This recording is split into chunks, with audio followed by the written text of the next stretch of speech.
the Strategic Petroleum Reserve every day for the next 6 months. This is a wartime bridge to increase oil supply until production ramps up later this year. But Republicans in Congress say the release is a gimmick. Really reducing an emergency reserve in a non-emergency. You know, it might be a crisis, but it's not an emergency. In North Dakota, Republican Kevin Kramer says the administration should ease regulations to increase domestic production. Lisa. Thanks, Jared. Russia's president sticks to his new demand, targeting unfriendly countries that buy his natural gas. The Kremlin firing a new salvo in its battle to avert Western sanctions. Putin demanding rubles for gas sales beginning April 1st. In other words, no ruble payment, no oil. This will have big repercussions for countries like Germany and India, which continue to buy Russian oil despite sanctions from other Western countries. Fox Business's Jerry Willis. Putin did open a loophole, though, saying countries can still pay in foreign currency, but only through a Russian bank that would convert it to rubles. The State Department calls Putin's demands a sign of economic desperation caused by sanctions. The State Department also just confirming that reports of U.S. citizens being detained by Russian forces in Ukraine are verified, and that there's been limited progress on U.S. demands for consular access to Americans detained in Russia. No word yet on what led to a shooting at a middle school in South Carolina. One student taken to the hospital, another taken into custody. The Greenville County Sheriff's Office says the suspect found hiding outside Tanglewood Middle School a short time after the shooting. America is listening to Fox News. JV International Safety Equipment has it all for you. Fall protection, rain gear, traffic signs, speed bumps, custom signs and banners, PPEs, fire extinguishers, plus more. Check them out on Facebook at JV International Safety Equipment Company or visit their website, www.jvisec.com. JV International Safety Equipment, Guam's leader in occupational and environmental safety equipment. Call 688-9524. JV International Safety Equipment, located in Harmon Industrial Park. Half a day. This is Governor Lou Leon Guerrero. Gas prices continue to rise, and we are here to help. We have revised Programan Salapi to provide a $300 direct cash assistance payment to most households. We heard your struggle, and we hope this relief will help during these difficult times. Applications will be accepted starting Tuesday, March 15, 2022. For more information, visit doa.guam.gov. This ad is paid for by the Office of the Governor using government funds. More evidence of the pandemic's toll on teens' mental health. More than 4 in 10 high school students say they felt persistently sad or hopeless in the past year. Data from the U.S. government shows the pandemic has been detrimental to their physical health as well. 24% say they went hungry because of a lack of food on the table. 11% reported physical abuse by a parent or another adult at home. The CDC says the pandemic did not affect teens equally. LGBT students reported greater struggles with mental health and more suicide attempts than heterosexual students. Fox's Steve Rappaport. Conspiracy theorist and InfoWars host Alex Jones agrees to appear at a deposition in Connecticut to answer questions in a lawsuit by some of the families in the Sandy Hook Elementary School shooting. His lawyers filing new court papers a day after a judge ordered fines against Jones for defying orders to attend a deposition last week after claiming medical issues. Jones is now asking the judge to put a hold on those fines and saying he can answer questions April 11th. The families are suing him for calling the massacre a hoax. They're tallying votes from the latest effort to join a union at 2 of Amazon's large plants with oversight from federal regulators. The National Labor Relations Board is watching over the counting of ballots in both New York and Alabama, where Amazon employees are attempting to unionize. The vote tallying in Bessemer, Alabama, is a revote after organizers failed last year to convince workers to join the Retail, Wholesale, and Department Store Union. The NLRB accused Amazon of interfering last time. Fox's Eben Brown. Workers at a warehouse in Staten Island, New York, also trying to unionize. Amazon, the nation's second largest private employer, has pushed back hard, saying it doesn't think unions are the best answer for its employees and that its focus remains on working directly with its team. A late plunge on Wall Street. The Dow down 550 points at the close. For the month of March, though, the Dow, S&P, and NASDAQ all higher. And Lisa Brady, Fox News. When the pandemic first started and we had no idea that it was going to affect our business till March of 2020. Orders from public health, roadblocks, restriction. It was a very hard time for me. What really has saved my business is the SBA and the PPP program. I felt keeping the employees was so important because I had faith that my government would help me later, the federal government. We applied and we received 2 PPP loans equaling up to $425,000. That money saved me because it's been 2 years. I think 80 or 90% of the restaurants have closed. The only reason I'm here because of my devoted clientele and the federal government. Thank you for helping save jobs with federal funds. Thank you to the federal government for all the federal ARP money. Thank you for the federal funds. This ad was paid for with official funds from the office of Congressman Michael F.Q. San Nicolas. Everyone has a busy schedule these days, and sometimes we forget to schedule our routine dental checkup and cleaning. Don't neglect your dental health. Schedule one today with Dr. Robert Yang and his Smile team, conveniently located at the East West Business Center on Marine Drive, Upper Tumon. Call us today at 647-8702 or 3. Again, that's 647-8702 or 647-8703. We make smiles happen.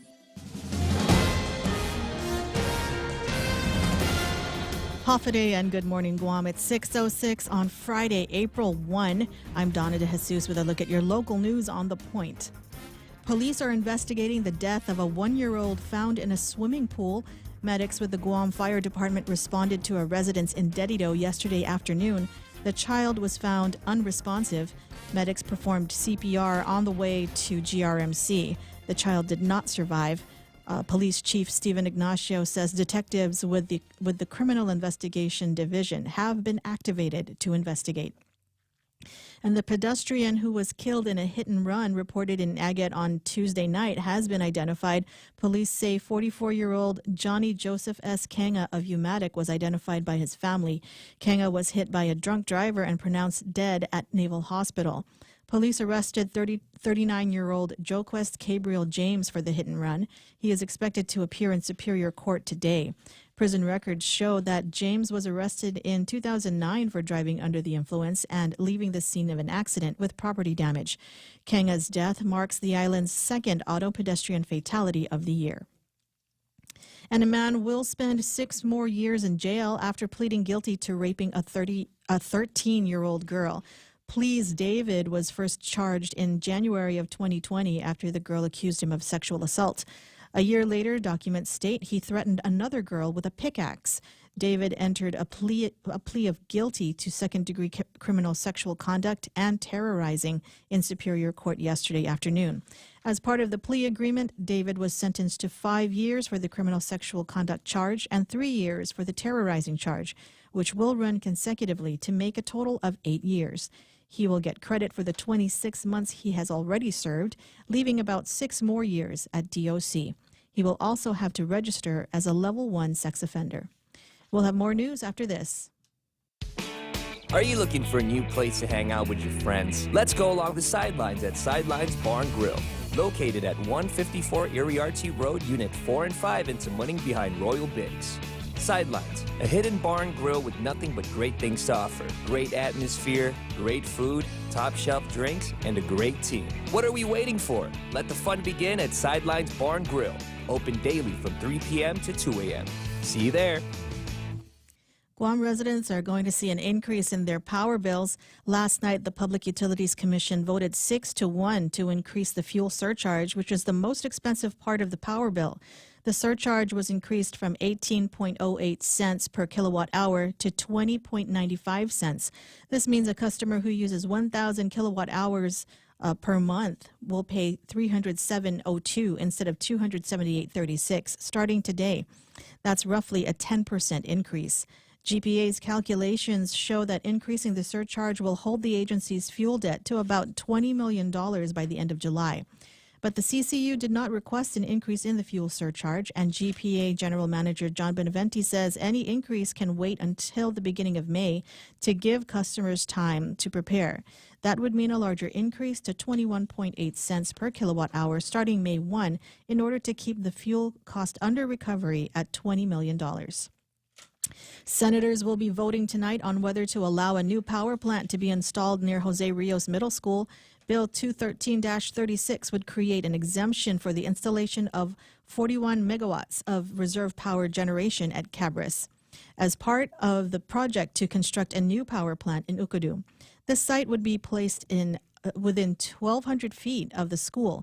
Without the exemption, the unit would be in violation of local law that bars the construction of fossil fuel facilities with a capacity that exceeds 1 megawatt within 1,500 feet of a school.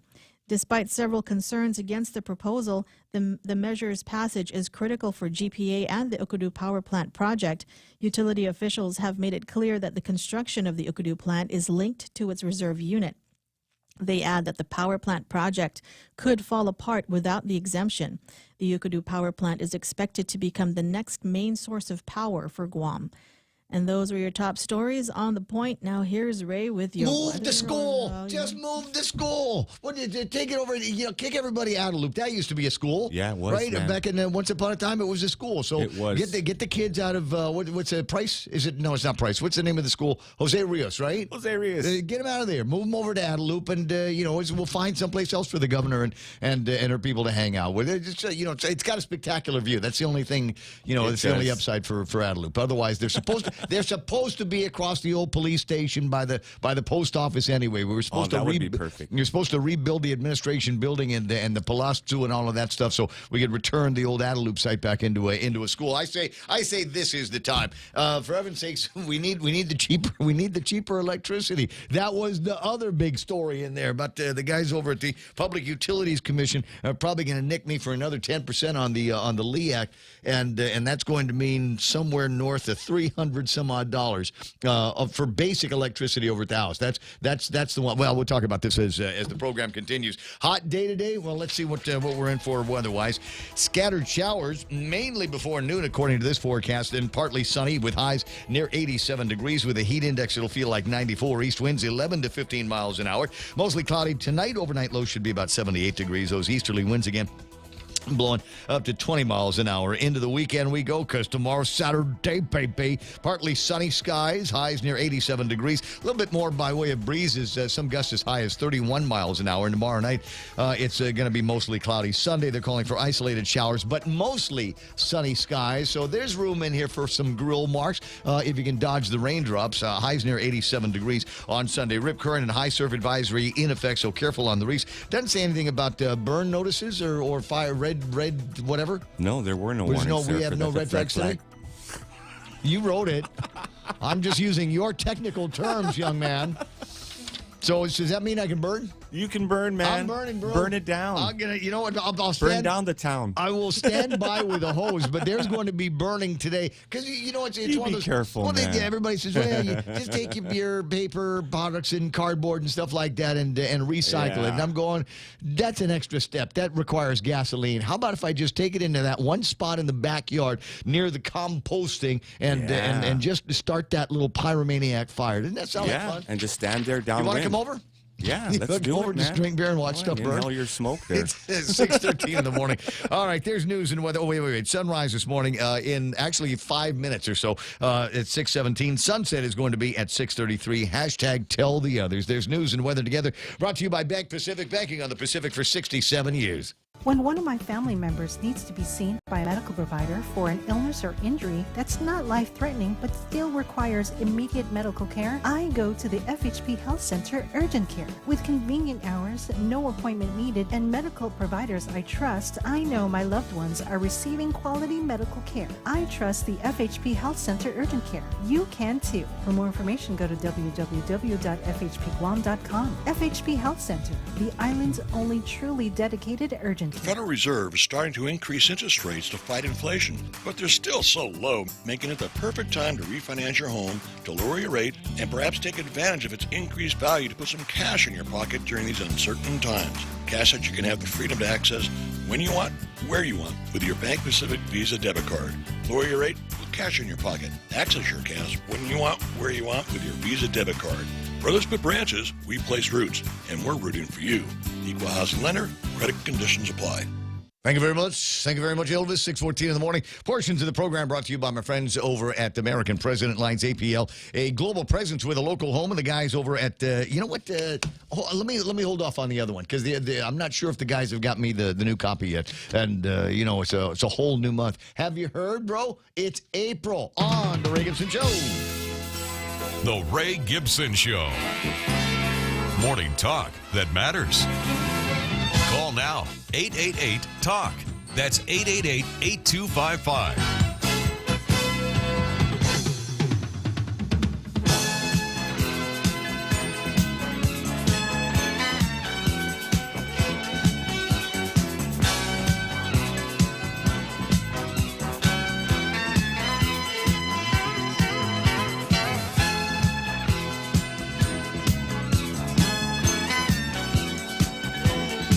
It's like I got all these containers, 12-pack containers, 18-pack containers. I got my Diet Coke containers and a couple of boxes from Amazon that came in. Like folding those and putting them together and taking them to the massy. That just sounds like work, doesn't it? Yeah. It's much more fun to burn stuff. Fired up. Yeah. You ever started? This is for the guys now. You ever start a fire in the backyard and realize this is actually kind of fun, and you start looking around in the house for more stuff to burn. You start digging through the trash. Pretty soon the furniture's going in there. Exactly. I never liked that chair anyway. It doesn't match the rest of the furniture. Let's get this thing in there and see how much flame we can make. Because we don't have a fire danger thingy here today. I'm sure that at some point somebody over the JIC is going to say, "Oh my God, we knew this was going to happen." We'd pull the announcement, and Ray Gibson would start encouraging everybody to start burning every single thing in the house that can catch fire. Clothes, whatever. I don't fit that anymore. Throw it in a fire. It's okay. Anyway, welcome to the program. Excuse the mess. It is the Ray Gibson Show on 93.3 The Point. My name is Ray. Thrilled as usual to be here with you on, it's Friday, right? Hey, no frowny face Friday. Even though there's a very, very strong possibility that some of the headlines and news that you will hear out of me and Donna could actually put a frown on your face. We're very, very concerned about what's going on with the price of electricity. We're already under recovering, I think is the word that they use. For the hedge that the guys over at the Power Authority put together to keep the fuel, at a consistent rate until it's time to do that LEAC. And now they're looking at it saying, well, that was okay when oil was $85 a barrel, but now it's let me see, today, right now, trading at $100.69 a barrel. So you're going, hey, yeah, see? All right. I feel a little better. No, you shouldn't. Because, I shouldn't, right? No, because go back to before Biden was the president of the United States. And see what a barrel of oil was trading for then. My mind was erased. And everybody's going to go, but that's Putin, that's Ukraine. No. It's a blockhead in Washington, D.C. that is in charge of all of this stuff. And it is driving the prices up all the way across the board. TAP is now at $116.64. But you're going to go, oh, that's better than $120 or $124 where it was. No. That needs to be down about $50 a barrel, $60 a barrel as well. So that's the problem that we've got here. It's we're kind of getting used to everything being expensive and unavailable, and it ain't supposed to be that way in a democracy, ladies and gentlemen. 6:18 in the morning. Lots and lots to get to here today. Real Joe, are you going to get the phone? I'll get the phone, man. Can I That's why you hired me. I'm looking for a commitment here. When somebody dials, I'm all in. Oh, man. I'm with you, man.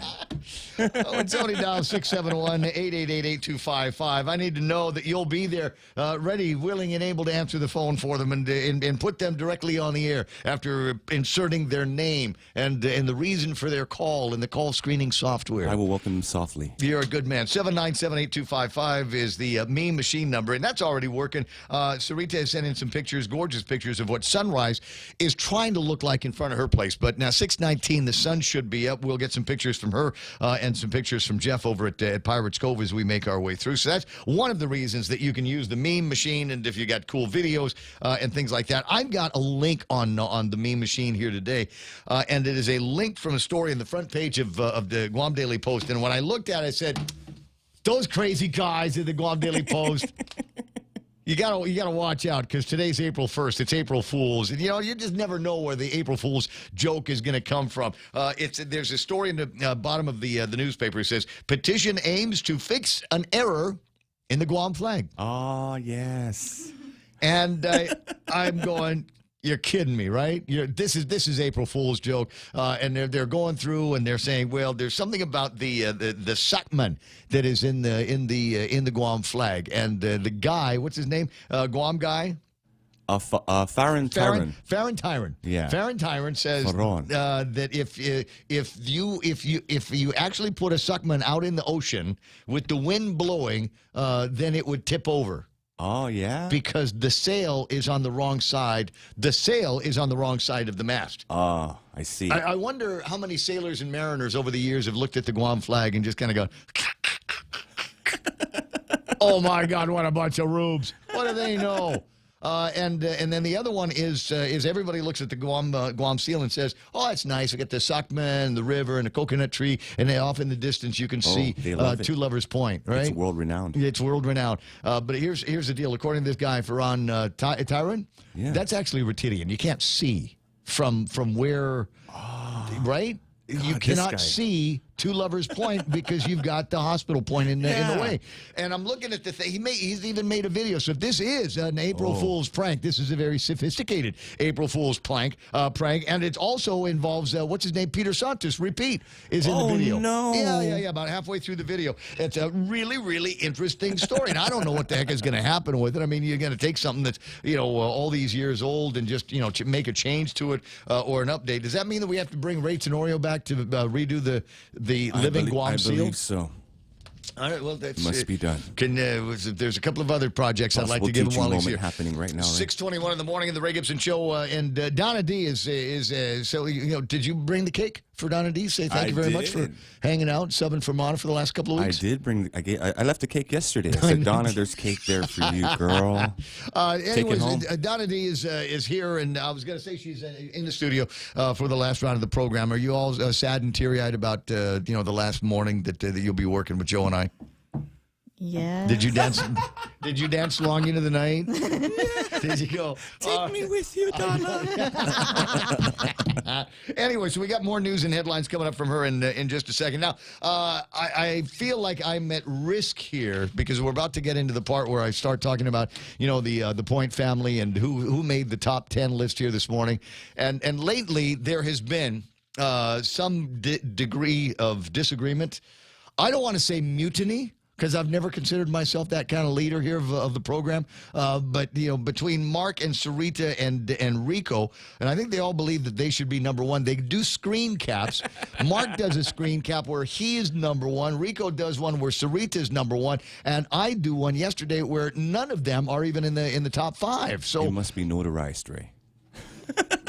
I'm laying this at the feet of Zuckerberg here. So let me give you the top 10 as I have it. This is from my handheld app on my phone. Your mileage may vary, but this is the phone that's in the studio. It is the phone of record. Can we put it that way? This is the app of record for the Ray Gibson Show, and the app of record for the Ray Gibson Show has who at number one?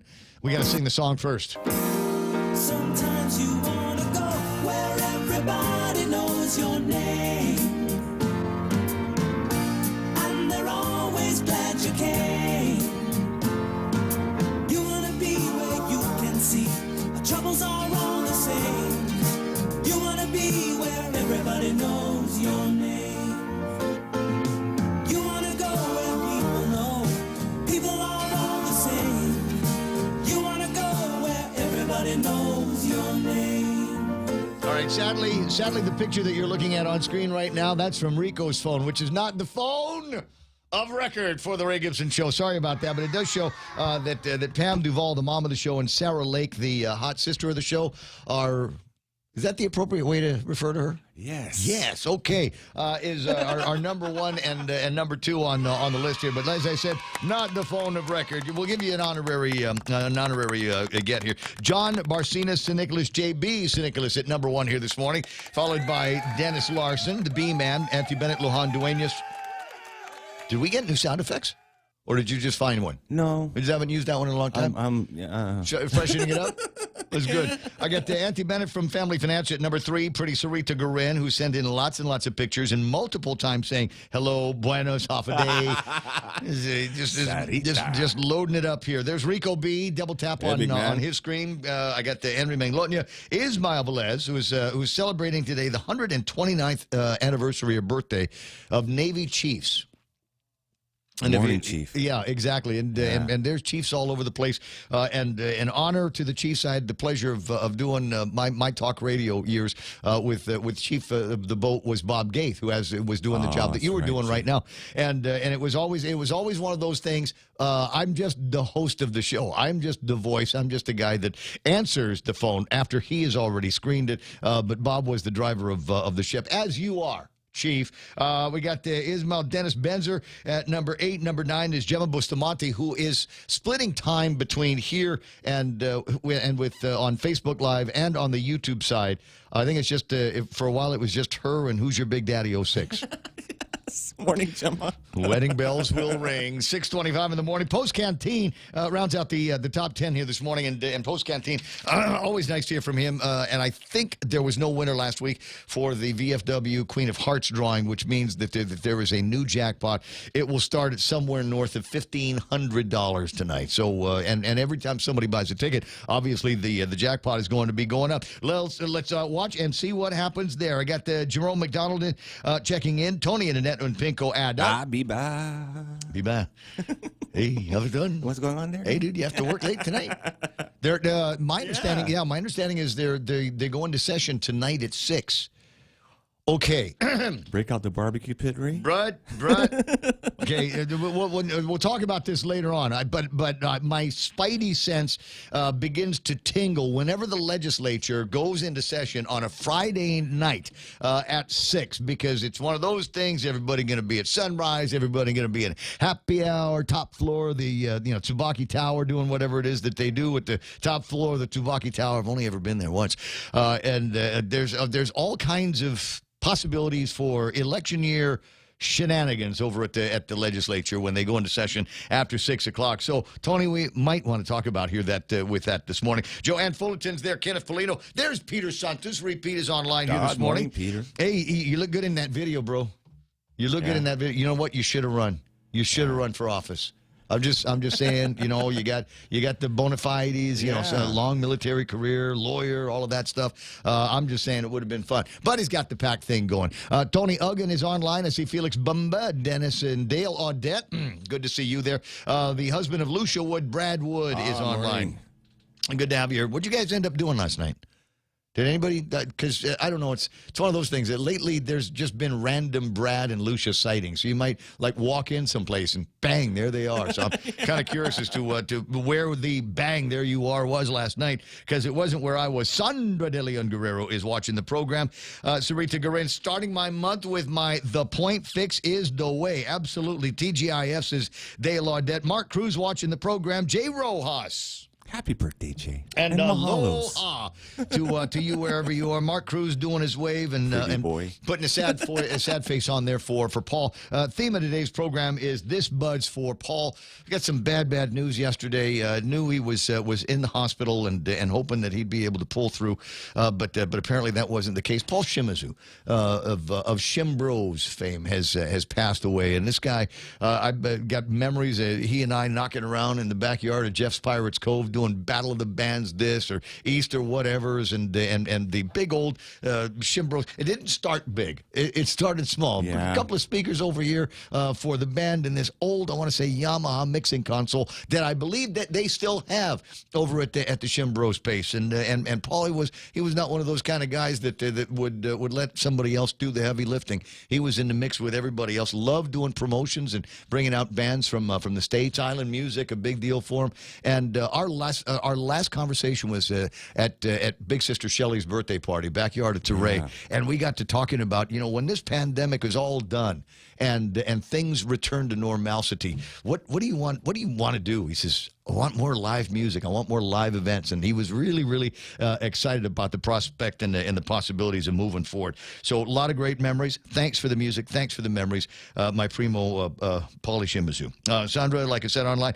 Mark Voitlin from the Free Zone is hanging out with us already this morning. Nick Perlosky watching. It says, there's the note from Ismail. Happy 129th birthday to the Navy Chief Petty Officer, the backbone of the Navy. When in doubt, ask the Chief. Back in the olden days of wooden ships and iron men, and the most iron of them was the Chief. Let me see. B-Man Joe Cruz is watching. I wonder who that guy is.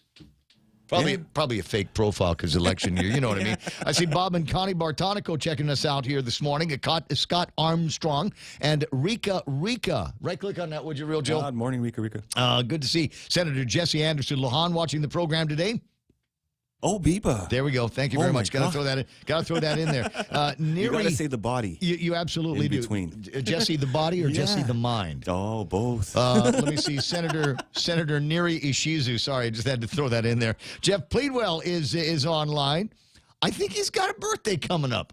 I think Jeff from Pirates Cove is going to be, if my calculations are right. We have to do this like a tree. We got to cut him in half and count the rings. And I want to say when we get to the big number, it will be 74. Thank you for all of the memories and the good times. And we got to have a beer for me and you and Paulie. Patricia Canata watching the program. I see Eunice Mendiola. Vincent Pangolinan is there. Mercy Wenzel. Hava Brown saying Nick Perlosky, Epifos. Let me see. There's other names here. Valerie S.A. Untalan saying, sidelines, let's go. When you walk into sidelines, the words are game on. And the I craving for chicken wings last night. Yeah. But I didn't make it. I was already kind of burned out from everything. But I was craving. They've got this. There's a curry flavored. And spicy. They got. I forget all of the different 8 flavors. I had actually had the menu on me for a couple of days. With beer is what you're saying. Yes. Well, no, because it's all right. So I like Korean fried chicken wings, right? I love it. Yeah. I love fried, and so they do it the same way there. But you can get them naked, or you can get them with different seasonings on them. So I'm going, yeah, this sounds about right. And so it's crispy on the outside, and then you bite into a thick, juicy meat. So it's not all dried out from being fried too long. Yeah. Whatever the magic is, they figured it out over at Sidelines. So go bug John Ananich sometime this weekend. Tom Mendiola is there. Lorna Anikas is hanging out with us this morning. So is Army Lynn saying good morning. Hugs the Point family. It's Friday. Absolutely. April Fool's Day. Thought today was Saturday. Let's sleep in, sweetheart. And Sarita is still yakking about something. Oh, no. Oh, okay. She's saying good morning to all kinds of people. Rudy Rodolfo saying good morning. Hafade, Ray, Donna, Joe, and Jerry. I got Keena McCausland from the States listening to the broadcast. Johnny Martinez is there. Patty Cruz. Good morning to MP Ogo. Yeah, good. Oh, that's so sweet. He says, the only thing I don't like about the Point is the end. Good thing for the YouTube, I get to watch the reruns.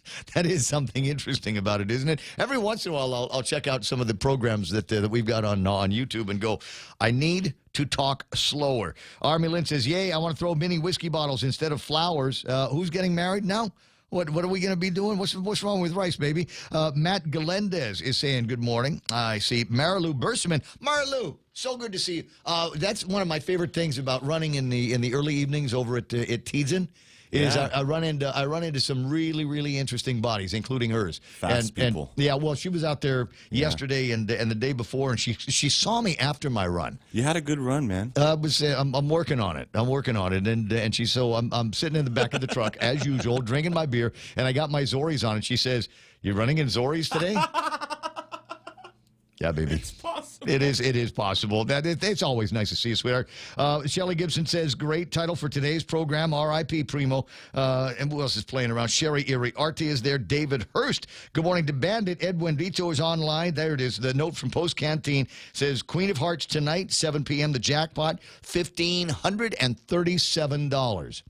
That's buy you a heap lot load of gas money. kimchi and gasoline in the store. Jose Martinez says the flag is wrong. April in GoCo Floors. Shelton is online. I see Anna Marie, Gina San Nicolas, and the sculptor at Paseo is also wrong. The Carolinian Seafarers during Festpac were respectful about it. They didn't walk around going laughing. I a day, you guys from Guam. Morning all from the Herodot, just over the horizon. That's Carl Meyer, one of our favorite sailors who's watching the program. Kenny Williams is online. Vince Mesa. Viva. That's a guitar, Vince Mesa. R.I.P. Yeah. Paul Shimizu. Yep. Tina Garcia's love your coffee, Ray. DC. Thanks, Tina. I've got a lot of different things going on. So I've got the coffee in the Infinity mug in honor of the fact that I drove an Infinity yesterday, and then this one here is my Diet Coke in the only Yeti thing that I own.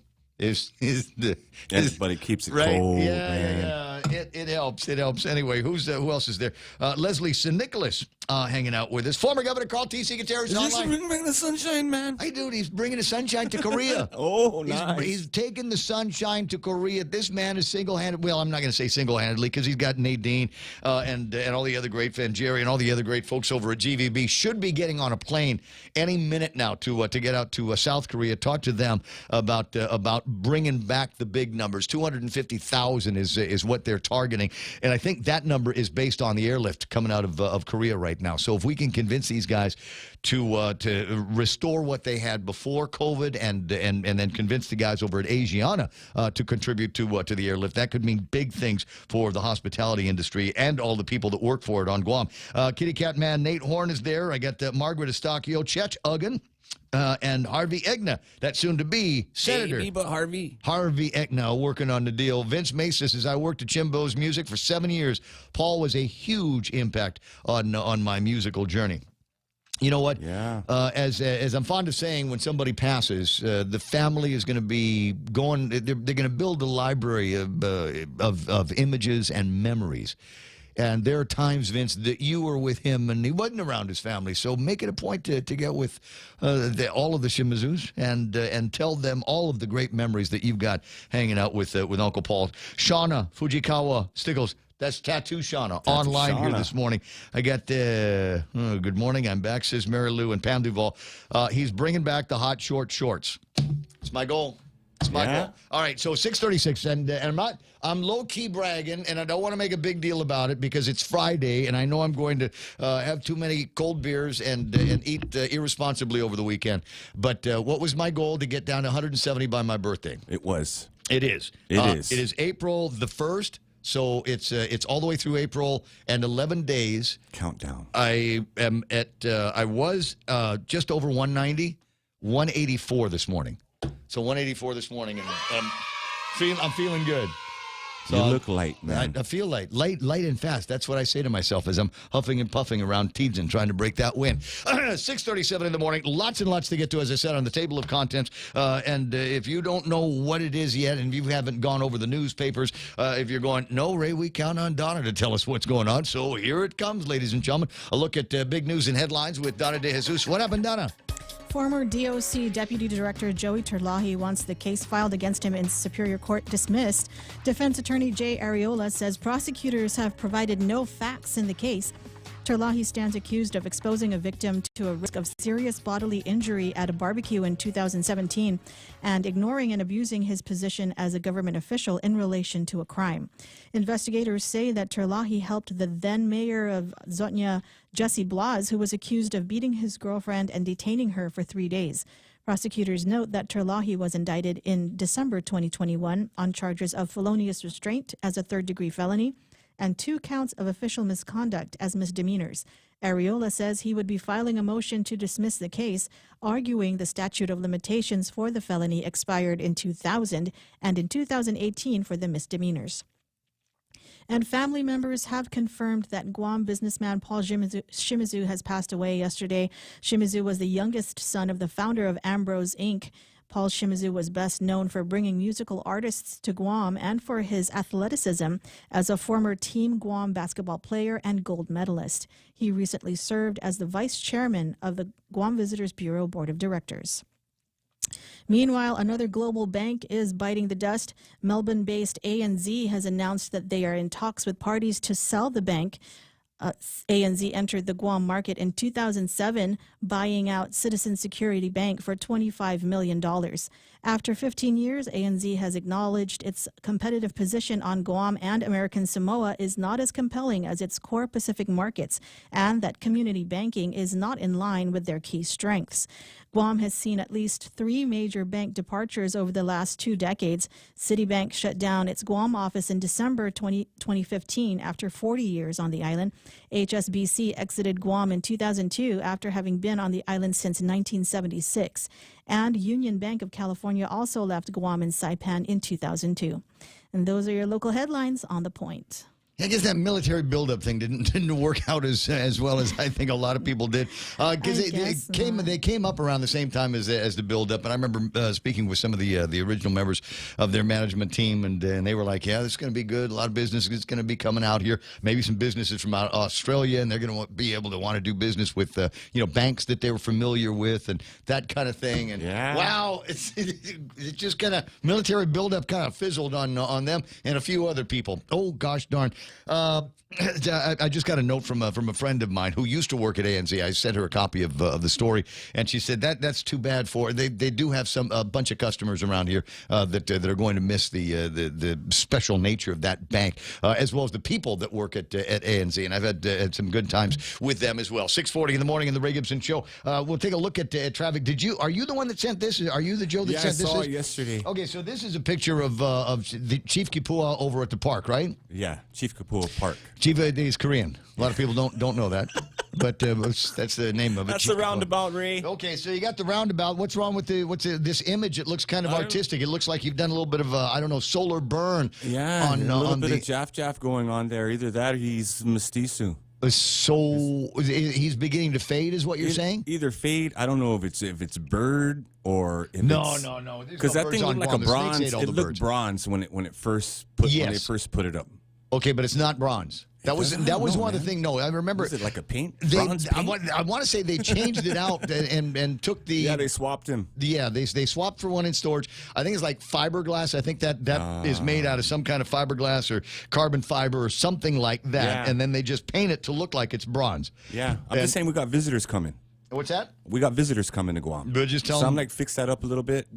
Make polish him look it up. Yeah, man. Spray paint it. Man. Graffiti it. Tattoos. No. Tattoo Shauna. Tattoo Shauna. Get up there. Go out there and ink him up. What do you say? 6:41 in the Ray Gibson Show. I'll be right back. Introducing the phone that makes epic the standard, the Samsung Galaxy S22. This Galaxy is oh so beautiful and now available at GTA. Get the Samsung Galaxy S22 on HPO with the Live Limitless wireless plan and enjoy unlimited talk, text, high-speed data, and more for only $55 a month. And for a limited time, when you buy the Samsung Galaxy S22, you'll receive a $200 gas card for free. Come in today and make the Samsung Galaxy and Live Limitless your epic standard. Terms and conditions apply. GTA. We start with you. Choosing health insurance for my family is difficult. I need to know our health insurance will protect us now and in the future. Take Care members have access to the island's largest offering of free fitness classes and health education programs, and a high-quality credentialed network of on- and off-island healthcare providers, including the convenient one-stop FHP Health Center and urgent care. My family choose Take Care. Your family should also consider choosing Take Care. Call 671-647-3526 for more information. Take Care. Our island, your health plan. Just in time for Lent, it's our delicious BK Big Fish Sandwich. 100% white Alaskan pollock, breaded with crispy panko, topped with sweet tartar sauce, tangy pickles on top of a warm toasted brioche bun. Also available, our Impossible Whopper, 100% Whopper, 0% beef. Enjoy your Lenten season with French fries and a refreshing brewed sweet or unsweetened tea. We're ready to serve you this Lenten season. Now available at BK Hagåtña, Tumon Bay, Micronesia Mall, and at the airport. BK your way. Is it time for traffic? Could be in just a second. Get the traffic gizmo up on the screen.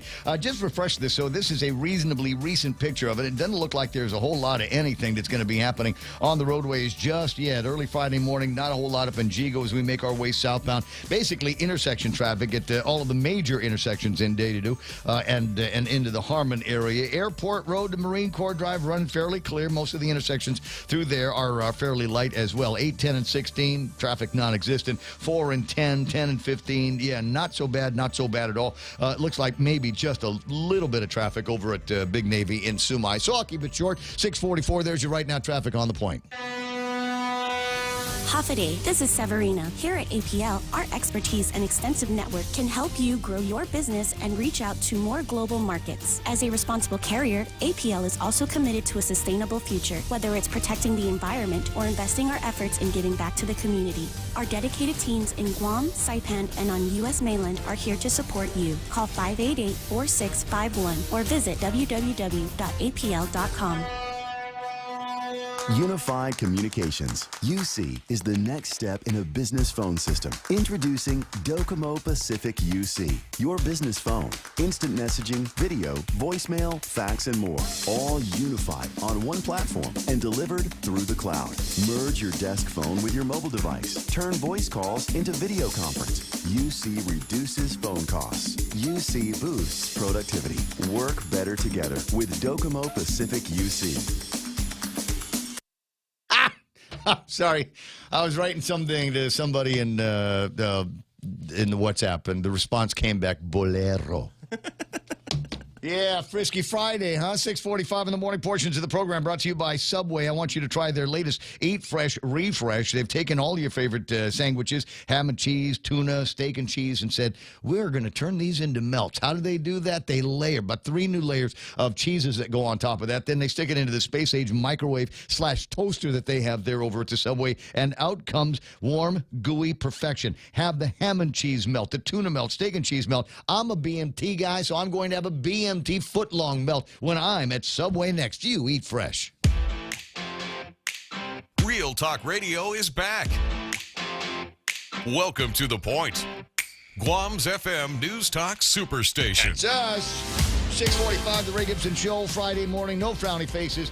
John Halloran is on the line. John is, some of you might not know this, but John was the original life model when they did the design for Chief Kipua that we see here at the Chief Kipua Park. Good morning, John. How you doing? Well, I told the guy that answered the phone, I said, I'm sad, man, to hear about Paul. Oh, yeah. You know, I knew him, not super well, but I knew him from basketball. Oh, yeah. And I'll just tell you a quick story. There was a Micronesian tournament down in Coast Rai, and they couldn't put together a national team for Guam, so they asked the club team, the Budweiser club team, to go down there and represent Guam. Mm-hmm. And, Paul was coaching. And, they won the gold medal, of course. And every night at the hotel, there was a big, huge igloo full of Budweiser beer and a couple of big plates of sashimi, man, every night. So, yeah. you can imagine the conversations that took place. I can, as a matter of fact. I've been treated to those igloos full of Bud and Bud Light and great conversations and sashimi. This has got just everybody in the family. Once the news hit our WhatsApp, it was kind of flooding with pictures and memories. And like I said, we were treated to him hanging out with us on Shelley's last birthday party over at Teray, and that was a delightful, magical night. And I'm sorry for him and the family and everybody that knew Paul is going to have some great memories of him. I appreciate you calling in with yours. Yeah, that's all I wanted to tell you about. We'll see you on the road, buddy. Okay, man. Hey, no, I'm serious. April 9th, the first 5K for the Guam Running Club. I think I'll be there. All right, I'm looking forward to it. Not really, because I'm running 10-minute miles these days. Oh, no, well, that's a lot faster than me, man. You don't want to hear my half marathon time. I'll see you in the back. How's that? We'll start from the back.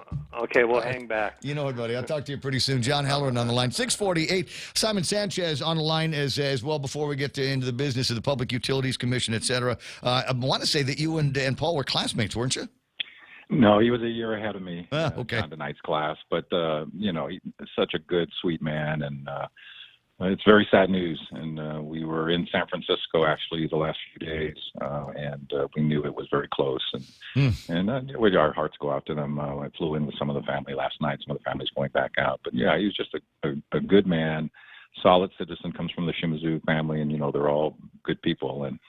And the Bud distributor, of course. And but yeah, very, very sad. And Jenny and the family, and of course the whole Shimizu clan, we send our prayers to them. Jenny's is battling some challenges as well, also in San Francisco. And so it's just a tough time. Good time for prayers. Yeah. Good time for prayers for the family. That's the part where we go from the No Frowny Friday, from the sad news, and let's pray for him and his family, and everyone take care of themselves. I'm glad to see you're running it, even if it's slower, Ray. You're running. I'm back out. I'm back out and having a good time, and it's nice to see some familiar faces on the road that are struggling with it as well. I think in my case it was the lack of the inspiration, the motivation, because we weren't doing 5Ks every Saturday. We weren't doing a whole lot of events over the last couple of years, and I wasn't motivated to get out. Now that we're getting back into 5K season, there's 2 on the calendar, April 9th, and I think there's another one not too far off after that for the Guam Police Department and their Police Week Month Day festivities. So there will be, I think we're going to start to see more of those kinds of things.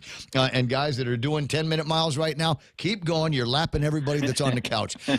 10 away from the top of the hour. Simon Sanchez on the line. Happy to have you back home. I flew in with Mana last night. So, that's right. That's right. She's back as well. She said she didn't buy you anything because you didn't deserve it. She's probably right. But I've tried to take care of her replacement Donna over the last couple of weeks. So hopefully, a great job. Maybe there's a refrigerator magnet in there for me somewhere. Public Utilities Commission got together last night. Si, tell me what you know this morning. Yeah, I mean, I flew in, so I didn't go away. But my understanding is no surprise. They raised the LEAC because the cost of oil is so much higher than anyone ever thought it would be. And as I got ready to leave San Francisco yesterday morning, they showed all the gas prices in Modesto, San Francisco, Palo Alto, $5.70, $5.90, $6.10. It's a global headache with oil. We tried to hold off on it. I mean, we even said we would hold off on it a little more, but the PUC in their own judgment said, look, it's if we if we delay it, it's only going to get more expensive later because the under recovery is so high.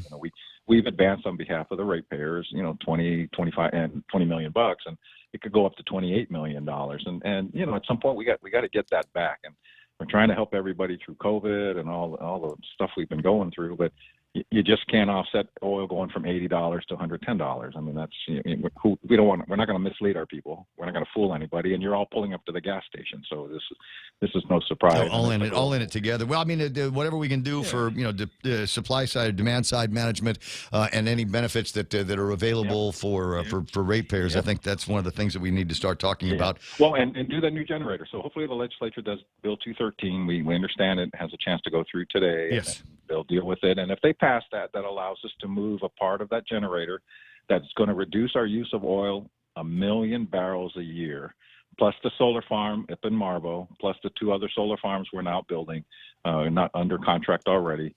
By 2025, we're going to be reducing power bills 15 to 20% and getting away from this erratic impact of oil on at least 25% of our energy. And by 2030, 50% of our energy. We've got to get away from oil.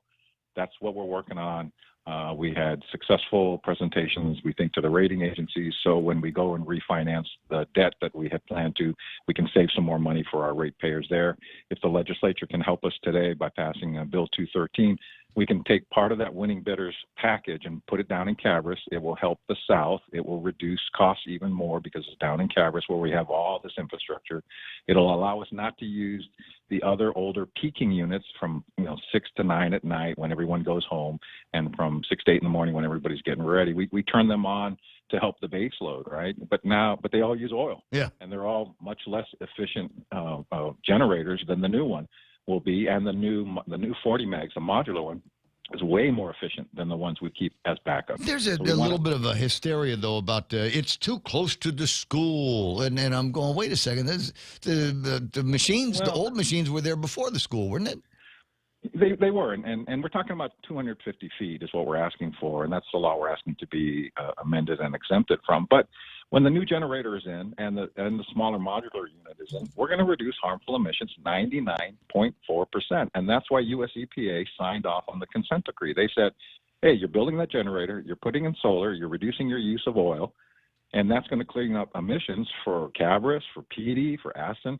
That's been going through our entire lifetime dealing with all of this. So it's going to be better for our people and better especially for those villages, and it's going to lower the power bill. And I just, I for those that are wondering whether they should support the bill, I say, you talk about when you run for office, I want to do something for the people. This little bill will do something for the people, and it will give us power directly for the South that we can help if, God forbid, we ever have another typhoon, but you and I know we will. We can power up that 44 megs from Cabras, not from Ukadu, and serve the South. And everyone says, let's do something for the South. Well, this will do something for the South, and the total package will reduce the power bill. And so I scratch my head when I'm hearing anecdotally some of the opposition, and I'm going, we delayed the financing, and we couldn't get the legislature to act on it faster. We left $10 million in savings for the ratepayers on the table. We should have been doing this last year. So delay doesn't hurt. Doesn't help anybody. Savings delayed is savings denied. And this bill will help us speed up putting in the new generator is so much more fuel efficient. It's going to reduce our consumption of oil by 1 million barrels a year times, what is it now today, Ray? $100, 110? Yeah, $100.69 for West Texas crude. There's a couple of other thoughts on this one coming in on the WhatsApp.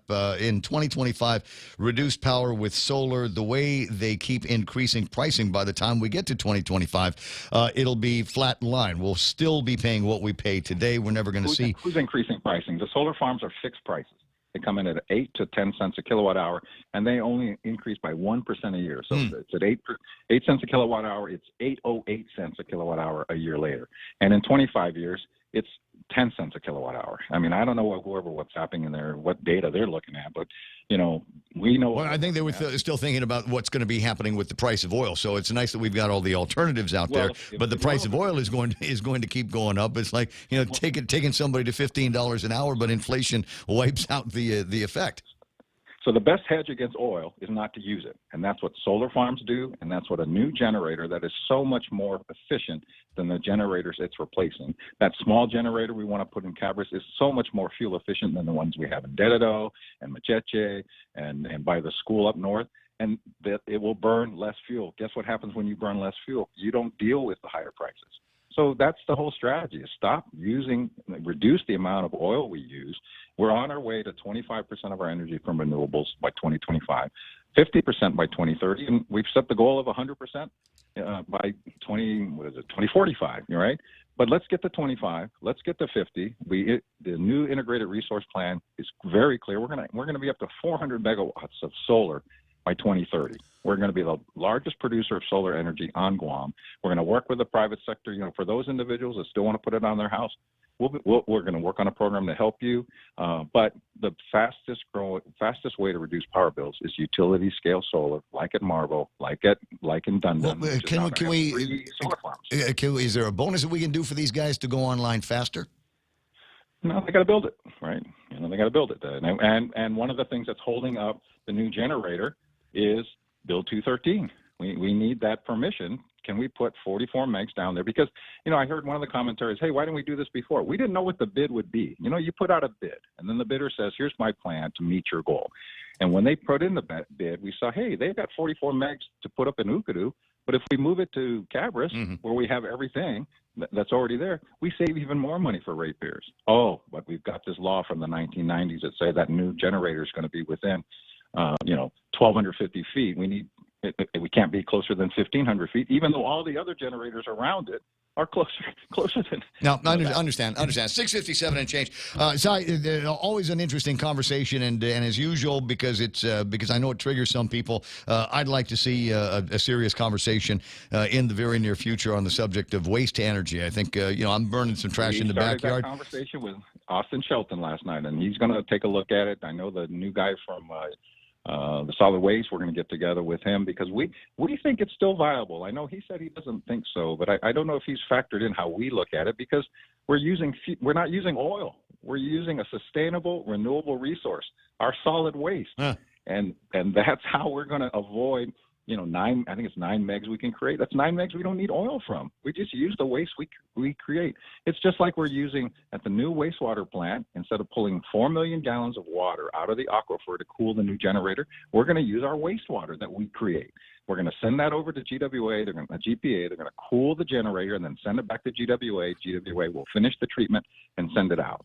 And there's avoiding 4 million gallons of water being pulled out of the ocean now and all the permitting and expense, and avoiding 4 million gallons being pulled out of the aquifer since we're moving the generators up north. And that's great for the aquifer. And we're using a renewable source. As long as we keep using the restroom, we should be able to take 4 million gallons of wastewater out of, and I'm sure and it's for Dededo and Jigo, right? That's what the northern part and there's a lot of people up there using the bathroom all the time. In fact, I'm hearing flushing noises now. I'm going to run, Si. I'll talk to you pretty soon. We're closing in on Fox News. Welcome home. More to talk about next week. Take care, Ray. Thanks. I will. I'll see you soon. 7 o'clock in the morning. You're darn close to it. As I said, Fox News Live is coming up in just a second. And there's plenty other on the table of contents. And in fact, maybe an opportunity for us to break into a little bit more of that conversation about how the Guam seal is, while it is artistic and makes me filled with pride, that according to some people is wrong and needs to get fixed. How do we go about that? Is that something that the governor can do by executive order? The keeper of the seal is the lieutenant governor of Guam. Are there artistic changes that he can make? And are there people that will be so unbelievably opposed to that just on general principles that we'll never get to the ground on it? Stand by now. Fox News Live is playing here on 93.3. This is The Point. He feels your pain. On Lisa Brady, Fox News. That bottom line from President Biden on gas prices. Putin's price hike that Americans and our allies are feeling at the pump. I know how much it hurts. So he's tapping the strategic petroleum reserves for the third time since November, this time by a record amount, 180 million barrels spread out over 6 months, 1 million barrels a day, while still advocating for the shift away from fossil fuels as the long-term solution for energy independence. We need to double down on our commitment to clean energy and tackling the climate crisis with our partners and allies around the world. But short term, he's also criticizing U.S. oil companies for not producing more and urging Congress to increase penalties for leases on public lands that go unused for too long. Republicans say the president's policies are stifling energy investment. Executives from top oil companies are due on Capitol Hill for a hearing next week. Ukraine's state power company says Russian troops started leaving the Chernobyl nuclear plant after soldiers got significant doses of radiation from digging trenches at the highly contaminated site. The UN's nuclear watchdog says it's seeking more information.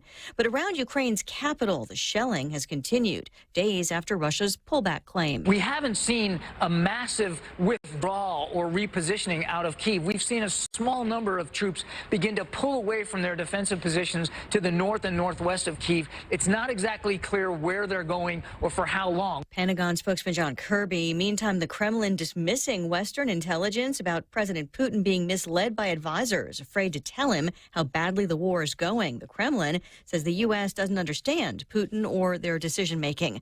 Washington State will have the first statewide alert system in the country for missing indigenous people. Governor Jay Inslee signing that into law. America is listening to Fox News. The pandemic first started, and we had no idea that it was going to affect our business till March of 2020. Orders from public health, roadblocks, restriction. It was a very hard time for me. What really has saved my business is the SBA and the PPP program. I felt keeping the employees was so important because I had faith that my government would help me later. The federal government. We applied and we received 2 PPP loans equaling up to $425,000. That money saved me because it's been 2 years. I think 80 or 90% of the restaurants have closed. The only reason I'm here is because of my devoted clientele and the federal government. Thank you for helping save jobs with federal funds. Thank you to the federal government for all the federal ARP money. Thank you for the federal funds. This ad was paid for with official funds from the office of Congressman Michael F.Q. San Nicolas. Parts of Florida's election laws struck down by a federal judge who says Republican lawmakers intended to discriminate against black voters. Federal Judge Mark Walker in Tallahassee struck down 3 provisions of Florida's new voting law.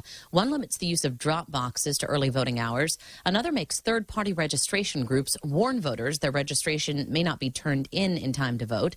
And the other bans activity intended to influence voters around polling sites.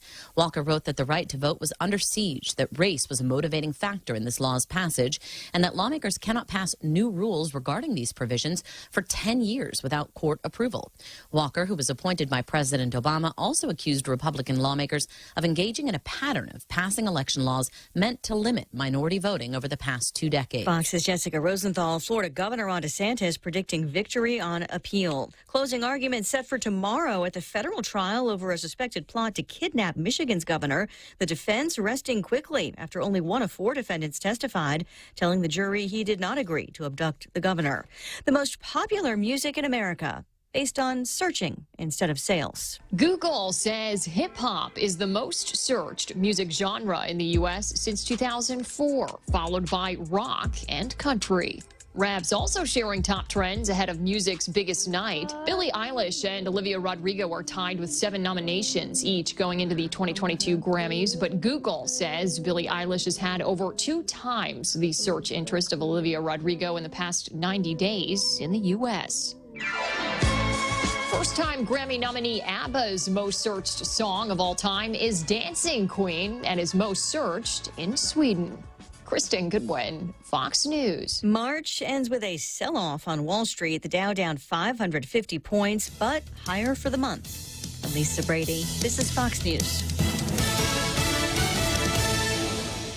Family Finance has been serving the people of Guam since 1959, and they will continue to be there for you in the years to come. Get a personal loan for that summer vacation or to pay off those long overdue bills. Family Finance has got you covered. Apply for a personal loan from $1,000 up to $3,900 by calling Family Finance in Hagåtña, now at the old Nanbo Insurance Building at 475-4545, Upper Tumon 647-5626, or in Dededo 633-4473. Family Finance, here to serve you. Chili's has the seafood you crave and the flavors you love this Lenten season. Indulge in delicious Lent-friendly soups, salads, appetizers, and entrees, like our loaded baked potato soup, quesadilla explosion salad, our savory Cajun shrimp pasta, or our mouth-watering grilled ancho salmon. Ask about our black bean burger options, like our tasty mushroom Swiss or old-timer with cheese. This is a limited-time offer, so hurry in and enjoy all the tasty Lent options this Lenten season. We're located on the 2nd floor of Two Montans Plaza. At Chili's, savor the moment. Half a day, this is Honey. Here at APL, our expertise and extensive network can help you grow your business and reach out to more global markets. As a responsible carrier, APL is also committed to a sustainable future, whether it's protecting the environment or investing our efforts in giving back to the community. Our dedicated teams in Guam, Saipan, and on U.S. mainland are here to support you. Call 588-4651 or visit apl.com.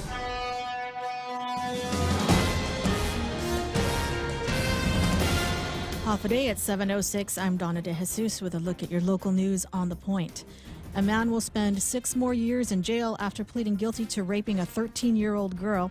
Please David was first charged in January of 2020 after the girl accused him of sexual assault.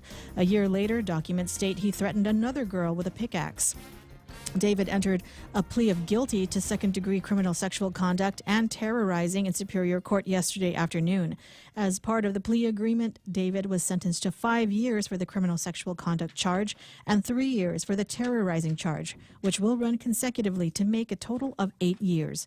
He will get credit for the 26 months he already served, leaving about 6 more years at DOC. He will also have to register as a Level 1 sex offender. And police are investigating the death of a 1-year-old found in a swimming pool. Medics with the Guam Fire Department responded to a residence in Dededo yesterday afternoon. The child was found unresponsive. Medics performed CPR on the way to GRMC. The child did not survive. Police Chief Stephen Ignacio says detectives with the Criminal Investigation Division have been activated to investigate.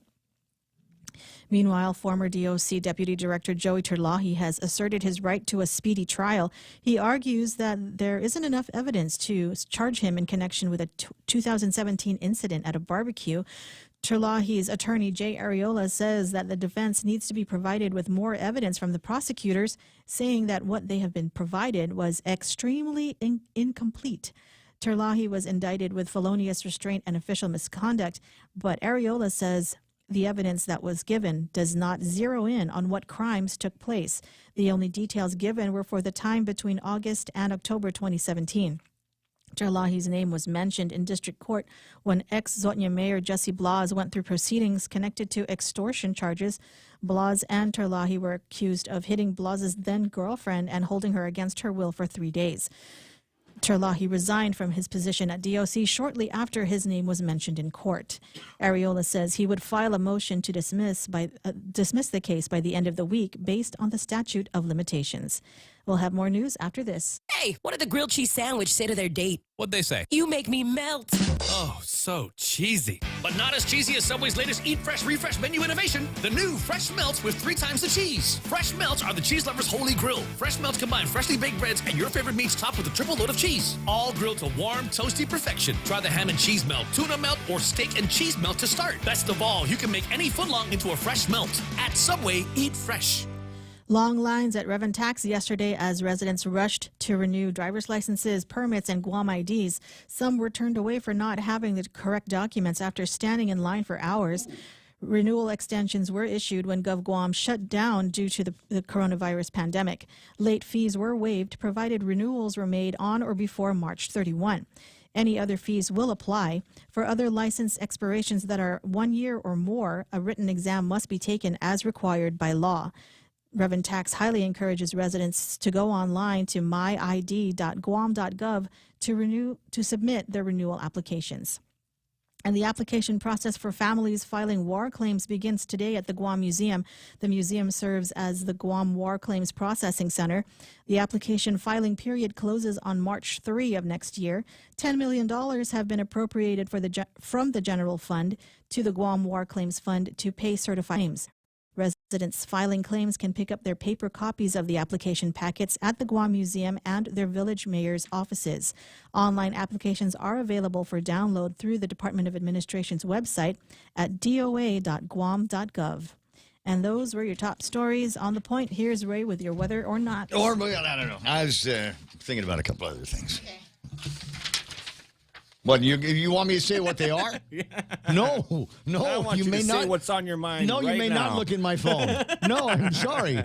Is it time to get somebody in trouble here today? Hey, ladies, when was the last time you asked your husband what the password was for his phone? You just want to check on a couple of things. Who's on the WhatsApp? You know, what messages are flying in and out here. See if he's downloaded a copy of Line. Why do you need Line? What do you need that for? Anyway, 7:11 in the morning. Here comes the weather. Mostly, we got some scattered showers. They say mainly before noon. I haven't seen too much happening already on that this morning, so maybe they're still on the way. Partly sunny in the forecast. Daytime highs should be about 87 degrees today. Winds east about 11 to 15 miles an hour, and a gorgeous sunrise about 20 after 6 o'clock this morning from the eastern side of the island in the backyard of Jeff and Jeff's Pirates Cove. Mostly cloudy tonight. Overnight low should be about 78 degrees. Winds east to 20 miles an hour. A lot of breezes are going to be coming in starting tomorrow. They're saying we should be able to see some breezes as high as 31 miles an hour tomorrow. Otherwise, partly sunny skies are going to be in the forecast. For Sunday, mostly sunny skies. Daytime highs near 87 degrees and the possibility that there might be some isolated showers. Look, I think it's going to be a grill marks weekend. I think this is going to be one of those Saturdays and Sundays where you go, I just cannot get enough sunshine on my body. So try to take advantage of that. Heat index today will be about 94 degrees. Rip currents and high surf advisories are in effect right now. And if you're thinking about sunset tonight, you and some friends and something cold and frosty between you, let's start talking about, I get there at 6:30 is going to be sunset. And who knows, this might be one of those nights because we're moving into that time of year where the sunsets get really, really red, really, really spectacular. Maybe tonight is going to be one of those nights. You never know. Maybe even a green flash. We'll just have to wait and see. It's 7:12. There's news and weather together. This is The Point. Just in time for Lent, it's our delicious BK Big Fish Sandwich. 100% white Alaskan pollock, breaded with crispy panko, topped with sweet tartar sauce, tangy pickles on top of a warm toasted brioche bun. Also available, our Impossible Whopper, 100% Whopper, 0% beef. Enjoy your Lenten season with French fries and a refreshing brewed sweet or unsweetened tea. We're ready to serve you this Lenten season. Now available at BK Hagåtña, Tumon Bay, Micronesia Mall, and at the airport. BK your way. Attention! Lolita Kamet is now with Hoffaday Realty. She'll always be that hardworking and passionate real estate professional who is committed to helping you make a difference in your life and helping you achieve the American dream of home ownership. She also specializes in commercial leasing, land sales, local residential sales leasing, military and corporate relocation. So for all your real estate needs, call Lolita Kamet now with Hoffaday Realty at 688-6743. That's 688-6743. 7:13, the Ray Gibson Show, brought to you by the team over at Security Title. That's what they do there. That's the way they work that magic out. They can do the security stuff, the escrow stuff, and incredible management to help you with your real estate closing. So call them if you are in the market and sign up with them first before you do anything else. It'll really, really lubricate the process, especially if this is your first time doing a real estate transaction, selling or buying. 7:13, Ray Gibson Show, also brought to you by APL American President Lines, a global presence with a local home. News to fill your mind. Talk to get it out. The Ray Gibson Show. Call now, 888-8255.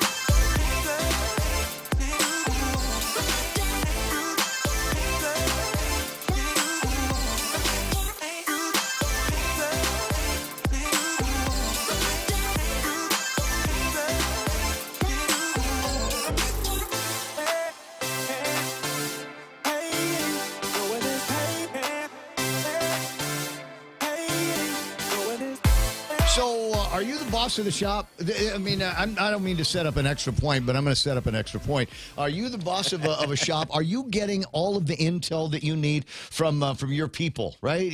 I know what's going on in my office. I know every little thing. I know what's happening on the streets with my clients. Yeah, I'm good. I got the dashboard there, baby. I see what's happening. All the business is moving into the funnel. Who's coming out? Yeah, I've got that thing going. You might not. Putin apparently thinks he's got a pretty good handle on what's happening in Ukraine, but U.S. and British officials say intelligence is showing that Vladimir Putin has been misinformed by his own advisors about how badly they're doing in Ukraine. He's got a bunch of yes men that are too afraid to tell him the truth. Western allies have repeatedly declassified and publicized sensitive intelligence about Russia as a tool to undermine his strategies. The latest example comes Russia claims to be pulling back from its offensive near Kiev, which ended in failure due to stiff Ukrainian resistance. It increasingly looks like Putin has massively misjudged the situation. His plan B has been more barbarity against civilians and in the cities. But what we are also seeing is this. We've seen Russian soldiers, they report, short of weapons and morale, refusing to carry out orders, sabotaging their own equipment, and even shooting down their own aircraft. Now they say it's accidents, but you get these guys who just don't really care anymore. And even though we believe that his advisors are afraid to tell him the truth. What's going on and the extent of these misjudgments must be crystal clear to the regime. Now, why are we releasing the information? There's a strategy behind this. And like I said, there is a parallel that runs into your business as well. Are you getting all of the information that you need? Are all of your customers happy with you? Are you getting all of that from your frontline guys? Releasing the information contributes to an understanding that there has been a strategic failure in Russia. There is probably no bigger insult than calling Putin, a former KGB officer, misinformed about the state of his own military. So expect that there's going to be more stories along these lines coming up in just a little bit. 7:16 in the morning, we'll take a look at what happened on the market. Just because S&P 500, they had a lot of up and down. Well, looks like today is going to be one of those down days. Dow Jones Industrial Average nicked over 550 points here, closing at 34,678. NASDAQ off by 221 points, closing at 14,000. 4,220. The S&P 500 off by 72 points there at 4,530. That's off by, like I said, 72 points there. I got the FTSE down. The Nikkei is off by 205. Hang Seng off by 235. Shanghai index is down, and so is the DAX. So it doesn't look like today is a spectacular day for any of the markets out there, except the misery index, the VIX, is up by about a point and a quarter here in trade here. Big movers on the NASDAQ, even though their numbers are down, we're winners. Splunk, Intuit, CGen, Vertex Pharmaceuticals, and Datadog Incorporated. Sounds like a company I need to be thinking about. You know, I was watching on a television yesterday one of these outfits that we've talked to before about Peloton. Do you know what is it, Peloton? Yeah, they have like a bicycle thing, and they got like a treadmill. It's all online, and you can take part in a community all over the world. Yeah. Are they expensive? Do you know? I hear it's expensive. It's that laugh from Jerry Roberts. I need not ask again, do I? It costs you a little bit of money. Man. Is this one of those things where if you have to ask, you can't afford it? Yeah. Oh crap. Okay, but it looks like fun. This is inheritance stuff. I mean, that's really fun. That's man. what you need. Is that the way to buy one of these things? Yeah. You just pass it along to Miami when I'm gone. Oh, you're talking about $4,000. What? I think for something for like a treadmill. Oh, yeah. And one of those little but then there's bicycle? the service, the online stuff too. You gotta hook it up and it's pretty nifty. Is there a workaround though? I mean, is there a way that I can like a USB port out of my existing treadmill? They don't have a Gura Peloton, Ray. There's no Gura version of the Peloton. Sorry, So, bro. you can't just hack a regular bicycle, can you? And put it up on a thing and then talk to the. But I mean, man. Oh, you can. You can hack it. Yeah. But when you fail, you have a $4,000, 1,200-pound paperweight. 7:19 in the morning. Jerry Roberts back in the studio. Now I was talking before you got in about a story that was breaking wide yesterday, and about Putin, who may be being misinformed by yes men and people that are just too afraid to tell him what's happening in Ukraine. And I thought, well, there's an extra point opportunity in there for businesses and managers who think they've got a pretty good idea of what's going on out in the store, in the shop when they're not around, or out in the streets when their salespeople are around. Yeah, I mean, you could. How do you know? It's just in the mind now. It's just the idea. I mean, it's a horrible war and people are dying. But when you put it in that context, right? Can you see Putin on his computer? Going up to YouTube and stuff to what's going on? What do you mean? What do you mean we're losing? Got to find out here. It is getting so. I think maybe there's been great miscalculations on both sides because I was under the impression that the Russian army, big bears, and state of the art equipment and incredible tactics to be able to fight a war in that part of the world. A little bit embarrassing for their folks. Yeah. Well, the good news is that the people of Taiwan are now a little emboldened after they're seeing what's going on in Russia. They're thinking that maybe the expectations could be similar. I mean, it's going to be a fight. They're going to get their hair messed, but it won't be an overnight success for the Chinese when they try to annex China. Maybe not. I mean, you have to understand something. Those two armies, well, Russia has. But the Chinese army has never been tested. I mean, not in decades. So other than the fact they got a couple or 3 million of them that they can put in uniform, I still don't think I'd want to mess with it. But the idea is that if you can prolong a war, but the trouble is, we take 1 million people, we're taking 1 million soldiers and putting them in Taiwan. That would be a different story. Well, I don't know that the Chinese Navy and what their Marines would be are conducting a whole lot of.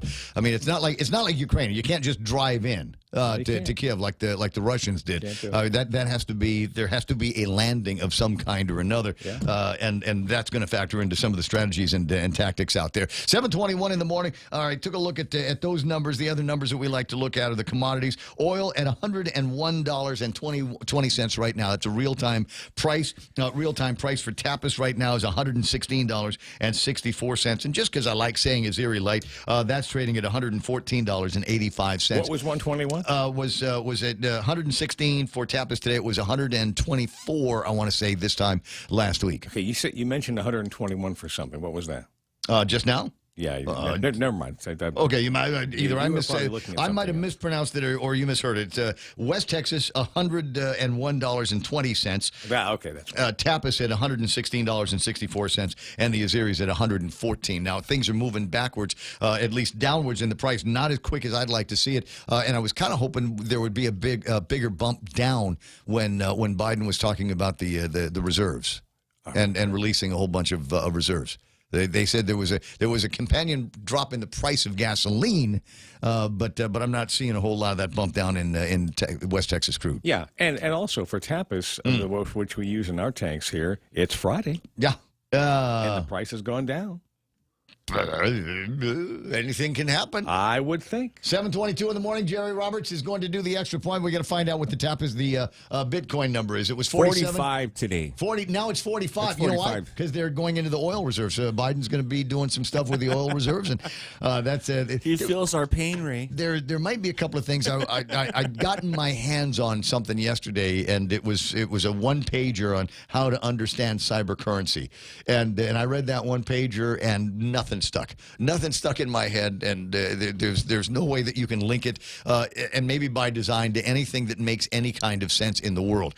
We know that inflation is moving this way. We know the oil is going in that direction, but neither one of them seem to have consistent ties one way or the other to the value of these bitcoins. Digital currency, which relies upon the confidence and the faith of the purchaser.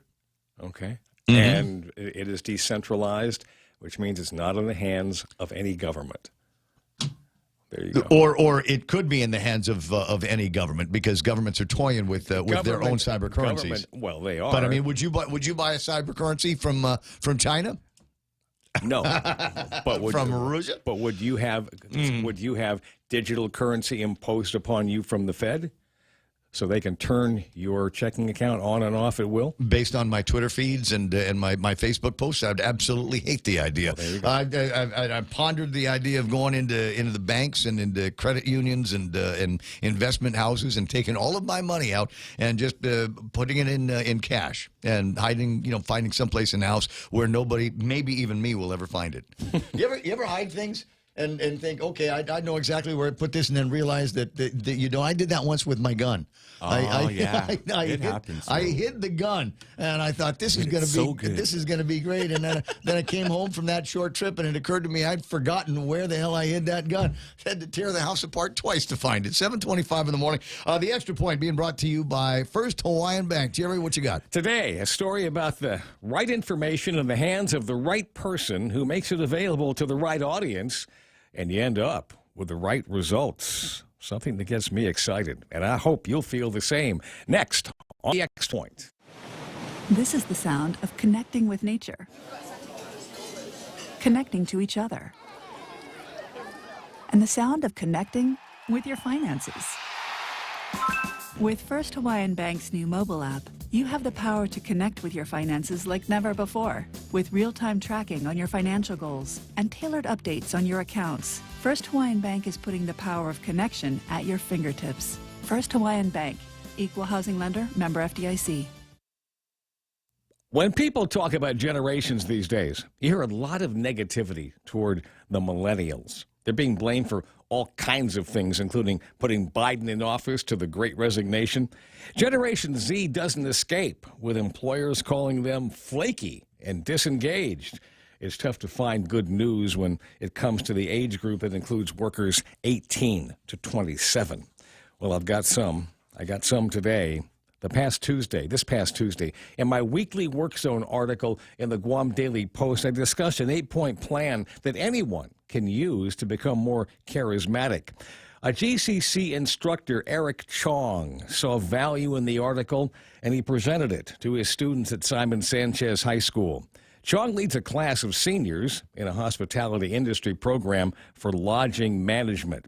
They discussed the article in class, and many would say that it made them think about where they stood in the area of charisma and what that meant for them. Mr. Chong offered the students the opportunity to send me an email message giving me their thoughts about the topic. The first one hit my inbox at about 11:15 Wednesday morning. In the next 5 hours, I received almost 20 messages from his students. Got another one last night. I read each carefully and was impressed with how articulate these young women and men are. I spent most of the evening responding. They gave clear, concise, and sincere opinions and thoughts about the subject matter. They related the issues discussed to their lives and some of the challenges that they face. Now, it's easy to tell that these students find great value in this class, and perhaps many will look for employment in the visitor industry upon graduation. It will be, in large part, due to the inspiration provided by Eric Chong. As we let off today, the right information, I'm honored that he felt my article would provide a valuable discussion for his students. That said, I didn't invent charisma. I simply have strong opinions about it. That information then gets into the right hands. Eric and I have communicated frequently over the past few years, and he's constantly on the lookout for information that can help his students get further and do better. Every kid should have someone like him as a teacher or advisor.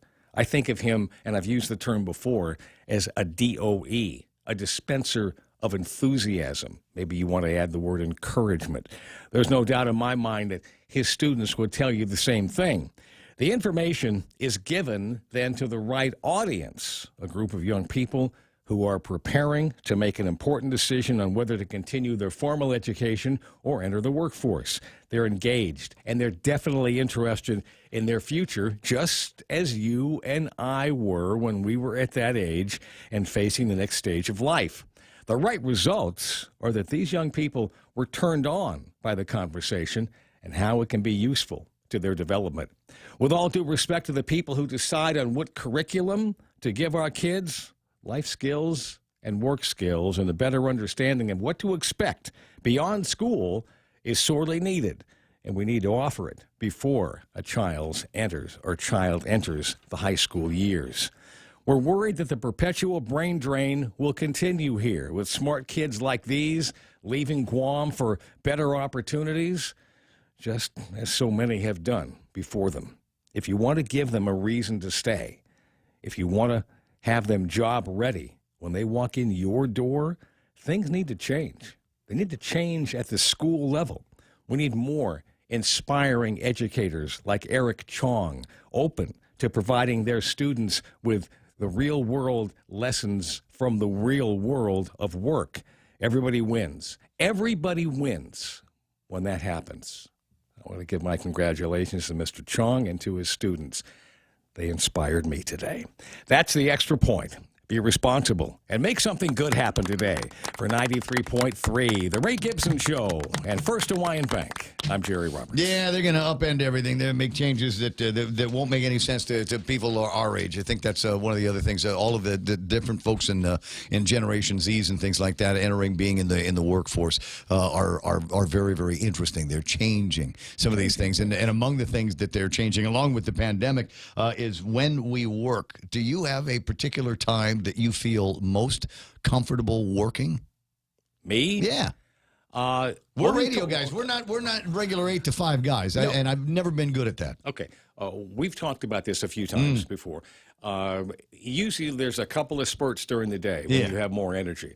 For me, early morning is best. If I wasn't here at this time, I'd be doing some important work, because I think you do your most important work. Maybe for me, it's the early morning. Yeah. I'll get another one of these in the mid-afternoon.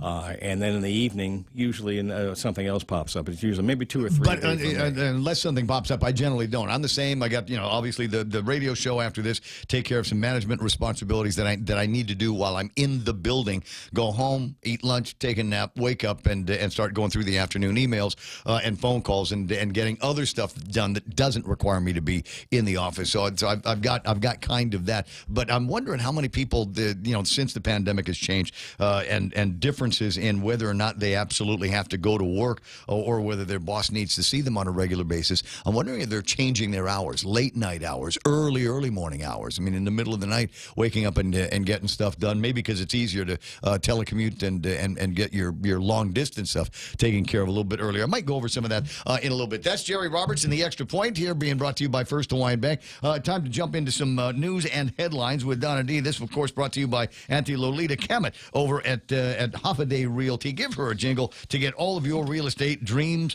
a little bit closer to fruition. You can find her at 688-674-34875-657 is the number for the guys over at Top End Pest Control. And my friends over at Burger King. And, man, I don't know. Am I allowed to really? Can I? I've got a couple of different scripts. I've got one that I can read right now, and it talks about Lent. Today is Friday. In Lent, BK's Big Fish Sandwich available for you. The Impossible Whopper, which is 100% Whopper and 0% beef. You cannot taste the difference. If anything, it's better. Try that today over at BK. But they've got something coming up in the next few days. I'm going to check with Rudy because this might be confidential. If we leak this information, it could trigger some action by the other competitors in the field. It looks good, though. It does look good. Yeah. Oh, my God. Like, trust me, try to act surprised when it happens. But the big deal coming over at BK before too much longer. Big deal on the radio right now is news and headlines with Donna De Jesus. Donna, what happened? Another global bank is closing its doors. Melbourne-based ANZ has announced that they are in talks with parties to sell the bank. ANZ entered the Guam market in 2007 by buying Citizen Security Bank for $25 million. After 15 years, ANZ has acknowledged its competitive position on Guam and AmSam is not as compelling as its core Pacific markets, and that community banking is not in line with their key strengths. Guam has seen at least 3 major bank departures over the last 2 decades. Citibank shut down its Guam office in December 2015 after 40 years on the island. HSBC exited Guam in 2002 after having been here since 1976. And Union Bank of California also left Guam and Saipan in 2002. Meanwhile, political action group Action PAC is launching a petition to roll back Guam's business privilege tax from 5% to 4% to ease the burden on businesses and their employees while the economy tries to recover from the COVID-19 pandemic. The goal is to gather as many as 20,000 signatures for the petition to make government leaders look at what a rollback could do for businesses. Governor Lulian Guerrero has said that the BPT will remain at 5% because of the lingering negative impacts of the 2017 federal tax cuts, a deficit of about $86 million, and the effects of the COVID-19 pandemic. The legislature passed a bill that became law, permanently raising the BPT from 4 to 5%. As the primary election approaches, Action PAC will also be releasing a report card showing how senators performed and what they plan to do to garner votes. And Attorney General Levin Camacho is joining 43 other attorneys general calling on TikTok and Snapchat to allow parents to protect their children from online threats through parental control apps. Camacho says these parental controls can help identify and curb particularly dangerous online threats like bullying, harassment, and the potential for self-harm. He adds that research has proven that parental controls save lives, notifying parents of such threats. The AGs ask that TikTok and Snapchat adopt measures that most other major social media platforms already have in place. And those are your local headlines on The Point. So, why? I'm sorry. I don't understand what the big deal is. I mean, there's TikTok videos and there's conversations about the algorithms and we talked about this before. Like if you watch this much of a TikTok video, that feeds an algorithm somewhere that's associated with you and all of the data. So, if like as an example, TikTok recognizes that I like Asian girls in bikinis, right? And so that feeds into the algorithm, and it will send me more of those videos of Asian girls in bikinis. What are you laughing at? I'm just being real here. I'm just being real. What are you giggling about over there? But that's the way it works. Now, as far as parental controls are concerned, this is the way. You don't need a TikTok to come up with some kind of an app or something like that. What you do is you go to your kid's room, and if you don't like what they're looking at on their phone, then you take it away. Now call the guys over at GTA. Don't the GTA's got this thing? There's Bart Jr. Yeah. So they've got that. That monitoring. I mean, that will work. And then there's another gizmo that you can get over at GTA. I've got one at my house, even though I'm the only one that lives there. One of my favorite features about this is that I can control the bandwidth on the gizmo on the modem in the house, the Wi-Fi gizmo. So I can log into it and make it so that, like, if I'm working on my computer, it gets all of the bandwidth, all of the other machines, everything else in the house that doesn't need it because I'm not using those. We can go ahead and port everything in my direction. But the other thing I can do is I recognize that there's your phone and you have been bad and you have been looking at naughty pictures on the TikTok or whatever. I can shut your phone off. I can take you off of the Wi-Fi in the house. What's that? I want one of those. It's a Google I like router. Asian men in bikinis. Oh, it's a Google router. Yeah. Oh, okay. So it attaches to. I've got the GTA DSL thing in the house. Yeah. Okay. So a port out of that going into the Google router. Once the signal is in the house, and then the Google router takes over from from other Wi-Fi. I've got the regular GTA Wi-Fi in the house, but for all intents and purposes, I'm using the signal that comes out of the Google thing. Plus, it also sends the signal further into the house than the other Wi-Fi gizmo. So control freak. Call them up. Call the lady over at GTA, and she'll take you through the rest of the process. 7:37 in the morning. There's news, headlines, and whatever on the Ray Gibson Show.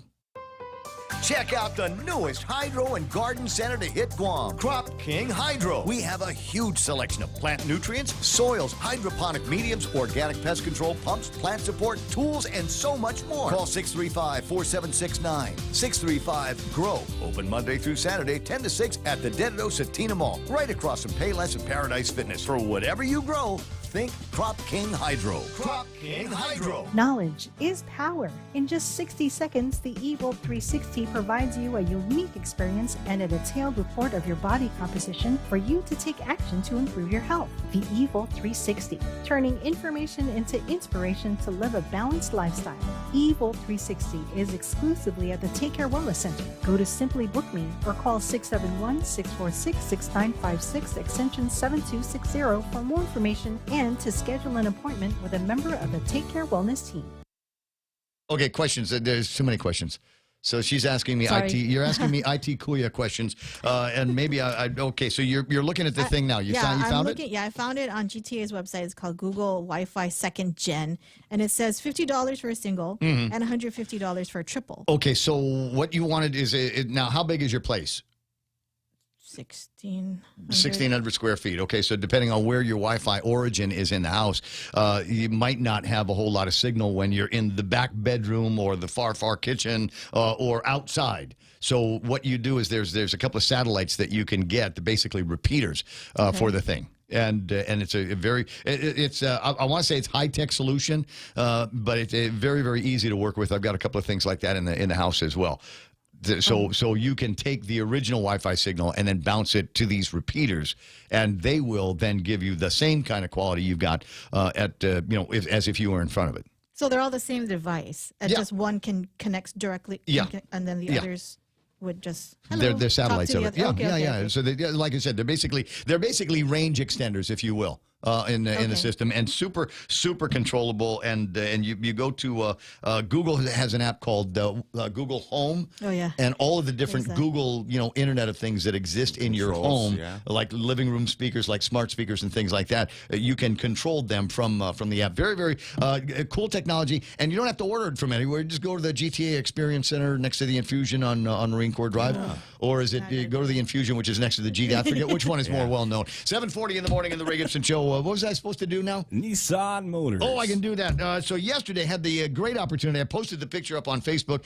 Me and three really gorgeous ladies that work over at the Nissan place, and we weren't driving Nissans. We were driving Infinitis. And so I've got a sweet Infinity coffee thing here today, and it was the QX60, the brand new top of the line. You are going to love this thing, and look, if you got to pay almost $6 for a gallon of gas, you better enjoy the ride, and you will be able to do that in that brand new Infinity ride. Now I've got a sheet of paper here that says all the things that it has in here. It's got 295 horsepower, 270 foot-pounds of torque.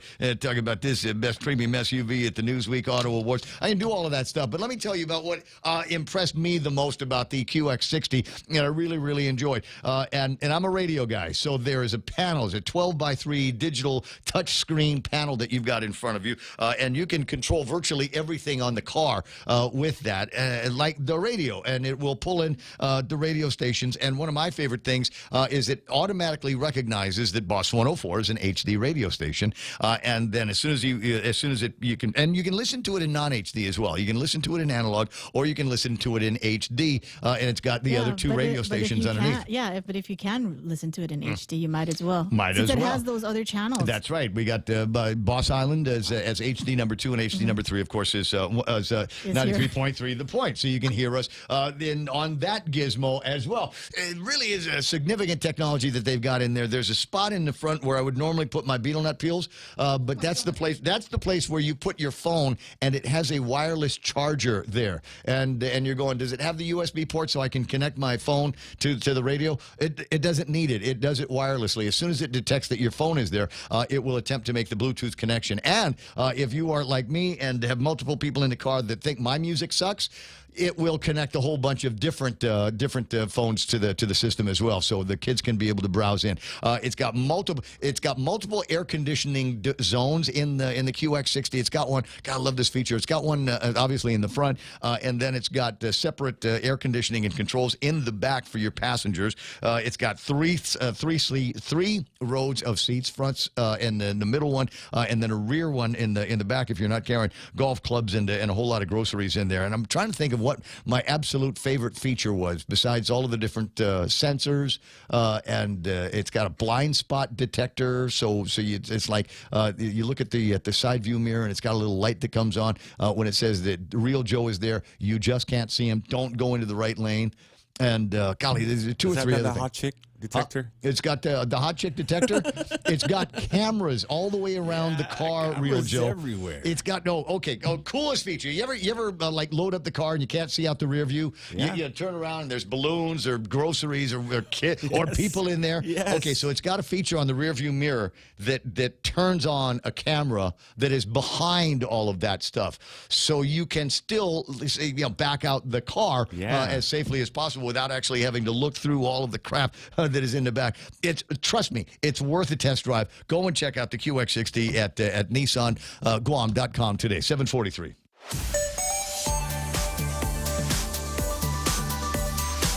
Yeah, I tell you what, that's the kind of ride you'll be looking at your map on the screen going, where's the traffic? Where can I go and just get stuck in traffic? Right now, it looks like 8, 10, and 16 is one of the busier spots in the central portion of the island. It looks like traffic trying to get into Teads off that side, or just trying to get past that light is getting real slow. You will find some dogging out traffic. Car line over at Harvest is cranking.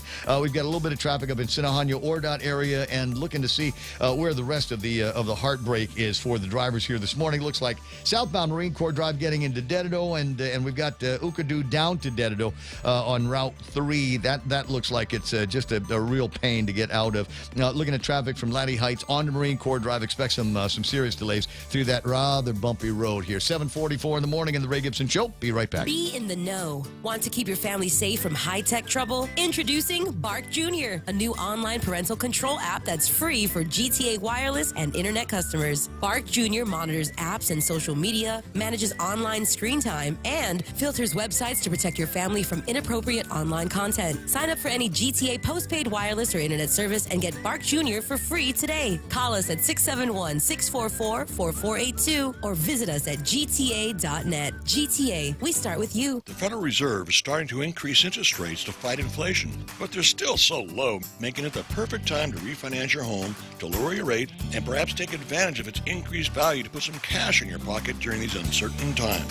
Cash that you can have the freedom to access when you want, where you want, with your Bank Pacific Visa debit card. Lower your rate, put cash in your pocket. Access your cash when you want, where you want, with your Visa debit card. Where others put branches, we place roots, and we're rooting for you. Equal housing lender, credit conditions apply. Thanks very much, Phil. 7:45 in the morning in the Ray Gibson Show. My daughter's listening to the broadcast right now, so I'm going to try to do this as professionally as I possibly can. There is a brand new Mayumi hot honey chicken biscuit breakfast waiting for you over at Wendy's. All white meat breakfast chicken. It's a filet drizzled with hot honey sauce, served on a warm, fluffy buttermilk biscuit. Choose wisely. Choose Wendy's new hot honey chicken biscuit for breakfast only at Wendy's. Bringing you closer to the action. Any speaker, anytime. Watch and listen live on thepoint.gu. 7:46, Ray Gibson Show, and one of the more interesting, I swear it is not an April Fool's prank. Front page of today's Guam Daily Post, a petition aims to fix the error in the Guam flag and on the Guam seal. Where have you heard this before? Well, if you were running around just before FestPac, around 2016 or so, a fella named, Jose Martinez was making a point about the incorrect nature of a couple of elements on the Guam seal, and it actually gone to then Lieutenant Governor Ray Tenorio to see if anything could be done about it, and got what sounds like a little bit of hot air on that. So I'll read you. There was actually a PDN story. He sent me a copy of it. But if you go start looking around for this, you should be able to find on YouTube the video of Farron Tyrant's online story he tells, and it's a good video piece, a little production on it, and vlog, yeah. Pete Santos is in there as well. Just Pete. look, we've got the and I love the way he just he's not fixing any blame on anything. It just says, well, it is, and that's not the only place that we've got it wrong. There's letterheads and logos and designs all over Guam that use an element or two, the Sekman, and those got it wrong as well. So what are we going to do about it? What can we do about it? There's going to be people that say, no, it's Legion, legend, tradition. Let's not F with this thing right about now. We got other things that we need to take care of. But it certainly is an interesting round of the conversation, akin to how do you want to spell Chamorro? Chamorro, or do you want to go with the capital C, capital H, or whatever, and all of that. The beauty of debate and design. 7:40, is that Jimmy? That's Senator Jimmy Craig. Jimmy Craig Moylan on the line with us here, and people go, why do you call him Jimmy Craig? And it goes back to a morning show that we did maybe 2 years ago, and it was middle name day, and my middle name is actually Raymond, and his middle name is actually Craig, and it just kind of sticks. Becomes one of those morning show things that you can't get rid of. Senator Jimmy Craig Moylan on the line with me. Good morning, Senator. How you doing? All right. Good morning, Ray. This is the first. What is today? April Fool's. It's April Fool's. Somebody trying to April Fool's me on the YouTube side, saying that the senators had passed Resolution 291. The pandemic is over. The public health emergency is terminated. But I know the punchline on that is April Fool's. Right, and boom, that would come from Adelup too. Thank you. Thank you.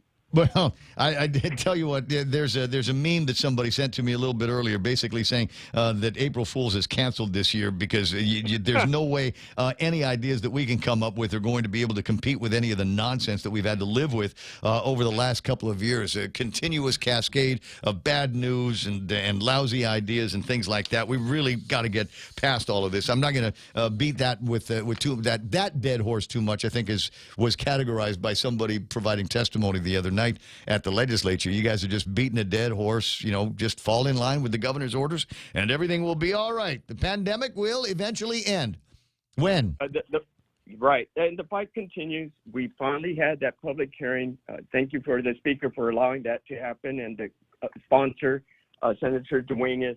That public hearing went on till after 10, 10:20, 10:30. So much information was provided, and that's what the people really needed since day one, since the pandemic started. But that never happened all the way, and I know it's late. I understand that position. We still must move forward, and I'm glad we had this information come on out on both sides. It was very informative that we never had from Adelup.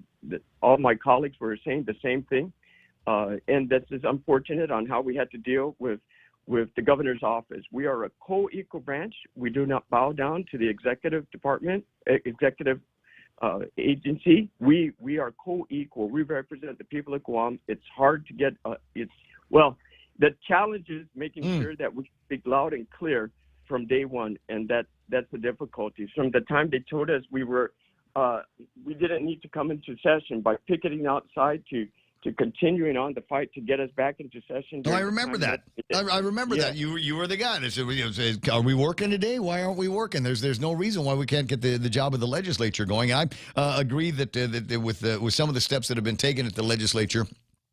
To move away from the pandemic mandates and restrictions, and I think the next thing that ought to come out, and maybe it needs to come out from the legislature as a sign of its independence, is drop any pretense on the mask mandate there and just say masks are now optional at the legislature. If you want to wear a mask, by all means, wear a mask. If you think that it's going to be protecting you from somebody's bad breath, I'm not going to say who, but if you think that that's what's going to protect you, then by all means wear a mask. But we're not going to be enforcing any mask mandates over at the legislature. I think that in and of itself would be enough of a sign by the legislature that we are not a part of the executive branch and are not subject to the whims and demands of the executive branch. Right. Well, we would need the votes to do that, and I totally agree with that. I think all you got to do is tell Carlo. We can be done. And when I was in Washington, D.C., you don't have to wear a mask. However, the Democrats did, the congressional Democrats did, as they were walking down through the hallways. And you can see the Republicans did not. And that was like, salt and pepper. It was like oil and water. They refused to take off their masks, but the Republicans walked around without. And that was a good thing. And we can probably do that in our session hall as well. I will. I will talk to Carla Branch about that as well. Well, it's obvious. It's obvious here that Lulian Guerrero has dug in her heels. She's, there is no way that she's going to end the public health emergency anytime soon. The mask mandate. Now we got to wait a month, maybe 2 months before all of this stuff happens.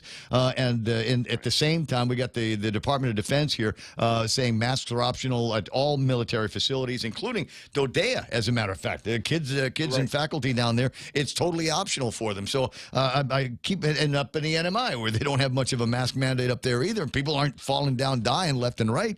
So what's the big deal here? And I think the big deal is the retention of control and the retention of power. And from my read, from what I've heard and from what I've seen, that's what it was all about. That was the big pile of information that came out in the public health hearing. Is it really doesn't have a whole lot to do with public health. There's access to a ton of money and power, and they just don't want to see that liquidated. They don't want to see it go away. They want to be able to make this thing last as long as possible so they can continue to spend as long as possible. But here's the big question is, what have you spent the money on that's going to be here next year? Or has it all just been going out one way or the other? Somebody's agency and somebody's store. Right, do something. Show us the results. Do something. We've still got all our issues. That the public hearing, the hospital is still in dire straits. We've got all these issues. We got these hardworking people. Let's do something. But did we fix anything over at the skilled nursing unit? I mean, they were supposed to be moving people up into there at some point, using that as an overflow building. I don't think they ever moved anybody in there because the air conditioning wasn't working for a big chunk of COVID-19. Has that been fixed? Probably not, because we haven't heard anything, and there's no ribbon cutting going on over there either. We haven't. Wait, they haven't slowed traffic into the Barragata Heights area in order to do a ribbon cutting. Well, that might be your first sign. 7:54. Real reason why I'm calling you here this morning is the legislature's been in session since about this time last week, and about to go into a point where we are going to start voting on things. That will happen. 6 o'clock tonight? 6 p.m. Why? Wait. Okay. I'm suspect, Jimmy, and you can talk to all kinds of people that have been watching the legislature over the years. Nothing good happens at the legislature after 6 o'clock at night.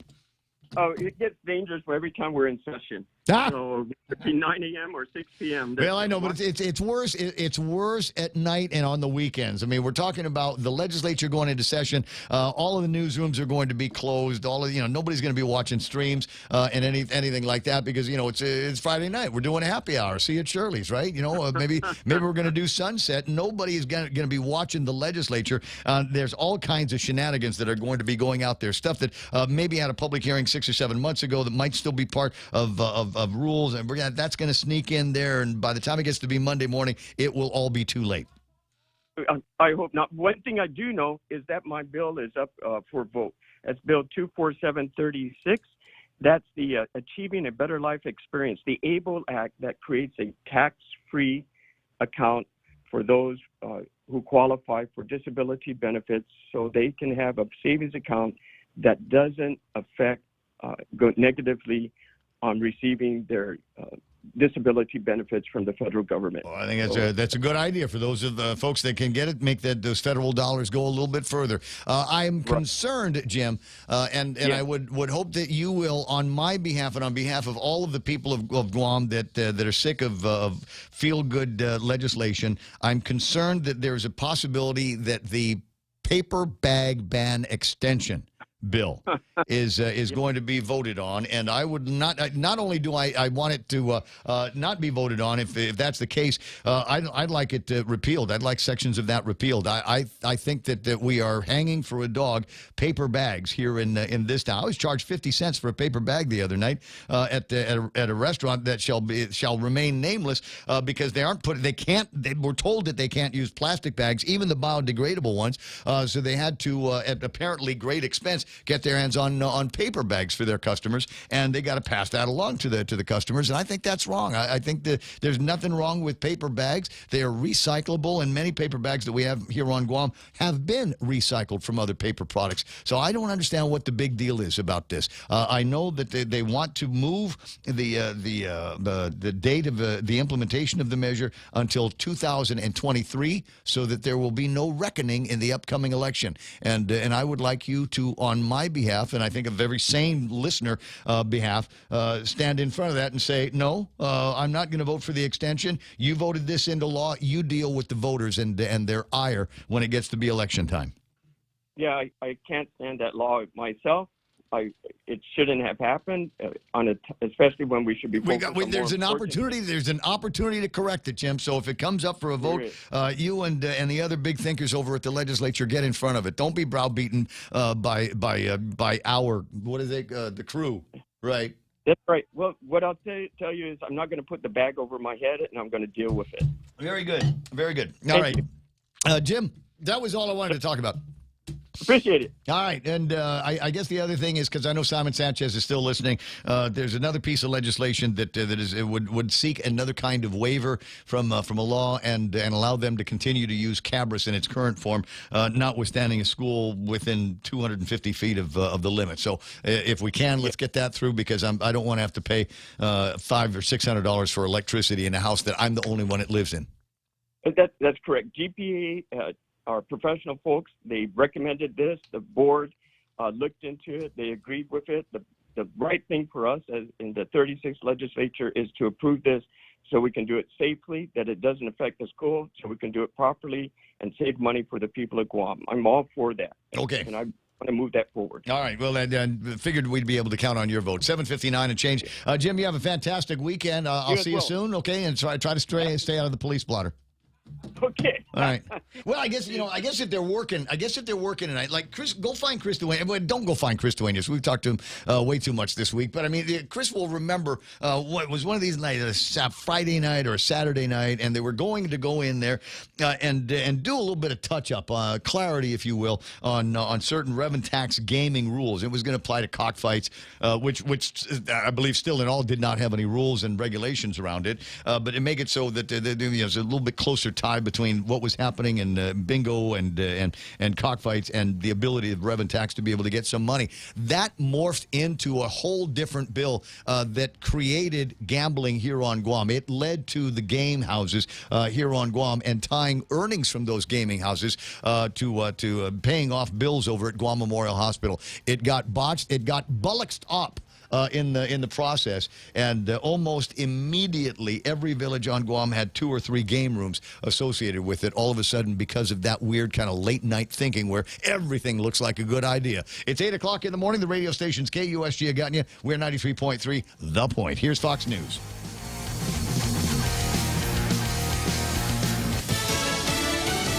Easing the gas crunch. I'm Lisa Lacera, Fox News. The president unveils a plan that he says will lower gas prices. President Biden says 1 million barrels will be released from the Strategic Petroleum Reserve every day for the next 6 months. This is a wartime bridge to increase oil supply until production ramps up later this year. Republicans in Congress say that release is a gimmick. Really reducing an emergency reserve in a non-emergency. It might be a crisis, but it's not an emergency. North Dakota Republican Kevin Kramer says the administration should ease regulations to increase domestic production. On Capitol Hill, Jared Halpern, Fox News. As the Russian invasion of Ukraine is now over a month old, Pentagon spokesman John Kirby says the West should be wary of reports Russian troops are retreating from the capital. We haven't seen a massive withdrawal or repositioning out of Kyiv. We've seen a small number of troops begin to pull away from their defensive positions to the north and northwest of Kyiv. It's not exactly clear where they're going or for how long. And Kirby says an initial half-dozen shipments of weapons and other security assistance have reached Ukraine as part of the $800 million aid package that President Biden approved earlier this month. Ukraine's state-owned nuclear power company says Russian forces have begun leaving the Chernobyl nuclear power plant after the operator claims they got significant doses of radiation from digging trenches at the site. Early results show Amazon workers in Alabama rejected a union bid for the second time, though the National Labor Relations Board says it will hold a hearing to determine if any challenge ballots should be opened and counted. And it says the vote results won't be certified until it processes any objections due to be filed next week. Wall Street, the Dow lost 550 points, the NASDAQ minus 221. America is listening to Fox News. Back at it again with the Lenten season menu with Mezcla, giving you a variety of food you can enjoy and pick from, like the fish tacos, spicy buttered shrimp, parrotfish escabeche, lobster pad capral pasta, crab-crusted Chilean sea bass, and more. There you have options. Offered at Hagatna location for lunch and dinner only at Mezcla. For reservations, call 671-479-2652. What are you waiting for? Let's go celebrate the Lenten season with Mezcla. Half a day. This is Governor Lou Leon Guerrero. Gas prices continue to rise and we are here to help. We have revised Programan Salapig to provide a $300 direct cash assistance payment to most households. We heard your struggle and we hope this relief will help during these difficult times. Applications will be accepted starting Tuesday, March 15, 2022. For more information, visit doa.guam.gov. This ad is paid for by the Office of the Governor using government funds. The conspiracy theorist who questioned a mass shooting at an elementary school agrees to appear for a deposition. Lawyers for Alex Jones say he will answer questions in a defamation lawsuit by relatives of victims of the Sandy Hook Elementary School shooting. The move coming after a judge ordered fines against the InfoWars host for defying orders to appear last week. Jones argued the killing of 21st graders and 6 educators in 2012 was a hoax, but has since acknowledged the mass shooting occurred. Earlier this week, Jones apologized for any distress his remarks caused and offered each plaintiff a settlement of $120,000, but they quickly turned him down. Jones was found liable, and a trial to determine how much he should pay is set for later this year. Steve Rappaport, Fox News. The Greenville County, South Carolina Sheriff's Office says a student's been shot at a middle school and another student has been arrested after they were found hiding outside Tanglewood Middle School. Deputies say the shooting is under investigation. A new study looks at the best places for younger adults. According to personal finance website Wallet Hub, Washington is the best U.S. state for millennials, followed by the District of Columbia, Massachusetts, Utah, and Illinois. Mississippi, West Virginia, New Mexico, Arkansas, and Louisiana said to be among the worst states for millennials, those who are between the ages of 26 and 41. Wallet Hub's study, based on 34 metrics, including student loan debt, millennial earnings, job growth, and home ownership rates. Kristen Goodwin, Fox News. Former Saturday Night Live star Bobby Moynihan is now a member of a new circle of comedy. Moynihan has written a picture book for kids. The story, called Not All Sheep Are Boring, will be published in September by Putnam Books for young readers. Other comedians with picture books include Seth Meyers, Jimmy Fallon, and Jimmy Kimmel. I'm Lee Silasera. This is Fox News.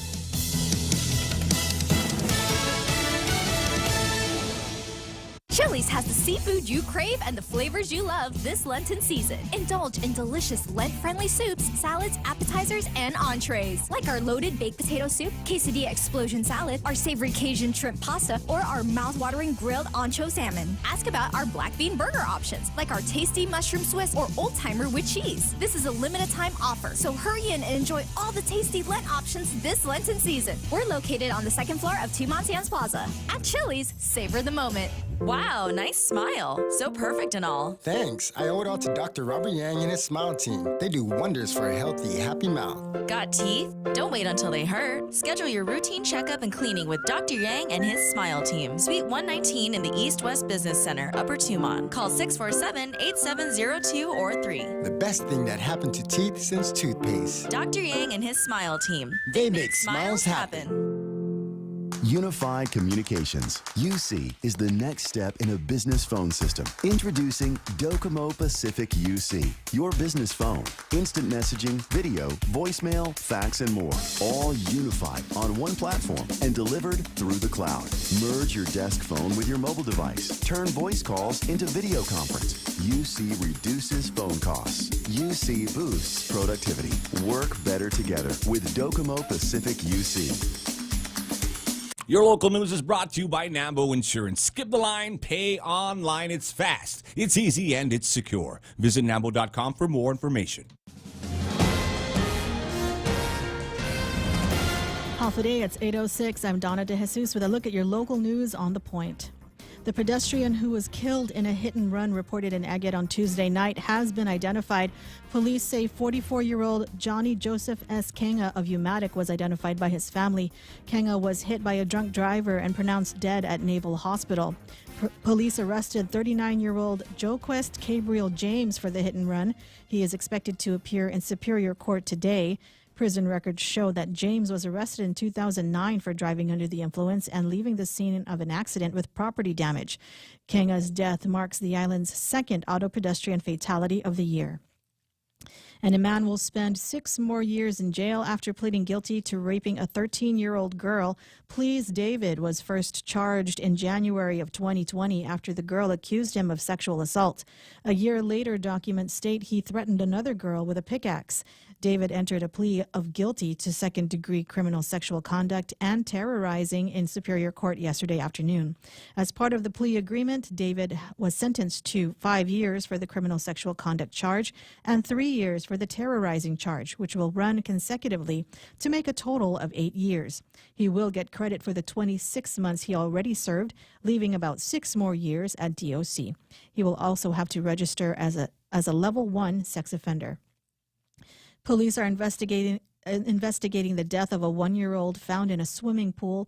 Medics with the Guam Fire Department responded to a residence in Dedido yesterday afternoon. The child was found unresponsive. Medics performed CPR on the way to GRMC. The child did not survive. Police Chief Stephen Ignacio says detectives with the Criminal Investigation Division have been activated to investigate.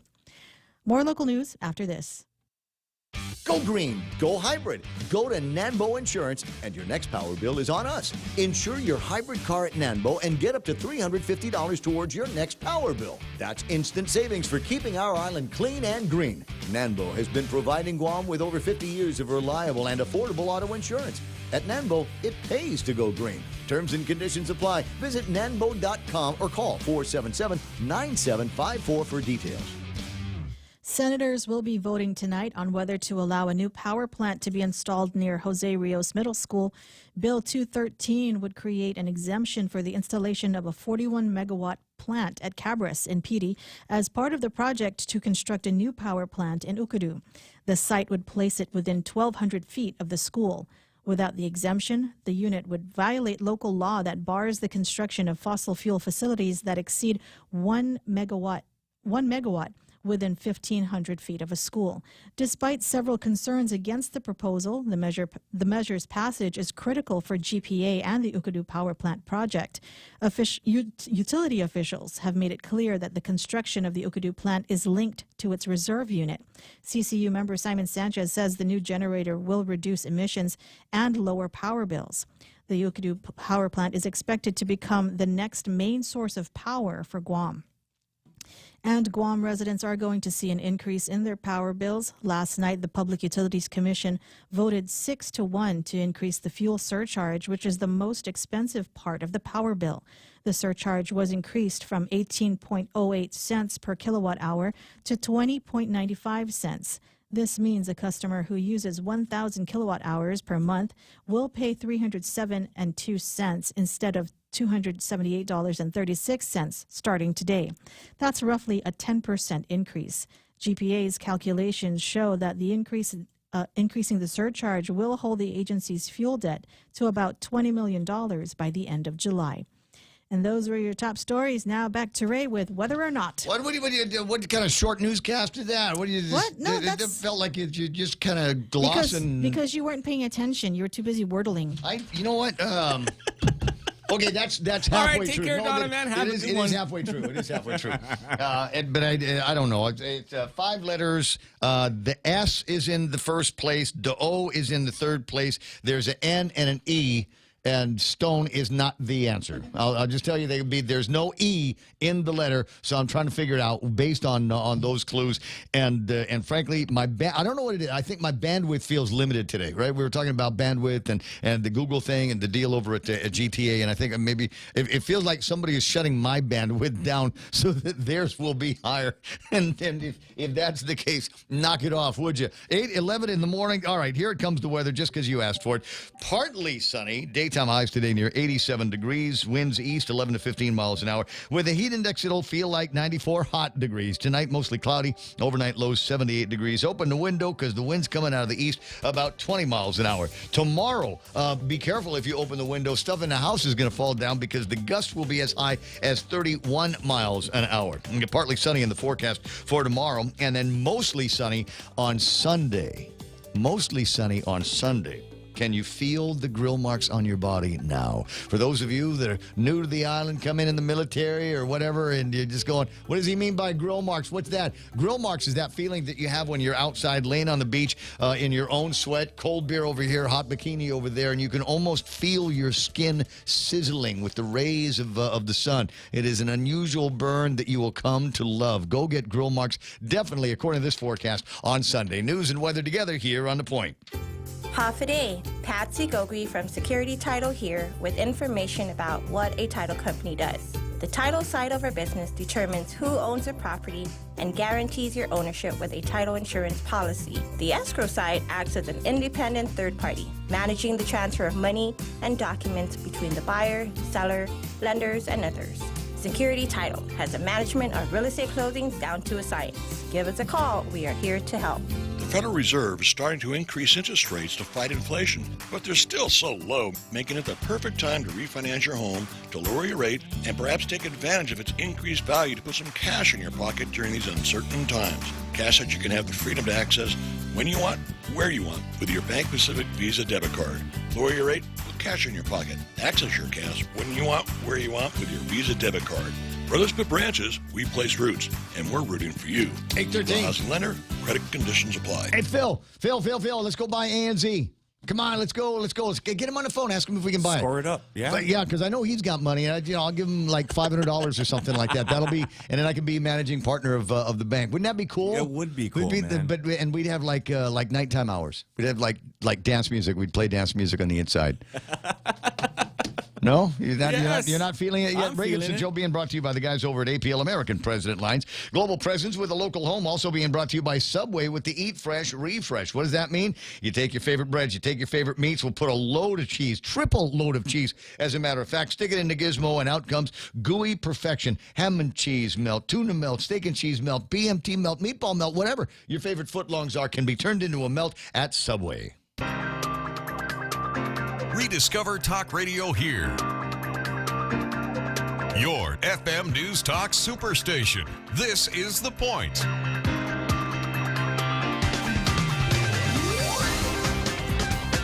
$814. It's the Bank of Ray.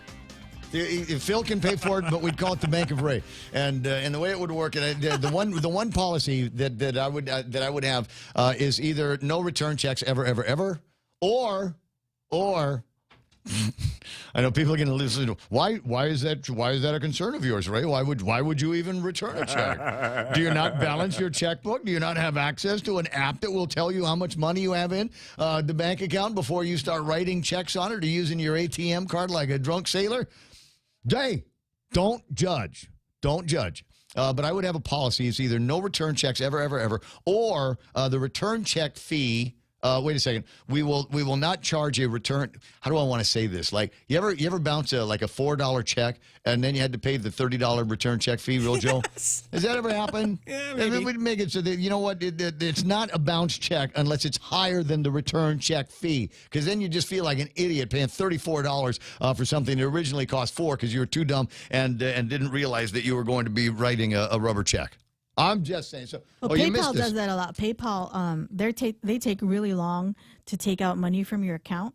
Do they? Yeah. Oh, so you're sitting there and you're looking at the balance and Yeah, and like, oh, I have enough. I can use this. and then all of a sudden PayPal will come in. Like 3 days later, or maybe like 10 days after you use PayPal for something, Jerry Roberts says Amazon kind of does the same thing as well. They won't charge you for a product. You buy a gizmo at Amazon, and they don't charge you right away until they it ship. ships. Yeah, and by then the money that you had when you ordered it might not be gone. there. It might be as 816. Who's that on the phone? It is who you think It's it is. Phil. Yeah. Oh, right on. Okay, got Phil Flores from Bank Pacific on the line. Hey, Phil, what do you say? I'll put in $500. Okay, $1,000. I'll give you a grand, and then let's buy ANZ. What do you say?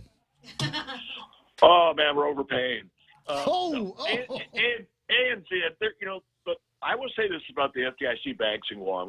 We're competitors, but we really get along with each other. Mm-hmm. Mark Schumann over there is, he's got a hard job. But ANZ, I'm sorry to see them go. I know when they came in the off market, 2007 was very, very aggressive, and they were looking to the military buildup that's been delayed and ongoing now. So I can see it, because just as we talked about, banking has changed since the 6 to 8 years we've been around. It's changed since the 15 years since they've been around too. So I can see it. And Clark, from what I understand, I had a good conversation with Clark yesterday. They're going to try to be fair to everybody, but like I say, where let's put branches, we place roots. Well, and if it's Well, but I mean, let's talk about it. Obviously, they've done some consumer work around here, and I agree. My recollection is that was one of the big signs about the military buildup was that there was going to be additional access to capital around here with additional bankers to help folks from here, folks from Australia, be able to take advantage of some of the opportunities that either didn't come or have been very, very slow in the coming. But still, they opened their doors, got employees and got customers in there. So, what about the deposits? What happens to those deposits? What happens to the debts that people still owe to ANZ? Do you have to pay off that mortgage? Do you have to pay off the car loan? No. If somebody else buys it, then they just take over the liabilities and the assets. And actually, deposits are a liability because we're borrowing from a customer. Yeah. But if not, no. I mean, people, if they want to withdraw their money, bring it over to us or somebody else, they can do that. As far as the loans, you're still going to have to pay the loans. Those aren't going to go away.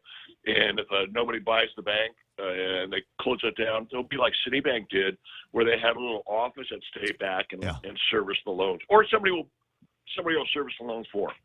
Because when we make residential loans, we all sell them to Freddie or Fannie Mae, and we service them. So all the banks know how to service.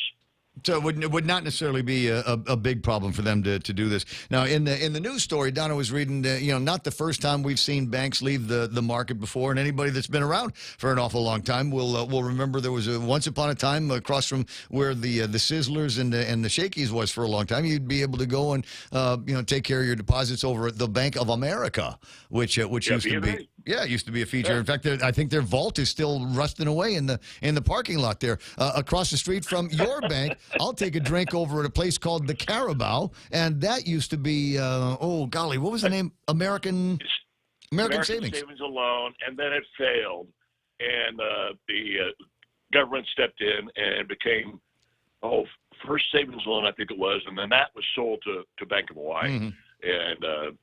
So in those cases, people don't lose money. I mean, nobody's ever lost a penny of insured money at a bank. So the people at depositors of ANZ, they don't have to be scared of losing their money.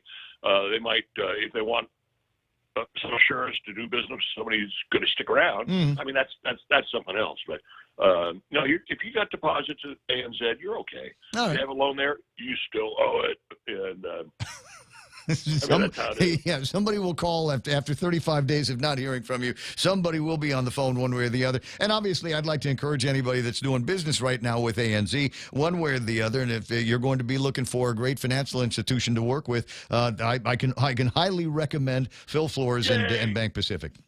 Yeah, I'm going to advertise even more. Yeah, that's what I was looking for. Hey, listen, I know it's a weekend and everything, and a lot of people have got a lot of stuff that they're looking forward and thinking about. But you knew Paul Shimizu just like everybody else did, and I'm sure that you've got some memories about him that you'd be willing to share with the family when the time comes.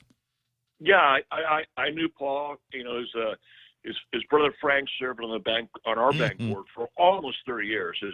His uncle Tom serves on our bank board now, and you know, I've never heard anybody say a bad thing about Paul. And when I was talking to Tom last night, I told him, you know, the way I remember your Uncle Paul is he's smiling, because he would always greet you with a smile. And yeah, it's you know, sometimes life sucks. And this is one of those times. Guam is a less colorful and less entertaining place, certainly, with his absence. And I hope somebody else, last name Shimizu, takes a look at what he built and said, yeah, I think I'm going to keep that shop going. 8:21 in the morning. Phil, always a pleasure talking with you. Have a great weekend. You too, Mingo. 8:21 in the morning. So I guess no on buying ANZ with Phil. Even with that big investment you were going to put down, man. $1,000. He said that was too much. Maybe I'm paying too much for all of that. Hey, banker jokes. 8:21 in the morning in the Ray Gibson Show. 888-825-5888-TALK is the telephone number around here, and variety of topics that are floating around. Some brought up, on its own organically, and some of it brought on by conversations I've had with movers and shakers and headline makers. But I do want to take an opportunity to say good morning to some folks that I might have missed a little bit earlier that are making the point part of their morning routine. I got my running pal Doris is out there. I got Marjan Conception. When Rowie, who I saw the other night over at the thing, is online. Tom Mendiola, Doris San Nicolas, Francis Duffy. There's Bertha Maza Cruz, Dion Shinohara watching the program. Morning. Morning, Dion. Let me see. Evelyn P. Bernardo is there. Jean Fujikawa, the other of the Fujikawas that are watching the program all the time. April Ngoko Flowers, Shelton, Ben Conyers, Michelle Lasonko. Is that Frank Blas? It is Frank Blas, but not that one. It's the other one. Sama Joy. Kiku. Sama Joy is on. John and Mira Salas, Joe, Jerry. There's Sean Ogo, Sophia Tenorio, Greg Baz Knight saying good morning to everybody. Ken Gumatau San Augustin is watching the program from long distance. Dude, are you still with Crutchfield? Morning, Ken. You know he worked at Crutchfield, he's right? in the real free zone, man. I think so. He's in. So I get the Crutchfield catalog all the time, and we'll make purchases from them for a number of reasons. I mean, I can get better prices from some places, but I like Crutchfield. They've helped me out in the past. And among my favorite things about them is that they ship to Guam for free. Now, let's say as an example, Real Joe, that you wanted to buy yourself some of these big, ugly, heavy clip speakers for your house. Maybe you want to put together one of these, 7.1 surround sound systems, big, heavy magnets to move a whole lot of air. So when they turn on the Dolby and Top Gun, it feels like you're playing the house. You need that, right? Yes. Yeah, but speakers they're expensive to move. They're heavy. They're man. heavy. Yeah. And Crutchfield will ship it to Guam for absolutely nothing. Ask the DJs; they all know. JD is online. Brad Wood, I think the chances of Putin being misinformed is a crap narrative Washington would like us to believe. Wow. It's hard to find a good guy in this one, isn't it? The Russian soldier today is not the Russian soldier of the past. I don't know about that. Well, They're TikTokers, Ray. Aren't we all? As soon as I figure out how to work the editing and the filters, dude, I'm gonna be on TikTok every day. Juan Muffness is there. Pat Saho. Good morning, Raspberry. James Howard says China has the largest navy in the world. But what are they doing with it besides building up these little islands in the Kurils? Dennis Benzer, definitely feel it in the cockles of my heart. And the less we know about that, the better. Geronimo Masumiya is working the program today. So is Damon Kaufman, and there's Senator Jim Moylan online. Ben Kai Santos and Oliver Malacas, and Simon Sanchez is checked in. Alfred Wayne Cabo is checked in. I got James Bondo. Joe Ngoko, and let me see, Richard Leon is watching the program, but strangely, oddly, not growling about anything just yet. Are you okay, Richard Leon? Jarhead Brennan Fausto is hanging out. William John Shadon is online. And William, do me a favor. You sent me a video on Facebook. And I'd like to be able to play bits and pieces of the video, if you don't mind, on the WhatsApp, from the WhatsApp stream. So 7978255, send me the video that you shot of that area behind the tire place in Anigua last week. And people need to see that. Dave Duenas is online. Ed Alvarez, good morning to, let me see, Gray Slaughter, G-R. It's the E with the mohawk on it, S. And according to Donna, that's pronounced Gray. Slaughter is online here today. Go ahead, right-click on that. Marisa Collins is working with us this morning. All the classes must be done. I see Perlita Delamar Garcia, Jolyn Mansfield. What's that from Dennis Benzer? Maybe it's the subcockle area. Maybe in the liver, kidneys, maybe even in the colon. I don't know. Tell you what, I know, right-click on Marilou Berseman's name. She's in the medical field, and she'll be able to talk you through all these cockle issues that you seem to be having. 8:26 in the morning. Who's that on the phone? Cousin Troy. Hey, Lanya. My favorite. I got it. It's perfect timing here because he needs to identify the voice and the name here. I got this from a friend of ours, mutual friend of ours, up in the NMI. Good morning, Cousin Troy. Good morning, Cousin Ray.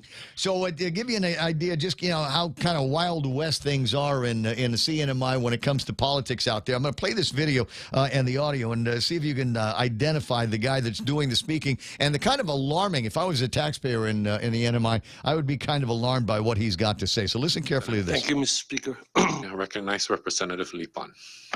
Thank you, Mr. Speaker. Right now, Mr. Speaker, my only interest. I could care less about violation of the law. We've done that in the past. All right, Cousin Troy, Lee Pan, I guess, is the guy's name. That's Congressman Lipon Guerrero, and he's running for mayor of Saipan, and he's the tourist regime candidate for mayor of Saipan. What did you say? He's the poorest? No, the tourist regime. Oh, are we related?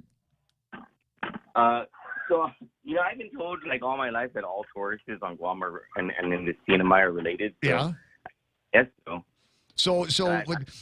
Notwithstanding the possibility that this guy could be one of our other weird cousins, now the statement I could care less about violating the law. He's not a tourist. Well, I don't know if he's a tourist. He's related to Herman's Bakery. Isn't everybody up there related to the Herman's Bakery? He's like the brother of the guy who runs. Oh no! All those guys are super connected, bro. Yeah. Well, so he's angered people. That's not the first dumb thing he said. He said a bunch of dumb. Yeah, and so people love making memes about him. Well, not necessarily a meme. I'll send this to you. I got it from, like I said, a friend up in NMI who says, "Hell no, this guy's not getting my vote at all." So I was just kind of curious. Saipan politics get to be very, very interesting, and to have somebody that seated representatives say, "Yeah, I could care less about violations of the law." It's just not something you want to hear from an actual lawmaker, right?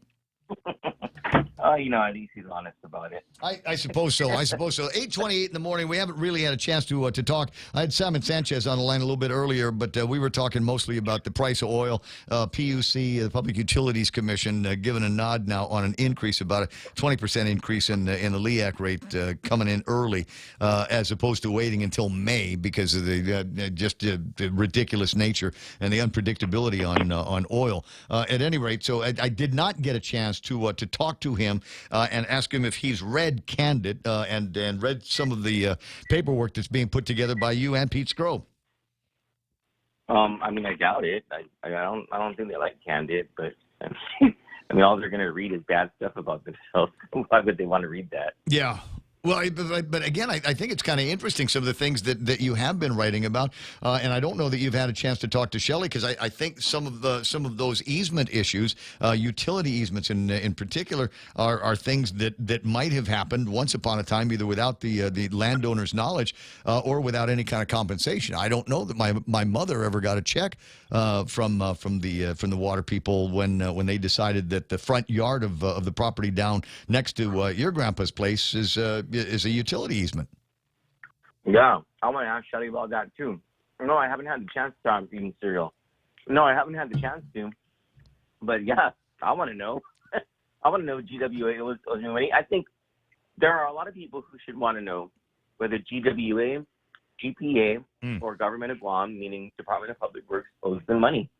And I mean, just look outside your house right now.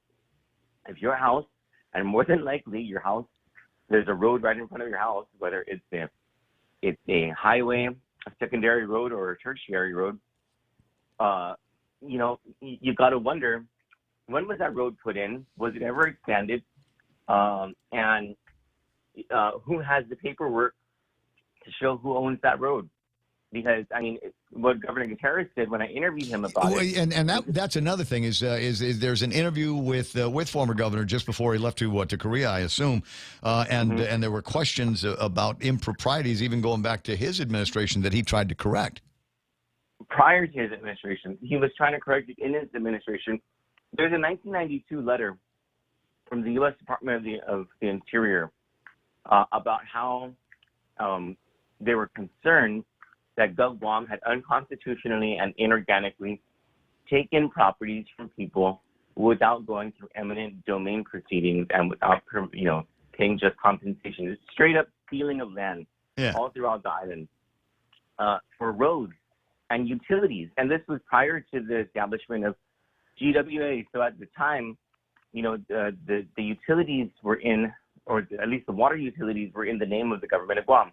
But in 1997, and Governor Gutierrez talks about that in our interview yesterday, the Gov Guam deeded those utilities to GWA. So now GWA is on the hook for any of this stuff. If anyone just sort of wakes up and realizes that the public utilities, which are not their own pipes and sewage stuff running through their land, is an encroachment on their property, or the power pole that just seems to be a little too close to the house is an encroachment by GWA, or the expansion of the road, or even the construction of the road itself in front of your house was stealing of your property.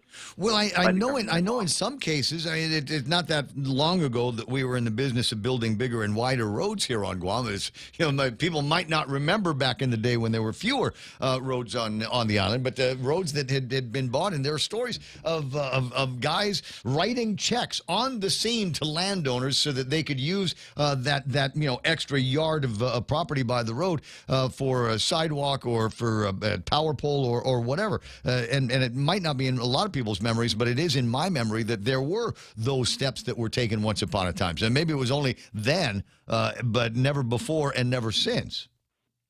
Well, do you remember what took so long to open the Luzon landfill? Because it wasn't the construction of the landfill.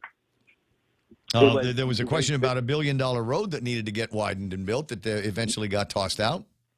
There's that road, that winding road through Malolo. Yeah. You know, the one that just, it's a small road, 2 lanes, and it just winds all over the place. At certain areas of those roads, they need to be expanded because of the dump trucks. They couldn't bring the dump trucks to Luzon. They were too big to go through those winding roads. So they had to expand those roads. It took so long because they found that some of those roads are encroached on people's property, so they had to figure that out. And then they had to purchase correctly, because they were using federal funds, more of that road space so that they could expand the road. Same thing with Hamburger Road. The reason nothing's ever really been done with Hamburger Road, even though it's a routed road, is because there are so many encroachment issues along that road. Well, how did Ray Tenorio fix it then? Or did he? It wasn't really a fix. I think he just put the blacktop over the parts of the road that were in government control. First of all, Ray Tenorio is a liar. Secondly, Ray Tenorio would do things that are illegal. I mean, whatever Ray Tenorio did, it's just not a standard. Well, apparently he got the Guam seal, the living Guam seal, wrong, according to this guy Tyron and Pete Santos. So we'll delve into that before too much longer as well. I'm not surprised, because Ray Tenorio is also dumb. How do you really feel? There's other people I want. There's other people that I want to ask you about, but I don't know. That might give them frowny faces, and you know the rule on Friday. There's no frowny faces. This is interesting. You know what? We've got in the thousands now applications for the Programman Salapi, and we're running ads with the governor talking about the Programman Salapi program. And the question is have you heard of anybody getting a check yet? What's the holdup on that? Price of gas keeps going up. No, but can I say something that's going to irritate a lot of people? Of course. Do you mean Senator Amanda Shelton's Programman Salapi? I just love that irony so much. But she's going to be running with Mike St. Nicholas 148 days between now and the election, and I've got it from everybody that comes up to me and says, you know, I ran into so and such and such. He told me flat out that it's going to be Mike St. Nicholas and Amanda Shelton, and I'm going, okay, well, when is that shoe going to drop? There's also some new paperwork coming out of that ethics commission that I think Chris Barnett took a great deal of delight in writing up for KUAM, but they're not a whole lot of traction on that story either. No, the reason I'm bringing up the Amanda Shelton thing is precisely because of I think, pretty true rumors that she's Mike's running mate, and that's got to hurt the living hell out of. Okay, so I got it. For anybody that didn't get it, to refer to it as Amanda Shelton's Programman Salapi here, it would be an affront to the governor's office that is trying to take as much credit for the spend of those dollars for the people of Guam on their own. It'd be like referring to what was that the program that we had, All Rise Act. Which was an offshoot of Jimmy Moylan's Rise Act, but no, we're changing the name and pretty much taking control of the program. No, I think if I'm not mistaken, the Rise Act was also Amanda Shelton, and then it became by executive order the All Rise Act. Are you suggesting that Amanda Shelton has been giving the government of Guam ideas, Adelup ideas, and now will capitalize on those as Mike St. Nicholas' running mate? I'm just saying, if I were Mike St. Nicholas, I would be like, hey, I got those federal funds so that all of this stuff could be done on Guam. And look, my running mate, Amanda Shelton, she made it all possible on the local side. You know what I'm saying? It's just ironic. The political ads almost write themselves on this program. Hey, listen, it's 8:37. I love spending time with you, and I hope we get a chance to sometime over the weekend. You've been hanging out with the girls over at Pari's place, right? No, I haven't gone. I gave up alcohol for Lent, so I don't like to put myself anywhere where I'm going to be tempted. But you know, as soon as Lent is done, I'm going to Pari's place. That's where my gauge is going to be. When it's over? When Lent is over, yeah. Okay, so the alcohol there looks. I mean, I had one of these like fancy drinks there, and it was delicious. So I can imagine all the other stuff. All right, well, that's really good. That's Good Friday, which is, and some people say no, Lent is after Easter Sunday. No, it's not. No, it's not. No, it's Holy Saturday. That's right. So it starts on Holy Saturday. So at midnight on Good Friday, after we have been good and waiting and patient all day long, and depending on what village you live in, there's a very, very good possibility you may hear music playing. You will smell barbecue for all the people that gave up meat and rice over the weekend, over Lent, and a whole lot of bottles popping open for the people that gave up alcohol for Lent. Good on you, cousin Troy. I'll see you soon, and maybe we'll have that drink together over at Pari's place. Yes. Right yes, I'll call you. Shoot. That's the way boys talking. I'll talk to you later. All right, cousin Troy from Camden News. You want details on that? Also, another interesting story that got me thinking about the Programman Salapi is I guess there's a debate going on in the CNMI on how they are going to be given, because in CNMI they're not Sino. It's $500. No. And they were thinking do it in a debit card. And my girlfriend Tina Sablan says no. Just give it to the people direct. Never mind the debit card. This is just one more way for a bank to make money. Can we just give it to the people that need it? Anyway, 20 away from 9, and Donna De Jesus is getting ready to do her last little bit of headlines. Trying to wait a second. Hold on. Let me just turn on the camera here so you can see what she was doing. There. That's what I want. Oh, tear. All right, but I want to say before we get into it, before we go into the break here, I just want to say thanks very much. I like to think it's big shoes to fill. I knew you were equal to the task, and that's why you were the first one that we reached out to. Oh, thank you. And thank you for not making me have to suffer 3 weeks of working with somebody I would not have enjoyed as much. Donna De Jesus coming up next with that last big look at news and headlines. Knowledge is power. In just 60 seconds, the Evolt 360 provides you a unique experience and a detailed report of your body composition for you to take action to improve your health. The Evolt 360, turning information into inspiration to live a balanced lifestyle. Evolt 360 is exclusively at the Take Care Wellness Center. Go to Simply Book Me or call 671-646-6956 extension 7260 for more information and to schedule an appointment with a member of the Take Care Wellness team. Technology is the great connector. It puts songs in your pocket, connects long-lost friends, and has made the world easier, faster, and smarter. And now, First Hawaiian Bank's new mobile app can help you do the same with your money. Whether you want real-time financial tracking with MoneyMap or tailored advice on your personal finances with daily insights, we're giving you the power to connect to your finances from anywhere, like never before. First Hawaiian Bank. It all starts with yes. Equal housing lender, member FDIC.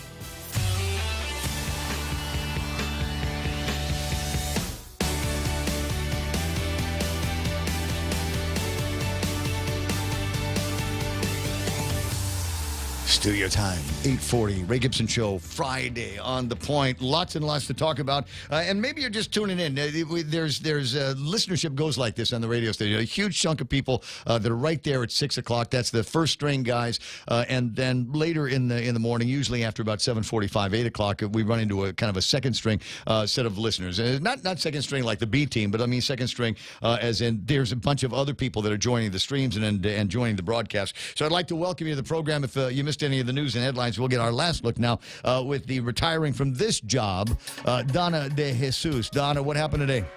Former DOC Deputy Director Joey Terlahi wants the case filed against him in Superior Court dismissed. Defense attorney Jay Arreola says prosecutors have provided no facts in the case.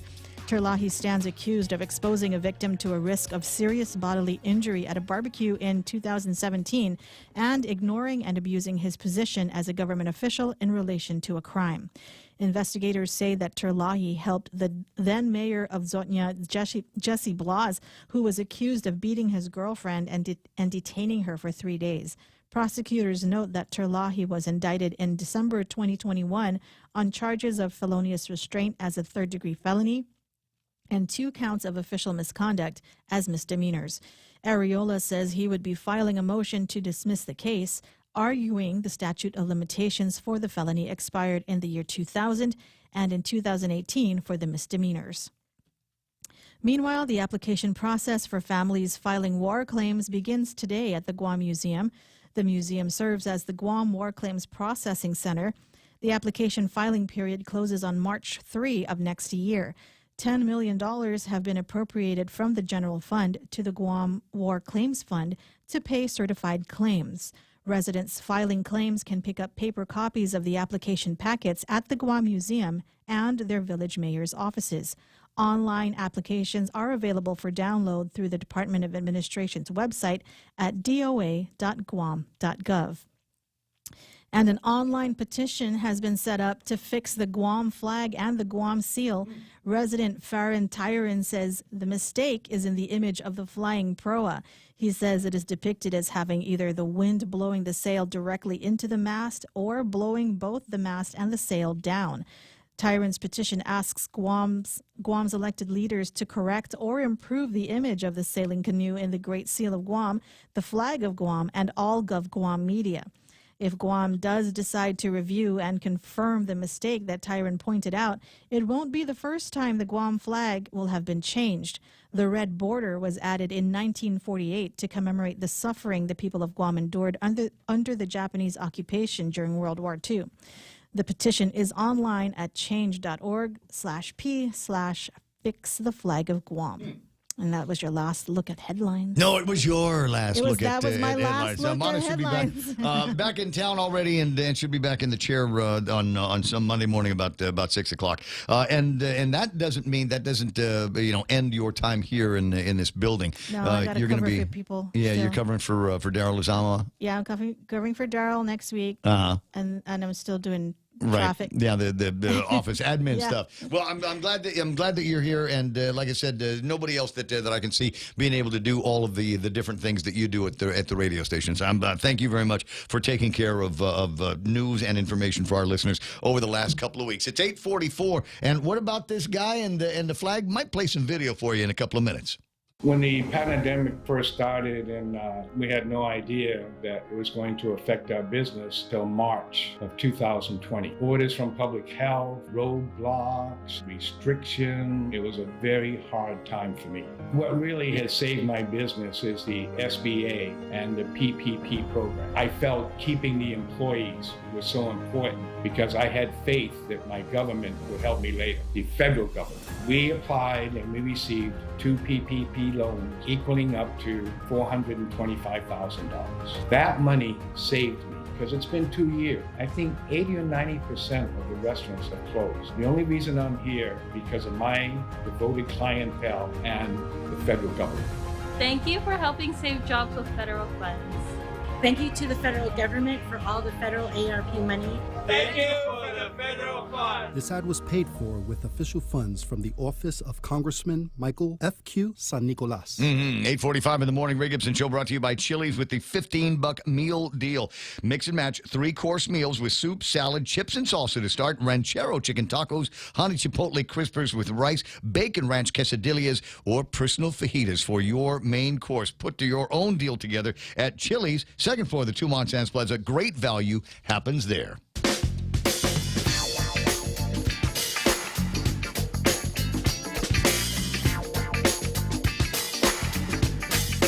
I have to admit, when I first saw the headline on the front page of today's Guam Daily Post, the petition aims to fix the error in the Guam flag. I got to say, I rolled my eyes a little bit. But because I like to think that I have an open mind. I don't, but I like to think I do. And Peter might be able to back me up on this. Peter, do you think I've got an open mind? Absolutely not. But anyways. But no, so I watched the video. I watched the beginning of the video, and frankly, I had to get into the station and do the show. So I missed a big chunk right after you had gone on the video, and so I missed what you had to say. And I'll play a little bit of the beginning with what's his name, Farron, on it. But how did you get hooked into this? Well, real quick, Ray, before we get into that, nothing but love for Mana. But I really enjoyed Double D on the show. Nice. And and she's in the studio so she can hear it. No, I know. We're lucky to be blessed with so much talent in this town and so many talented women in this town as well. Yes. So getting to the flag, first of all, I don't know if you guys noticed that the governor's seal has changed. Mm-hmm. Did you ever notice that? How so? It used to have the Middle Eastern palm tree. And way back in the Calvo administration, I had pointed that out, actually, to Troy. Uh-huh. And it didn't get fixed until the current administration. I talked to Jennifer Dula, and she changed it. So now if you look at the governor's seal, it no longer has a Middle Eastern palm tree on it. It actually has a Guam coconut tree. Coconut. Okay, I got you. Yeah. Is it now? Was the original one? Was that just somebody's version of what a stylized version of a coconut tree, or did we actually go? Yeah, that looks like a date tree, bro. Yeah, I think someone got tasked to do it. Some lowly peon got tasked to do it, and they did a Google search probably. And, yeah, clip art. Oh, it's a palm is a palm is a palm. Right. Well, your palm is different from my palm. Amen to that. But wait a second. Now you got me thinking. Remember when the administration was handing out those medals for all the frontliners or anybody they wanted to get a vote from for congratulations on the winning the war on COVID-19 that we still haven't won yet? That looked like clip art, didn't it? Yeah, I didn't get one of those medals, but I think I. Oh, I will be. You and I are probably going to be the last ones to get that medal there, Peter. Man, I really want to talk about your case, dude, with the jury. Is that in the clear? Can we talk about that, or is that one of those? We'll just wait and see. We have to wait and see, but I mean, there are certain things about it that you'd have to ask your question, and I'd be able to determine whether I could answer it or not. Now, I'll wait. Just wondering when the determination of the hung jury is going to end up being once again, and then what the prosecution's move is going to be. But Well, obviously, you're not going to know that. Generally, the call is up to the judge. The judge, speaks to the jury when they get to this point, and once he gets a sense that there's nothing going to change, right? If there's no more hope. Then he'll make the call. It's like the cockfight, right? When the rooster, and you look at the rooster. No mas. Is it dead, or is it gonna struggle and fight more? So once it's already kaput, then it's time for cut and pica. 8:50 in the morning. We'll watch and see. I don't know. Maybe today's going to be the day that they'll finally come out and say it's a hung jury. Like I said, I'm not sure what the prosecution is going to want to end up doing. Maybe another kind of plea or something like that, because it seems to me the prosecution at the Attorney General's office is only interested in that. And then we've got the Attorney General's office that wants to line up with a bunch of other states and municipalities and go after TikTok, because apparently we've solved all of the other problems. Well, generally speaking, I was up at prosecution, Ray, and I had to try a case that was on its third iteration. Ooh. It was a case that had got overturned by the Supreme Court, so it got tried a second time. He got convicted, and then it got overturned again at the Supreme Court, and then I came back from the States, and that was one of my cases that I had to do the third trial. So theoretically, every time there is a case is a mistrial, it can be retried. I've talked to people inside the Attorney General's office, and I think there are folks in there that would like things to be more aggressive. You always hear me talk about issues that I think we've got with the criminal justice system, up to and including. We got the cops out there. Cops are pulling people over. Cops are arresting people, and then all of a sudden they get into the courthouse, and it seems like the system is there to benefit the perps. Now, to the degree that you're the defense guy, but having experience in the prosecution office at the Attorney General's office, what's the problem? Do we just need a whole hell of a lot more guys and girls, or is it experience or inexperience? What do you suppose the issues are here that have people jumping playing down to the lesser of all of the charges and then getting off basically scot free? It's the perfect storm of just overwhelming work and not enough personnel. And oh, by the way, it's not the same as it used to be, because in the Guam criminal justice system, it's a fairly recent phenomenon. I think 10, 15 years.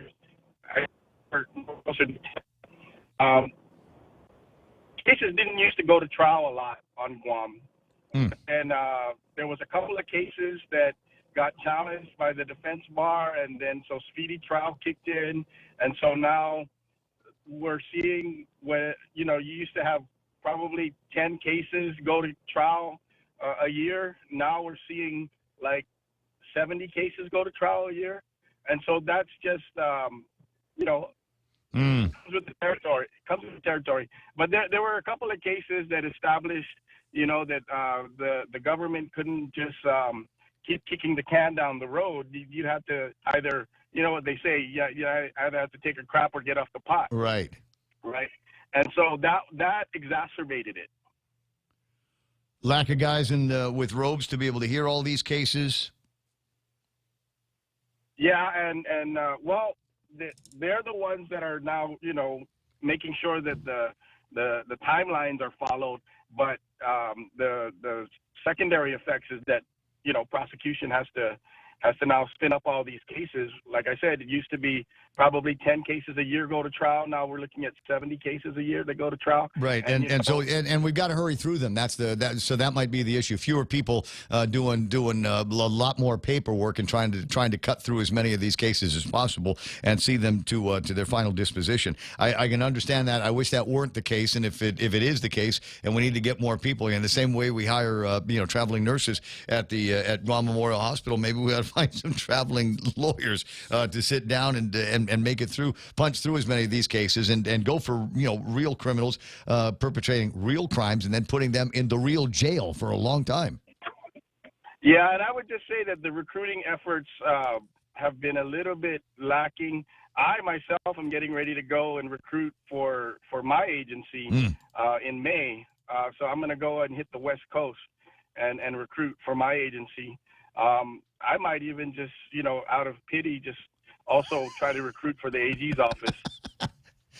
Hand out some business cards. 8:54 in the morning. Attorney Pete Santos on the line. One of the reasons why we reached out to him is there's a video on YouTube says, "Let's fix the flag of Guam." I'll play bits and pieces of it down the road here on the program, but it goes from Farron, and then there's Peter Santos. And as I said, I missed all of your part because I had to get on the radio. Why are you in this video? What do you got to say about it?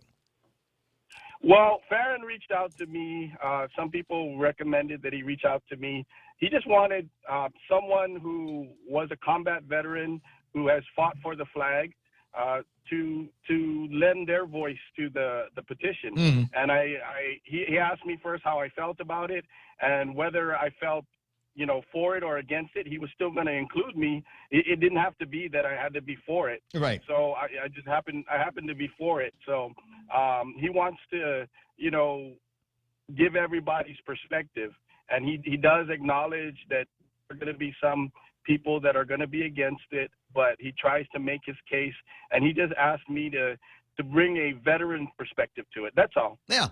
Well, and I think that's fair. He remarks in the video that he never had the privilege of service. I've never had the privilege of service, and I give a whole lot of credence to people that have put their life on the line in defense of not just the American flag, but the flag for the people of Guam. So I'm glad for your participation in that. But then there's the rest of us, and I kind of like the way he goes through this in a methodical, kind of logical sense. He says, look, the mast is on the wrong side of the sail here, and it wouldn't work as well as they think. It wouldn't work at all if it were sailing in that current version. So we've got to find a way to fix this, and it might be the same as changing out everybody's stationery and having cause for somebody to go back to the living Guam seal and either point out the error or repair the error. What do you think? Like I said, I wholeheartedly agree with his method. I think he took a correct approach to it, and let's do it. There's nothing to lose, and there's a lot to gain. 2.0, Guam Seal 2.0 on the way. It'll be an interesting session when it all begins. Legally, from the perspective, now this can all be done with a note from Lieutenant Governor Josh Tenorio, right? Correct, because like he pointed out in the video, it has been changed before. The red border was added, and that didn't take an act of Congress. Well, and, endless debate from the legislature. Correct. But he's just doing it, I think, as a campaign, a public awareness campaign. That way, when it happens, people won't be like, that's unexpected, and I don't like it. Well, right? as I say, this guy, for sure, son of Guam, cares about the island, cares about our culture, cares about our history. Some people might consider it a major fix. Some people might say, look, can we get out of COVID before we start messing around with all of this stuff? Solve some of the other problems, inflation, price of gas, price of oil, price of electricity, before we start messing around with the Guam seal. And that's a debate, I suppose, for another time. It's nice to have something else to think about, though, right? Oh, my God, yes. Yes, it is. Yeah. All right. Well, listen, Peter, it's always fun talking with you. I can hardly wait for some of the politicians to start coming out with their pillow talk so we can hear from your truth checker, fact checker pack. Right. That's all. April 19th is the deadline to declare. And so that's also going to be the time that we start to reveal all the work that we've been doing. Oh, so stuff has already happened. Well, we've been gathering research and stuff like that and checking it out. And then when everyone declares, because we're not going to put people on there that didn't declare. Of course. Yeah. So once we know, you mean Mike? Actual... Can you just say Mike? We're not putting anything out on Mike until he declares. We've got a ton of stuff on other folks too. But like I said, it's useless to put it out there if they're not going to actually run. I like the way you put that. It's 9 o'clock in the morning. Because I'll see you soon. Have a great weekend, would you? You too, sir. That's that. There's Pete Santos on the radio. You want more of him and a little bit of that story, then go to YouTube, look up Let's Fix the Flag of Guam. But don't watch it until after 10 o'clock. I'm still on the air for another hour. No fair looking at something else. It's No Frowny Face Friday. Still a ton of stuff on the table of contents to talk about on the other side of Fox News. That's going to be coming up here in just a couple of minutes. 888-8255. You want to get involved in the conversation. Send me a meme. Send me a joke. Send me an audio or a video or something. Send me pictures of cute dogs. Do you want one? Gemma Bustamante knows who the owners of these brand new puppies are and would like to give you one for absolutely free. Just need a new house.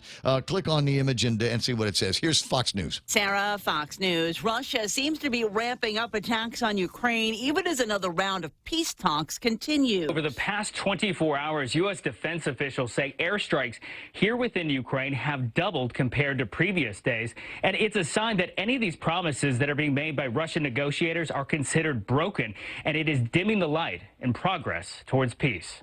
One area we are hearing Russian forces are withdrawing from is in and around the Chernobyl nuclear site. According to Ukrainian state power company officials, they believe troops were digging trenches and became exposed to significant levels of radiation.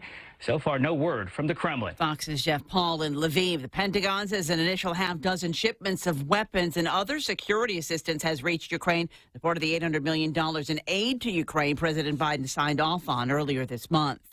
President Biden unveiling plans he says will help lower gas prices. Today, I'm authorizing the release of 1 million barrels per day for the next 6 months, over 180 million barrels for the strategic from the Strategic Petroleum Reserve. The president calls it a wartime bridge to increase supply until production ramps up. He's also urging Congress to approve a use it or lose it policy that would require energy companies to pay fees on unused acres of leased land.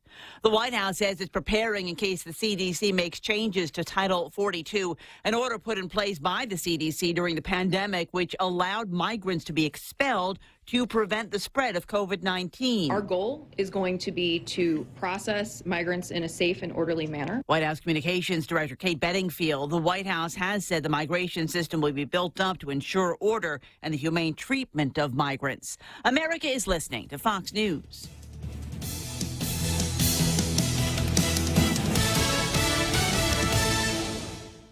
We're already Pika's best radio station, but we're always looking for ways to be even better. Announcing the point on Alexa. In addition to our FM and HD radio feeds, our incredible app, informative website, Facebook Live, and YouTube Live, you can now tell Alexa to stream The Point. And your smart speaker will start playing whatever we're saying. News and views 24/7 with your 4-word command.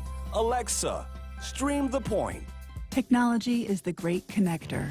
It puts songs in your pocket, connects long-lost friends, and has made the world easier, faster, and smarter. And now, First Hawaiian Bank's new mobile app can help you do the same with your money. Whether you want real-time financial tracking with MoneyMap or tailored advice on your personal finances with daily insights, we're giving you the power to connect to your finances from anywhere, like never before. First Hawaiian Bank. It all starts with yes. Equal housing lender, member FDIC. The defense has rested and the presentation of evidence is over in the trial of 4 men charged with conspiring to kidnap Michigan Governor Gretchen Whitmer. It was surprisingly less than 1 day of defense testimony in which Daniel Harris, one of 4 men accused in an alleged plot to kidnap Michigan Governor Gretchen Whitmer over her COVID lockdowns in 2020, told jurors that he never agreed to kidnap the governor and called the leader of the group, Adam Fox, a buffoon. Fox, Barry Croft Jr., and Brandon Caserta, who maintained they were set up by the FBI, did not take the witness stand after federal prosecutors provided 13 days of evidence and testimony, including from 2 other men who, in deals with prosecutors, pled guilty in the case. Jeff Manasso, Fox News. Facebook's parent company Meta is reportedly going after TikTok. The Washington Post reporting it's hired a Republican consulting firm called Targeting Victory to launch a nationwide campaign against TikTok to sway public opinion away from the company by planting local news stories and op-eds in newspapers around the country. Meta has confirmed it has hired Targeted Victory, saying it feels TikTok should face a level of scrutiny consistent with their growing success. Like a lot of other things, the price of meat keeps climbing. The price of meat is expected to continue climbing, according to a new analysis from Evercore ISI, which projects that meat and poultry prices will keep rising, although pricier cuts like steak should level off or even drop as shoppers change their buying patterns. Pork and ground beef could climb as high as 20% year over year during the same period. Chicken breast reaching as high as 70% year over year in the first half of 2022. The report pointing to the rising cost of grain used to feed livestock, such as wheat, soybeans, and corn, as a significant factor. Fox's Lillian Wu. I'm Lisa Lacera. This is Fox News. Are you looking for a new place to hang out with your friends? Let's go along the sidelines at Sidelines Bar and Grill. Located at 154 Iriarty Road, Unit 4 and 5 in Tamuning behind Royal Bigs. Sidelines, a hidden gem with nothing but great things to offer. Great atmosphere, great food, top shelf drinks, and a great team. What are we waiting for? Let the fun begin at Sidelines Bar and Grill. Open daily from 3 p.m. to 2 a.m. See you there. The Federal Reserve is starting to increase interest rates to fight inflation, but they're still so low, making it the perfect time to refinance your home, to lower your rate, and perhaps take advantage of its increased value to put some cash in your pocket during these uncertain times. Cash that you can have the freedom to access when you want, where you want, with your Bank Pacific Visa debit card. Lower your rate with cash in your pocket. Access your cash when you want, where you want, with your Visa debit card. Brothers put branches, we place roots, and we're rooting for you. Equal housing lender, credit conditions apply.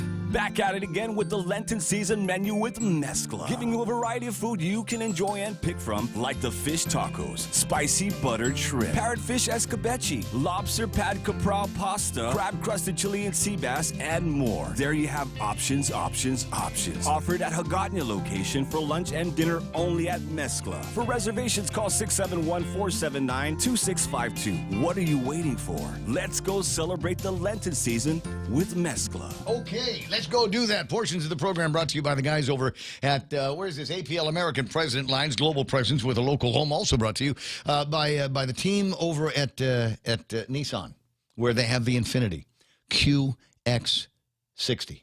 You are going to love this car. I'll tell you what, it's worth a test drive. Just drive over there right now with whatever it is that you've got and say, all right, I heard the guy on the radio talking about this.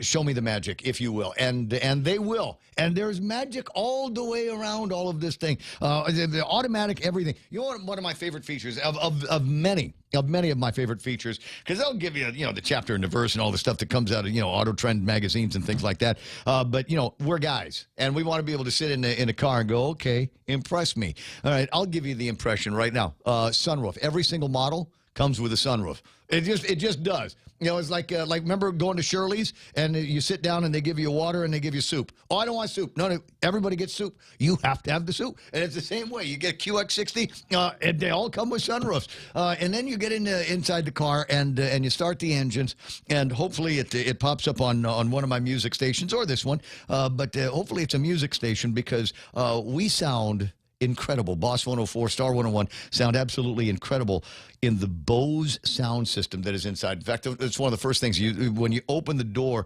you can see the tune-up speaker on the door says the word Bose on it, and there are so many speakers. I forget what the number was. It's some crazy number of speakers in the car, so you feel like the music is just wrapped around your head. Something that you are going to absolutely love. And one of the other great features of the car, are you familiar, Real Joe, with the concept of drive-by-wire? Ah. No, you're not. Okay, I can tell by your answer you're not. So here's the way it works. Okay, so there's like the transmission on the car that you've got now. There's a lever. There's something that you push and you pull, and it makes a mechanical contact with something down there that contacts something else in the transmission. The QX60, like an airplane now, like the Dreamliner, is drive-by-wire.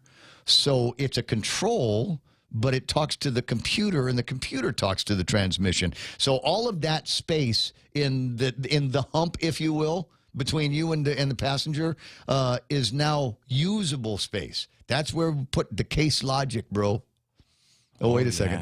Never mind the case logic, because the thing will automatically sync up with your phone when you get inside. Look, it's worth a test drive, guys, and if you're paying $6 a gallon for gas these days, you need to spend that kind of money. Spend it on a drive in a QX60 from Nissan. It's 909.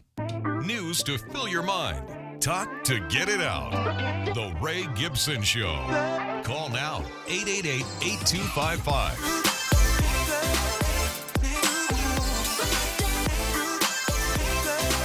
Okay, one last. So it's got one of these gizmos, right? Where you can I forget exactly. It was a push button deal, and then the rear hatchback opens up, right? I like that. Not crazy science, but I mean it's there. I like it because when my hands are full of no bags and groceries. So it's good to have something like that. Now it's got another button that you push if you want to close it, and the thing is, not everybody is the same height, and you know how it's possible, Real Joe, that some of the women here and a few guys are vertically challenged. So I want to say it's hackable. You can tell the QX60 where you want it to open up to, so you can still hit the button to close the thing. They think of everything. Test drive today, 10 after 9 o'clock in the morning, Ray Gibson Show. And normally, by now, I would have already taken care of the celebrity birthdays. I'm looking over it, and there is not a whole lot of celebrity birthday that I really care about. And in this case, that I really know. I don't know what happened to me. I used to be, when I was in music radio, I had to be up on pop culture and who the big TV stars were and who the big singing stars were. And I noticed as I get older here, as we had more pages off the calendar, but I just don't care about some of these names. I'll give you an example. Logan Paul. Logan Paul, is man. 27 years old. One of my favorites. Oh, shut up. Who is Logan Paul? He's the guy. He's the white guy, man. He's fighting everyone, or maybe that's his brother. YouTube star, Ray. Come on, man. Okay, yes, YouTube star. You know him. Yes. I have no idea who Logan Paul is. Yeah, he's irritating. Might be Logan Rageous. I'm looking at that. I don't know. I don't recognize this name here. And there's a bunch of others in the deal as well. How about this guy, Pedro Pascal? Oh, Pedro. He was in The Mandalorian, apparently, and Wonder Woman. Yeah, 1984. He's 57 years old today. Maybe I do know the guy, I just don't know his name. Jess Plemons from Breaking Bad is 34. Do we have any idea which character he was in? Oh, no. In Breaking Bad? Yeah, so I'm looking at this thing. You shouldn't. If you're a celebrity, no one on the planet should be able to say, yeah, that's the guy from. Is that him? No, I'm thinking about somebody else. Friend. You should know right off the top of your head. Now, when we get to Sunday, the good celebrity birthdays on Sunday. Wayne Newton is 80 years old. I know Wayne Newton. We've all watched Ferris Bueller's Day Off a million times and can all sing the words to Dankeschön. Oh, darling, Dankeschön. Thank you for seeing me again. Don't you just want to go karaoke bar now and sing that one song and then leave? I don't want to. I don't want to drink. I came to sing one song, just Dankeschön, and then I can go. Alec Baldwin is 64. I used to care about him, but I don't know. I'm not crazy about his politics and the airheaded move of shooting somebody and killing them on the stage in a movie set. Just bad news. That will stay away from him. One of the guys, know him as Frasier, a spinoff from Cheers. Yeah. Is David Hyde Pierce, 63 years old today. And I will always remember, was it the summer of 83? And I want to say we had this on vinyl and listened to it over and over again. The Eddie Murphy Delirious album. Eddie Murphy is 61 years old today. Wow. Was that when he wore the purple leather suit, or was it the red I think one? It was a deep red leather suit with shoulder pads on the thing of it. And it was funny album. And that was back in the day where you could do that, where you go and buy an album, like a Cheech and Chong album, you put it up on the stereo and listen to it and go, okay, and then you listen to it with a friend and go, okay, this is funny. Listen to it. It's going to be funny. Love that. Eddie Murphy, 61 years old. Do we have a favorite Eddie Murphy movie besides Beverly Hills Cop? 48 Hours with Nick Nolte. Damn it, Reggie. He was great in that, man. Yeah, that's all he had to say in the whole movie. Damn it, Reggie. It's 9:13 in the morning. There might be a couple other things worth celebrating. National Grilled Cheese Month. And I got to dig out a picture I took. It was National Grilled Cheese Month 2 years ago, and I came upon a recipe. I actually made one for my daughter, and she took a bite and said no. Oh. It was grilled cheese, and in the process of making the grilled cheese, it includes 2 hot dogs cut sideways, and you put that on a thing. It grills at the same time. You, man. Yeah, and then there's butter in there, and then you got the cheese, and you got the toasty stuff in there. And my daughter said no. She said one bite. She says I can feel your heart. You're just beginning to tighten up and all of the things on the inside. It's bad, Daddy. Don't eat that, Daddy. 9:14 in the morning in the Ray Gibson Show. You might be going, okay, what are we gonna talk about for the rest of the morning here? I don't know. I wasn't prepared to do a 4th hour of the program. We already knocked out 3 good ones, right? We did, man. All right, small talk portion of the program, whatever it is that you're interested in, hit me up with a meme, 797-8255. Or by all means, use the telephone and call. Now, there's some crazy stuff going on the YouTube site, so let me just check this out as well. We got Nietzsche is there, Chris Biacchino hanging out, Long MD. And let me see. What's that Brian Strickner saying? Good. Get her into a position she can't hurt the people. Gee, I wonder who he's talking about there. Pete Rivera, thanks, Donna. You nailed it. Elvis Canetta, Joint Typhoon Warning Center, keeping an eye on 94W down by Chuk. All right, well, I'll keep an eye on that as well through the weekend. I'm pretty good at that. I know all the websites to go to. And let me see. Elvis Canata says, every time I hear Jeff the Pirate say panicdemic on Mike Sinicholas's ad, I crack up and go on a smoke break. Booney Dog Chamorro is in there saying, what's up? He says, I'm listening to Pete, hear his story, but sorry, I can't relate because I'm not stupid. Kind of salty here this morning there, huh, Booney? Chris Biacchino says, changing the Guam seal will be good for the printing business.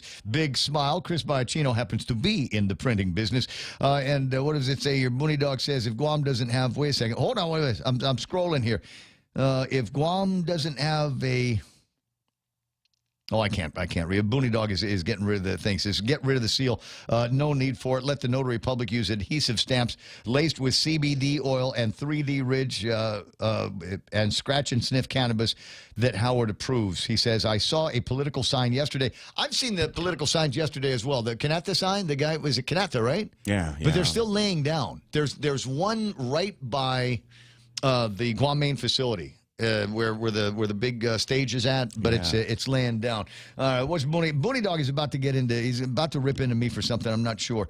The difference between airplanes and modern cars, Raymond, is that planes have a redundancy system built into them. I'm sure. Well, tell you what, Booney Dog, you go for a test drive, and you ask the guy about the redundancy that's built in. I'm sure there's something. If it went sideways, I'm sure it would make it so that the car didn't automatically crash or do something. QX60, it's an Infinity. I'm sure all the safety features are built in there. 9:17 in the morning, but I did get the one about it. He's not stupid. I did get, or dumb. I did get that one in. So, Booney Dog, thanks very much for your participation today. 17 after 9 o'clock in the morning. All right, so what do we got? Front page of today's Guam Daily Post.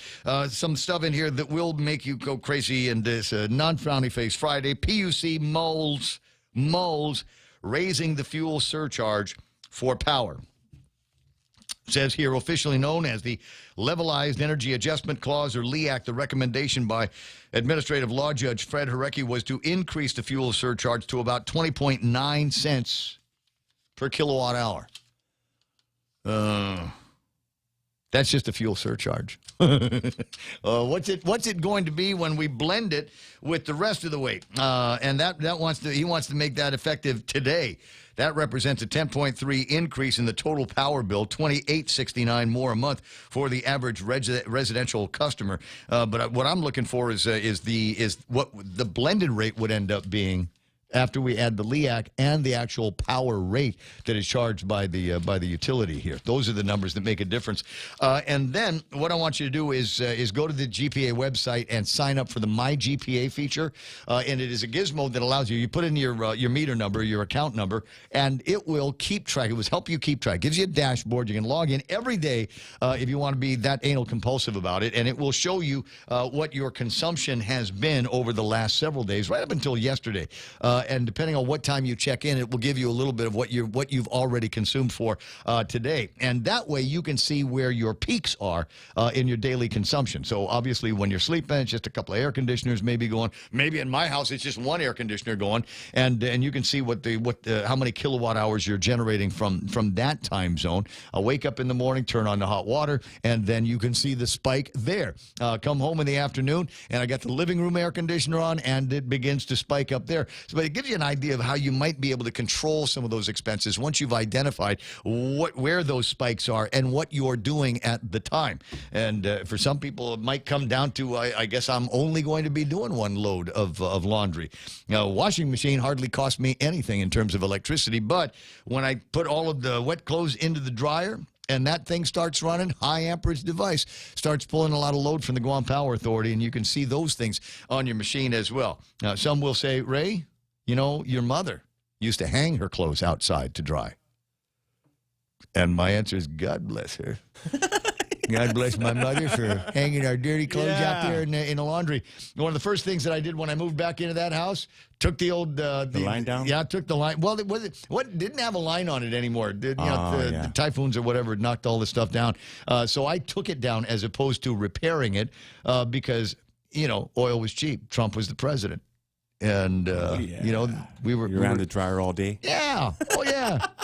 It's so cold in the house. I'd open the door in the dryer and run it so it could get hot air into the house, balance things out. You know what I mean? Because electricity was cheap because Donald Trump was the president of the United States of America back then, 20 after 9 o'clock in the morning. So that's one of the stories that will irk you. I don't know if they push the button on it, but they're gonna, and they're probably going to go with what Hideki has to say about that. So brace, brace, brace. The good news is that oil is retreating a little bit based on some of the news that was coming out of the White House and releasing some of the strategic reserve that we've got. There are some of the oil companies and folks in the business that said, okay, well, a little bit more on the supply side, and that will bring the price of oil and gasoline down. I don't know that it is bringing it down as much as they had hoped for. That's not what I'm seeing in the preliminary numbers. West Texas crude still trading over $100 for a barrel of that stuff, despite the fact that Biden said they were going to be doing that. Now, some of you might be wondering, well, what else is behind this? Speculators, to be sure. Maybe they're a part of it. Supply and demand, the worldwide oil game that gets to be played. But one of the things, and this came out in some of the literature in the last couple of days, as you might imagine, shareholders, people that own stock in oil companies, are writing to their investment people at the gas companies. And investor relations, I think, is what they call those departments, and saying, hey, let's stop pumping oil out of the ground right now and make the supply run short so that our share value, our stocks in your companies can go up. And many of the oil, that's right. And the oil companies are going, yeah, okay, yeah, we can do that. Yeah, we'll get that done. So there we go. 9:22 in the morning. Page 2's got an interesting story in the Guam Daily Post. It's about our buddy Phil Letty, who is in charge of the Action PAC, executive director of the Action PAC. We've spoken to him in past versions of the Ray Gibson Show, and I'm looking forward to some of the things that he wants to do. I want to get a petition going with between 10 and 20,000 signatures on it, and then present that to the legislature, present that to the governor, and say, all right, the people are speaking. There are enough votes here. There's enough signatures here representing enough votes that maybe there ought to be some action taken on the business privilege tax, currently at 5%. And remember, that was supposed to be a temporary thing, just to get a better handle on this and figure out a little bit more about the taxes. Maybe next year will be better. And as it turns out, the next years had been pretty good for the business privilege tax in the government of Guam. So much so that there, I'm told, is an incredible amount of money that they're sitting on over at the government that they've collected. Naturally, this is not American Rescue Plan money. I think a lot of it comes from the spend that has taken place with PPPs, PUAs, and other in the last year that are finding their way back into the government of Guam coffers. And I think, at the risk of triggering people that go, oh, my God, he's on that narrative again. I think that there's so much money floating around that there ought to be some kind of a rebate or an adjustment on the business privilege tax. I think that there ought to be a taxpayer's Bill of Rights here on Guam. Maybe that's one of the things that we ought to pursue. So when the government of Guam has this much money laying around and most of the debts are taken care of, then it seems to me we ought to find a way to give it back or make it easier for the people. Now, one of the things that Donna said was that they're hesitant to do that because they're worried that there's no offset for that. If we go from 5% to 4%, where is the government going to continue to make that much money? Well, I have an idea. Don't spend as much. Is that hard? For some people, might be. I know for me it would be hard because I get used to having money in my pocket and I spend it like a sailor. And then they go, okay, well, what about this new expense? And they go, oh crap, sorry, forgot. I'll pay you over time. 924-888-8255-888-TALK is the phone number around these parts. Dr. George Macris on the line. You might be wondering, wait a second, why? The COVID is over. We're done with COVID. No, COVID will never be over. It's never going to be over. There is a story also in today's Guam Daily Post. I want you to get to the editorial section if you haven't yet gone there and take a look at it's not a local editorial. Unfortunately, I think they're completely out of that business over at the Guam Daily Post. The COVID era has caused suffering as rates of diabetes and brain fog rise. Now, I've had COVID. And is it possible that I've got or more than likely, and I want to get a doctor on this, more than likely, this is the beginning of the gaslighting. Not that it hasn't already been taking place, but this is the gaslighting. This is the part where Teresa Rafael and Sam Fazeli of the Bloomberg Opinion start to feed us lines like, no, you're not remembering things correctly because you had COVID and you have brain fog. So those checkpoints, the roadblocks, I don't know what you're talking about. That never happened. That must be your brain fog. 9:25 in the morning. And somebody that actually deals with patients and some of elderly nature that might already be predisposed to that kind of thing is Dr. George Macris. Doc, is there anything to this brain fog that they're talking about being a lingering effect of COVID-19? Doc, are you there? I don't believe there's any firm study, but let me just say that, that supports that. But we've had a period of inadequate brain stimulation. People have been sitting at home who would normally be working, processing, and they're just basically watching TV, and they were collecting checks, and now they're maybe getting back into some behavior.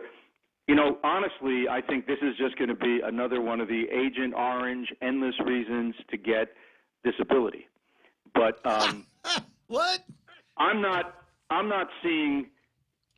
I don't think clinically there are these periods post-COVID, and it's usually, I think it's like the loss of taste and smell usually is gone in the old strains were gone in about 6 weeks. But I do have a geriatric population, and not many of them complain of any type of cognitive dysfunction, and nor have I seen significant literature in the medical literature about it. But I can tell you that politically and trying to, remember, there's reasons to try to justify emergencies, to try to give people fourth vaccines, and all of these reasons, are, waived by the press, who are beholden to, many, branches of the government to encourage people to get vaccines and to behave. according to what they want them to be. Right. So I mean, that's why when I looked at this, I thought, well, this is the beginning of that of the gaslighting here. Is you're not going to remember it correctly. You've got long COVID, and this is just one of the reactions. Now the article does say, and it's funny because it's got that's where the headline goes: brain fog rises, and then you've got to read deep into the article where they start talking about these neuropsychological issues and what they perhaps represent, and unfortunately. Although they don't say that in the headline, we'll save the sensational stuff for the headlines. And when you drill into the details, they say exactly what you just said. There isn't a whole lot by way of research on it. I mean, it's only been literally 2 years since we've started dealing with COVID-19, and there is a variety of issues, and many people aren't going to be coming forward with something like that. Right, and let's look at the beta coronavirus family.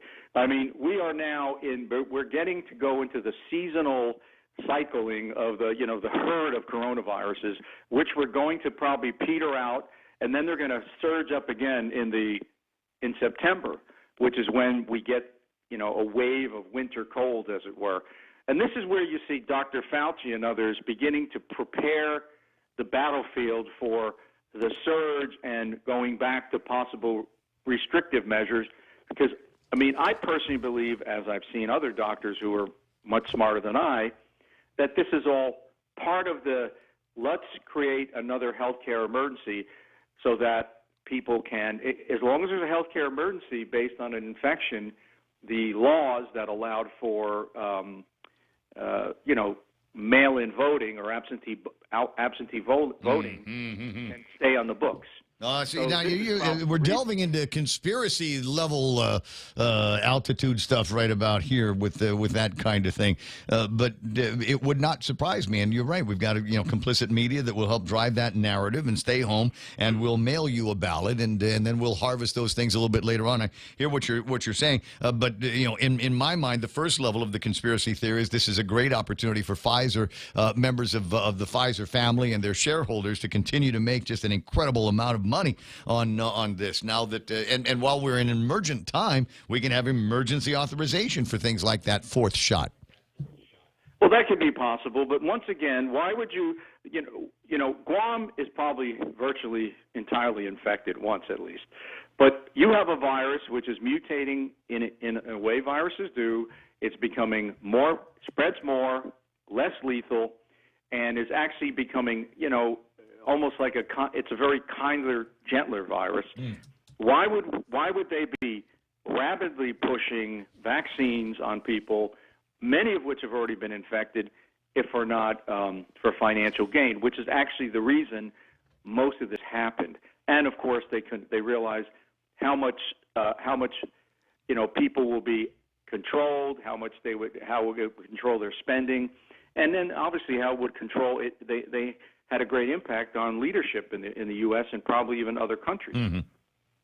Although we're seeing some of the disappointments in leadership here and abroad. Kamala Harris has no business being the vice president of the United States of America, and if Joe Biden ever had a time, it certainly is not now. I think we're watching cognitive decline on a daily basis with the guy, constant gaffes and constant resurgence of reports from the White House where they're saying what the president meant to say here, and the walking back of stories. Of course, you hear the controversy in the United States as well, and what can be said about Justin Trudeau and the incredible lengths that he went to maintain power and show power presence in Canada.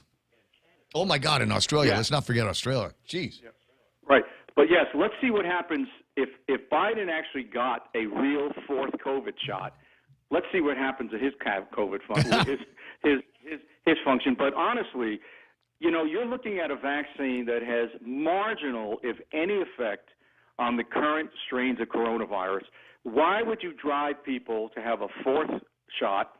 Why would you make children, even consider teenagers or children, to even put them at risk when they can have a persistent, lifelong cardiac issue?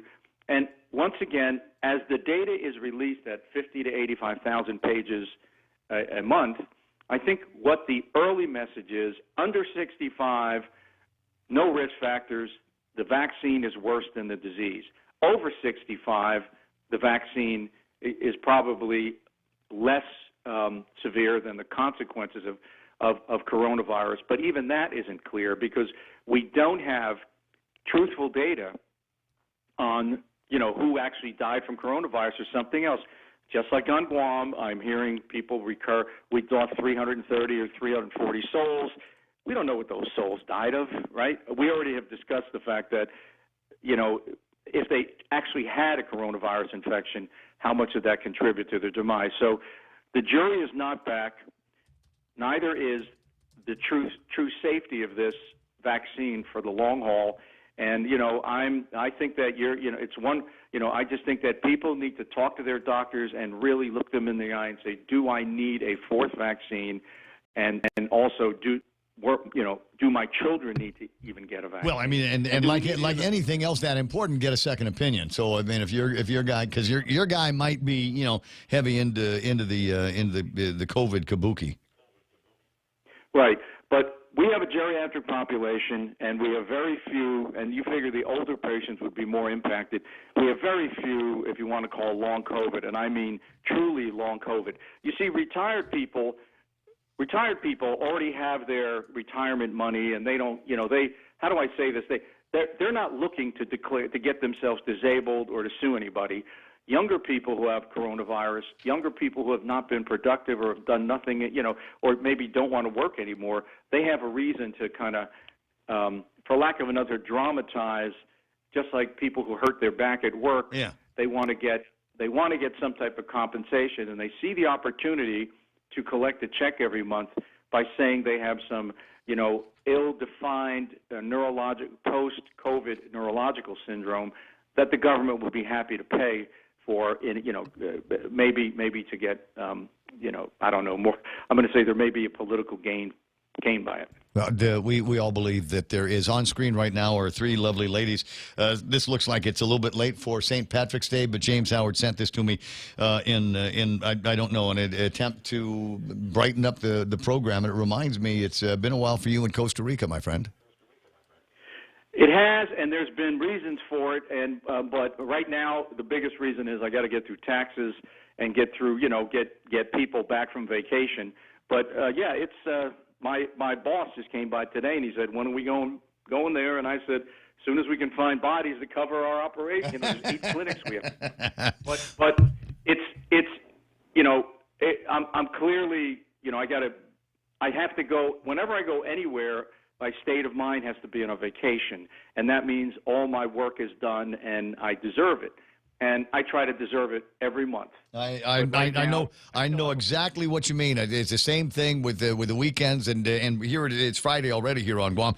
So there's a part of me that is mentally starting to go over my checklist for the week. Did I get to everything? What do I need to push off? Who am I waiting for? That way I can exit the office at a semi-reasonable time and get started with my weekend. 9:36 in the morning. Doc, it's always a pleasure talking with you. And fourth shots are concerned, ask your doctor. If your doctor's one of those guys that got comorbidities, you got people you got to worry about, then by all means, fourth shot away. But if you're like me, reasonably healthy and up around the 60s and that kind of thing, maybe it is not going to be for you. Oh, by the way, Doc, while I have not been able to totally be faithful to 1,500 calories a day, I am getting the workouts in and low-key bragging since I started the diet. Was it last week?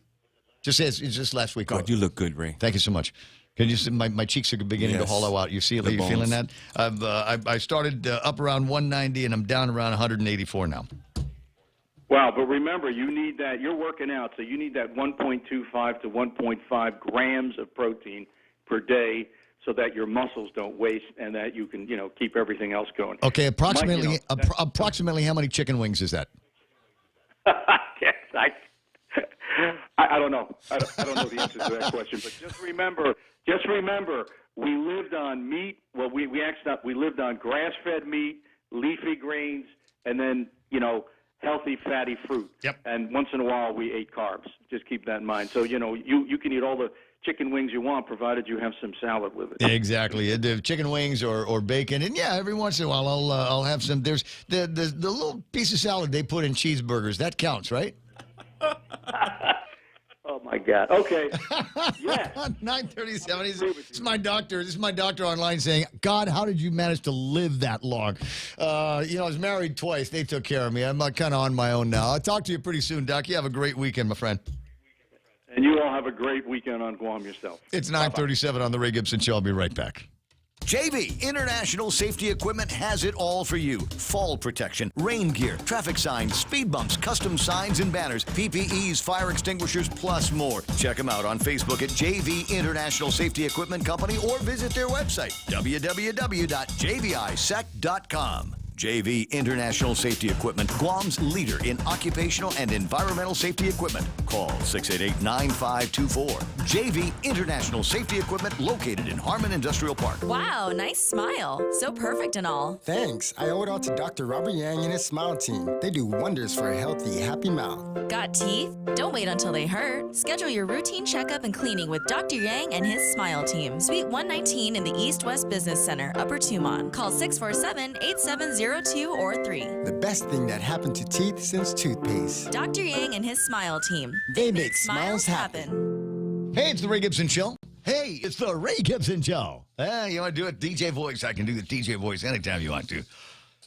Wah, wah, wah, wah. No, not that kind of DJ. Ray Gibson Show, portions of which are brought to you by the guys over at Mescla. It's Lent, but not for much longer, guys. Good Friday's coming up, and it's all going to be done. And many people will shift back to their regular menus, where you kind of almost feel like you got to beg for seafood. Not the guys over at Mescla. They got seafood all the time, but they love Lent because it gives them an opportunity to get, kind of go crazy with the seafood in the back of the kitchen. Parrotfish escabeche. We've got spicy butter shrimp, crab-crusted Chilean sea bass. How does that sound? You get a nice piece of fish, good white meat here on the fish, and then you crust it over with crab. And you're going to say, well, how do you get the crab to be crusted? Ancient Chinese secret that only Peter Duenas and the guys over at Mescla know. Make reservations and get in there before this delicious menu goes away. 671-479-2652. What you waiting for? Go celebrate Lent with Mescla.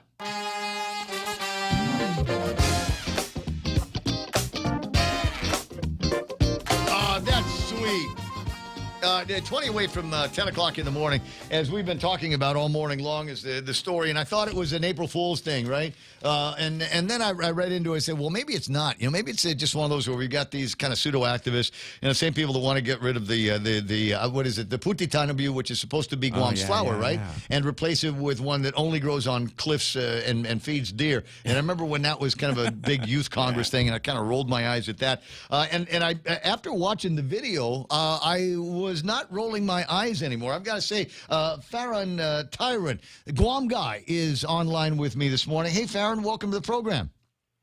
How's today? Thank you for having me. Well, it's a pleasure. Now, this is not the first time I've heard of you and a kind of interesting activism that you have. I remember when there was an oil spill down around in Sumai, and you covered that live and kind of in real time on social media. And then when they cocked up Marble Caves, you went for a swim in there to see just how bad it was and help underscore the importance of taking care of that particular cultural monument and beautiful site that we have.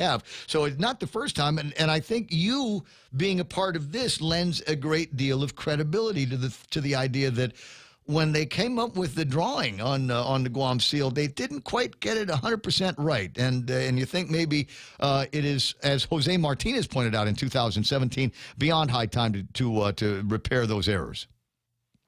Absolutely. I totally agree. Thank you for all that recognition, by the way. Wow, I feel really elated right now. No. Well, I'm thrilled that you're on the phone, so we'll do this mutual appreciation thing. I think you're doing a great thing. And one of the things that I think about your kind of activism is it's respectful activism. It's not in your face. And I like the way in the video that you put together, and I will play some of this before we leave, you're not trying to fix blame on anybody or cast aspersions at the colonists and all of that kind of thing. You're just going, hey, there's a problem with this, and I think we ought to fix it. And here's why the problem. And there's another great thing that he does in the video, and I hope it plays well on the radio as it does on YouTube. You actually go to the museum where they have a little model of a Sekman, and you show in pretty easy to understand language and visuals why it's wrong, how it is that if you were to try to sail the Seckman like it shows in the Guam Seal, it'd tip over if it went anywhere at all. Yes, sir. It's such a, when someone takes just a little bit of time, and I tried to make the video as short as I could, but it turned out, but I had to make it as long as I needed. No, it's perfect. I think it's the first part is great. You kind of ruin it when you go to Pete Santos, but I'm just kidding. I'm only kidding. Me and Peter like that. It's okay. No, I get it. Like I guess good friends, family, whatever. We all throw major shade at each other, right? Mm-hmm. But yeah, if anyone just took a little bit of time just to understand just the basic mechanics of why it's wrong. It's like why you don't put the propeller on the front of the boat. It's why the wheels point forward and backwards on a car and not sideways.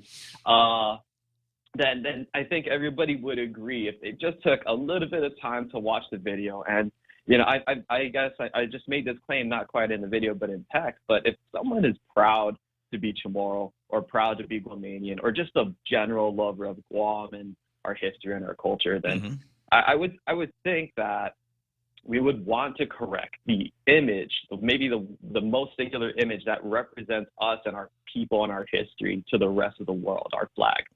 So I think people are taking some of the comments, you can tell I read the comments on the news post, that we're taking a smaller view of it, just looking at it for ourselves. But I think that's definitely not wrong, but it's looking at it a little bigger. That's our flag represents us to the world, and I think it should be as historically and technically accurate as possible. I'm beginning to see things your way on this, and there's a part of me that's kind of old fart kind of, golly, we've lived with it this long. Do we really need to make this change? What difference is it going to make at the end of the day? But I think underscoring what you have just said with the actual history of this, when the Spaniards first came here, and I think there's a whole lot of what had to be jealousy from among the seafarers that were coming in from Europe versus the seafarers that were already here in the Pacific. I think they were jealous of things like the Seckman and the Goliath, so they burned them all, but not after remarking that they were the fastest things that they had ever seen. That we tricked out our boats here on Guam and in the Pacific. Yeah, we have a big tendency to sell ourselves short on this island on Guam, and it's pretty unfortunate. So I think if we have major bragging rights to this special place of honor in the history of the world, we can make this claim verified, not even by us, but by the world powers at the time, that for hundreds, if not thousands of years, as I say in the video, we were the kings and queens of speed on the world seas. And not surprising. Look at what we've done with trucks and cars. Go up to the Calvo Raceway Park and see what happens when local kids get hooked on speed. And I think in my mind that kind of is what it is. The boat with an outrigger is representative of virtually every island culture that we've got here in the Pacific. And I think it's one of those things where when they finally got it around to Guam, I think a bunch of guys on Guam saying, "I'll bet we can make this go even faster." And discovered ways that allowed them to do exactly that. But getting through all of the historical part, we are still confronted with the reality that you and others now are interested in developing the conversation and have a petition at change.org to fix the flag. That's step number one. Do you suppose that outside of just old farts complaining about it on general principles, is there forward movement? Have you talked to the guys, Josh Tenorio in particular, in the Lieutenant Governor's office to see if they have any interest in doing this? Not yet. I just, this is what I do. I'm basically a nobody with a camera, with a GoPro. And so that's my power. I have the power to make videos. I can do cleanups. I can do my own little video projects. But so I don't have access to, really anybody. But if anybody wanted to put me in contact with anyone in a position of power influence, I'd absolutely love Well, to they are the keeper of the seal. By law, it seems to me that the governor, lieutenant governor's office, is the keeper of the seal, and certainly he would be interested in conveying and it's an easy fix if you ask me. I think you talked about this in the video as well. But conveying the true nature of the suckman that is in the Guam seal, and not much that we can do about the myth that it's Two Lovers Point that we're looking at, but at least with the suckman, all you have to do is put a line in it so that the mast is in front of the sail, not behind it. Yep, that's certainly an acceptable fix. That's one of the potential solutions I propose in the video. If the lieutenant governor would meet with me or have a chat with me, I'd love for that to happen. If anybody listening to this and your listeners are able to make that happen, I really appreciate it. Logan Regis, it's his job over at the governor's office. It's in his job description that he has to listen to this program because we're not state-run media, and they can't count on what comes out of my mouth. So they have to listen to what real people are talking about and thinking about here on Guam. So I'm sure somebody like Logan or somebody in his office is listening to the broadcast right now. Otherwise, I'm gonna grab your number and just kind of keep this. Did you write it down, Real Joe? Okay, so because I got a feeling that there might be some more stuff rattling around in Farron Tyron's brain right now that will make for interesting talk radio in the future. I agree. I don't usually talk about my plans ahead of time, and I won't. But I've always got stuff I'm working on, weird ideas. Well, I tell you what, we're not just radio around here. We do the broadcast and we stream Facebook Live and YouTube Live and thepoint.gu. So if you've got some things that are visually compelling that you'd like to share, I'd sure like to share them with our listeners here. Okay, sure. Thank you. Can I make a plug for some of my media? Absolutely. Go ahead. All right, sure. Yeah, so I'm on Instagram. I'm on Instagram, where you can find me at the Guam Guy, all one word. I also have a podcast in the KUAM News family, and if you just search for the Guam Guy Show or the Guam Guy Podcast, that should come up. All right. Now, what's your identity on Instagram? At the Guam Guy. At the Guam Guy. Okay, simple to remember. At the Guam Guy on Instagram.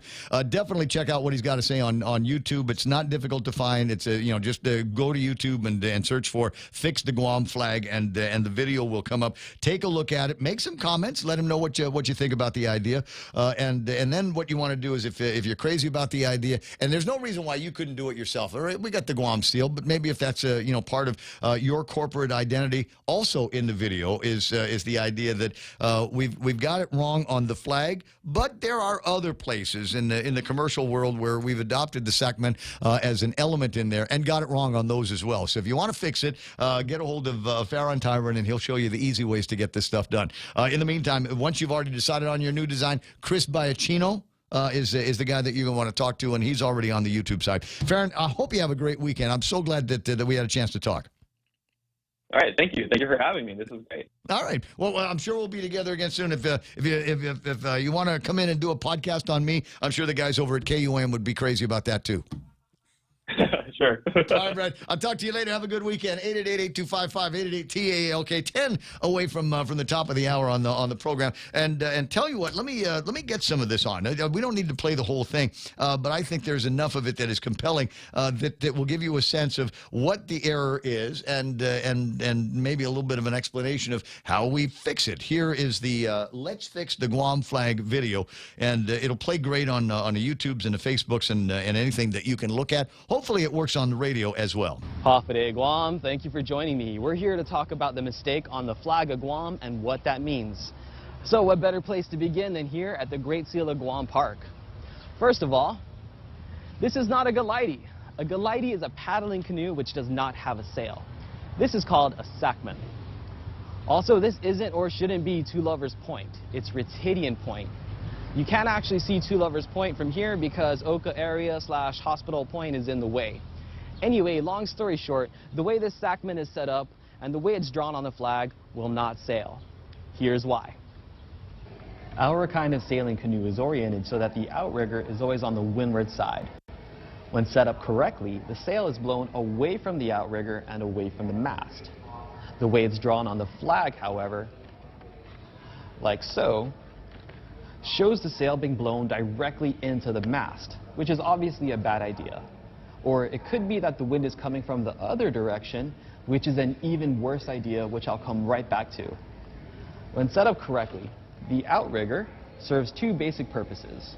One is as a pontoon that provides balance like you'd expect, but it's totally possible that the outrigger can come out of the water and capsize the whole vessel if the wind is blowing hard enough. So the other cooler function is that the outrigger is also a counterweight. If you're catching some good wind, you can actually take advantage of it by adding weight to the outrigger to gain some speed and prevent flipping over.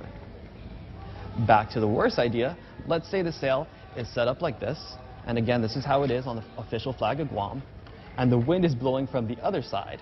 Well, then the sail is just going to flop over. And that is because when set up correctly, you have this rope and this supporting pole oftentimes that go between the outrigger and the mast, which keeps everything from just falling over. I'm going to pause this here. I'm going to actually end the, if you want to watch the whole thing, it's worth it, trust me. And if for no other reason, that part. Because I'm not a sailor. I know about diving, and I know about sitting on the beach and drinking beer and looking at chicks in bikinis walking back and forth. But I don't know anything about actual sailing. So all of this is a mystery to me. And I got to tell you, after he explains it in the video, it's like light bulb. I get it. I understand, and can then understand the nature of the error. Now, whether this is something as Donna Mila is writing here this morning, in 2015, this was brought up to Lieutenant Governor Ray Tenorio by a guy that you will hear with Bob Klitsky this afternoon. People didn't listen, and the incorrect image of the Suckman remained. Let's see if Lieutenant Governor Josh Tenorio will do something before his term ends, or will another Tenorio continue the error? Dun, dun, dun! 9:54. Hey, Dee Dee Bird, about time you check in. Stand by now. We'll take a quick break, and we'll kill the rest of the program after these. Attention! Lolita Kamet is now with Half a Day Realty. She'll always be that hardworking and passionate real estate professional who is committed to helping you make a difference in your life and helping you achieve the American dream of home ownership. She also specializes in commercial leasing, land sales, local residential sales leasing, military and corporate relocation. So for all your real estate needs, call Lolita Kamet now with Half a Day Realty at 688-6743. That's 688-6743. When the pandemic first started, and we had no idea that it was going to affect our business till March of 2020. Orders from public health, roadblocks, restriction. It was a very hard time for me. What really has saved my business is the SBA and the PPP program. I felt keeping the employees was so important because I had faith that my government would help me later, the federal government. We applied and we received 2 PPP loans equaling up to $425,000. That money saved me because it's been 2 years. I think 80 or 90% of the restaurants have closed. The only reason I'm here because of my devoted clientele and the federal government. Thank you for helping save jobs with federal funds. Thank you to the federal government for all the federal ARP money. Thank you for the federal funds. This ad was paid for with official funds from the office of Congressman Michael F.Q. San Nicolas. Thank you very much. 9:55, Ray Gibson Show. Wendy's bringing an addition to their already perfect Lent meal. For a limited time, they're serving the crispy Punko fish fillet. And you're going, yeah, I had that sandwich yesterday. It's really good. No. Try it now. The Punko fish fillet in a platter. Wild-caught Alaskan pollock, fluffy rice, freshly chopped garden salad, and then you've got that. Enjoy that with whatever. I'd get that with what is it? The strawberry tea, and maybe some fries on the side. Punko crusted fish fillet platter, quick, simple quality at Wendy's. Now that's better.